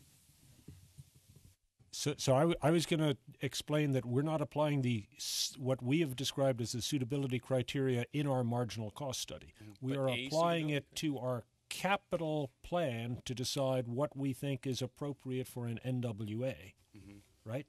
So we're not doing a screen. We're not filtering our capital before turning the crank on our marginal cost analysis. Right. Are you now doing that same analysis to determine what can be included in DRV and LSRV? So the short answer is we are not, because we're taking with the exception of Central Hudson, we've got marginal costs that were not designed to be locational based. We're going to try to get there. Con Ed and ONR are hoping to get there in 2018.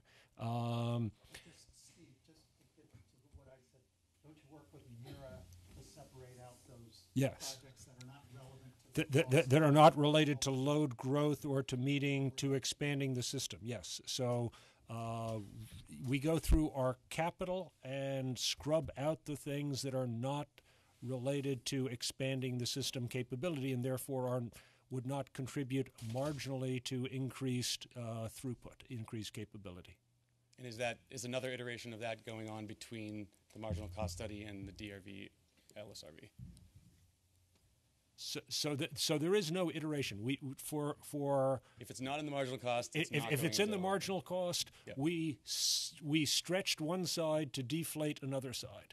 That's all we did to come up with our initial LSRV DRVs.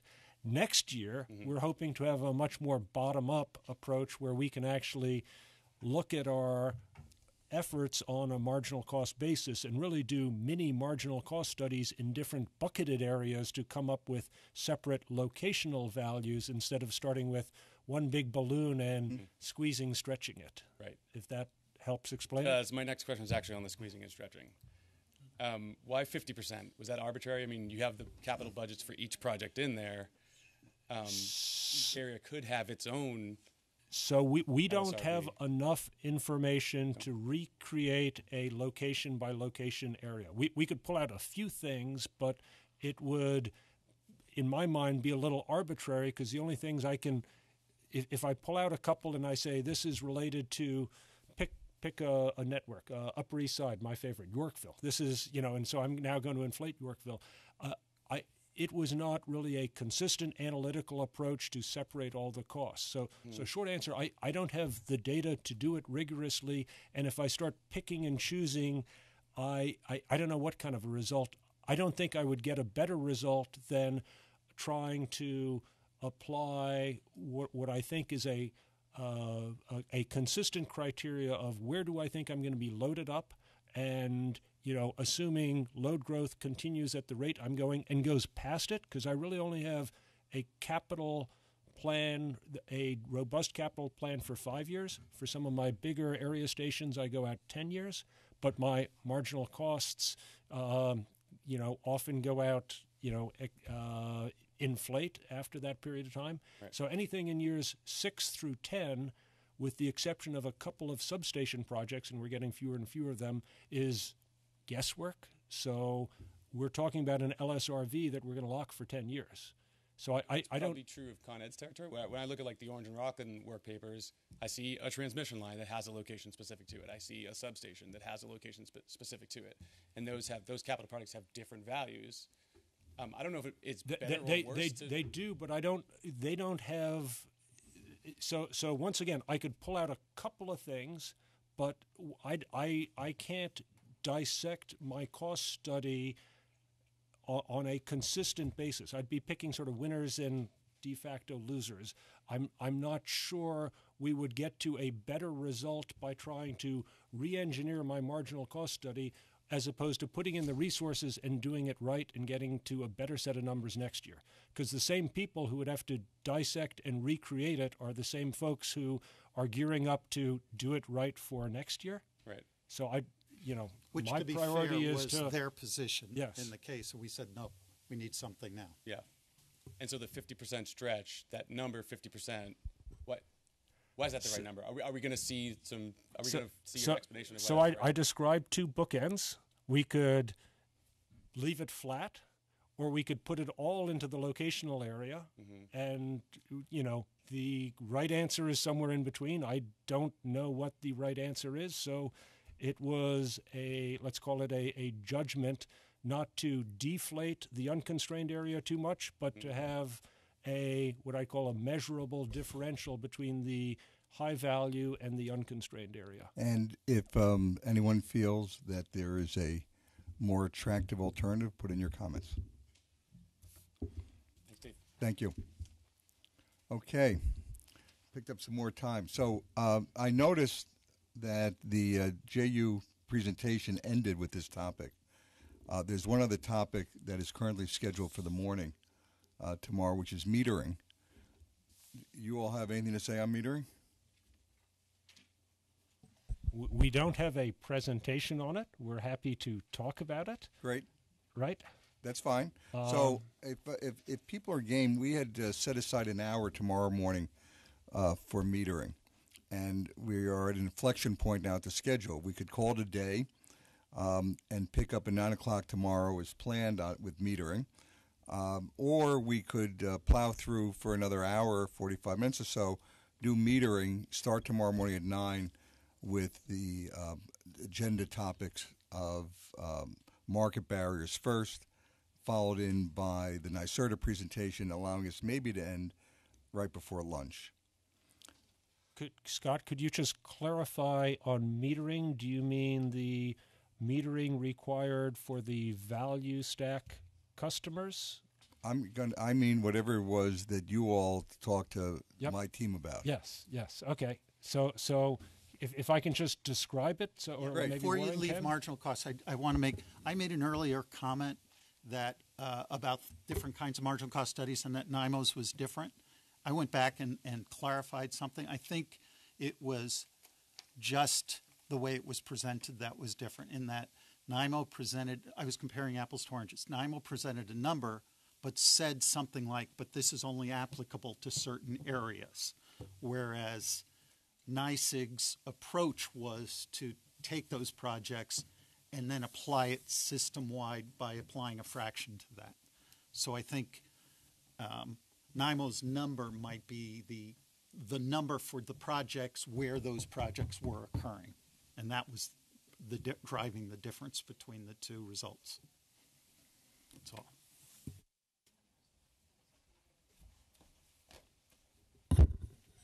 So I think the metering question, if I understand it correctly, is the for larger CDG projects, the what I'd call 2 megawatt ground mount. I think the expectation is everybody will be setting interval bidirectional meters. There is a class of and the actual cutoff as to what size project might vary by utility, but let's say hypothetically anything 500 kW and above would normally have an interval meter installed. The question is, if somebody opts into the value stack, they need an hourly interval meter, and the commission order also suggests that large C&I that in theory could have the option of staying with traditional NEM would be required to have an hourly meter, even though if they stayed with traditional NEM from a utility billing perspective, we wouldn't necessarily need that. And at least in Con Ed and ONR's case, I think we'll get to there after we do our AMI deployment. But the question is, do we need to do we need to oblige a C&I customer, and maybe the value stack provides enough compensation for them to opt for the hourly meter. And then the corollary to that would be a discussion of what are the utilities' practices on who pays for that, what I call optional hourly meter. So I think that's the gist of the topics we would delve into. So I thought there was still an open question to the group of do they want to hang out and talk about that today or defer it till tomorrow. I was just trying to encapsulate it so people knew what they were making a decision on. And maybe that'll cause them to run for the door. But As I was describing, I was looking out of my left eye towards the table, and whenever I said stay, everybody seemed to be nodding. And when I looked to my right, not everybody, right? People said, yeah. So my suggestion is that we plow through for the next 45 minutes or so, which may enable us, in fact, to pick up time tomorrow and end the day somewhere in the 12:30, 1 o'clock range. People are nodding, or people are doing nothing, and if they're doing nothing, you're nodding. So why don't we go ahead? Sure.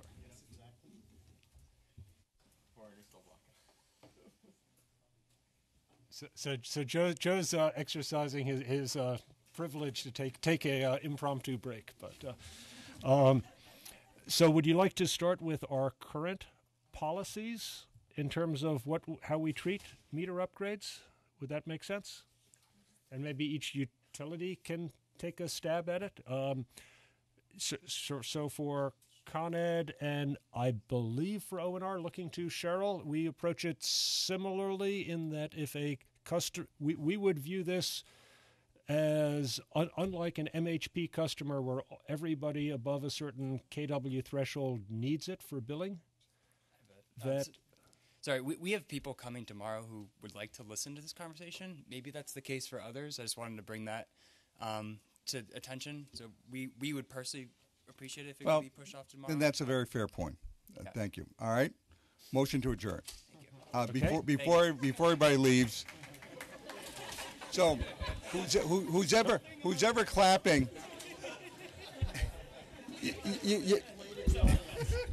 You need to nod your head more vigorously next time. So, yeah. So we'll reconvene seriously promptly on time tomorrow, 9 a.m. We'll start with metering. We've set aside about an hour for that, and then we'll move in to the items listed on the agenda. Thank you.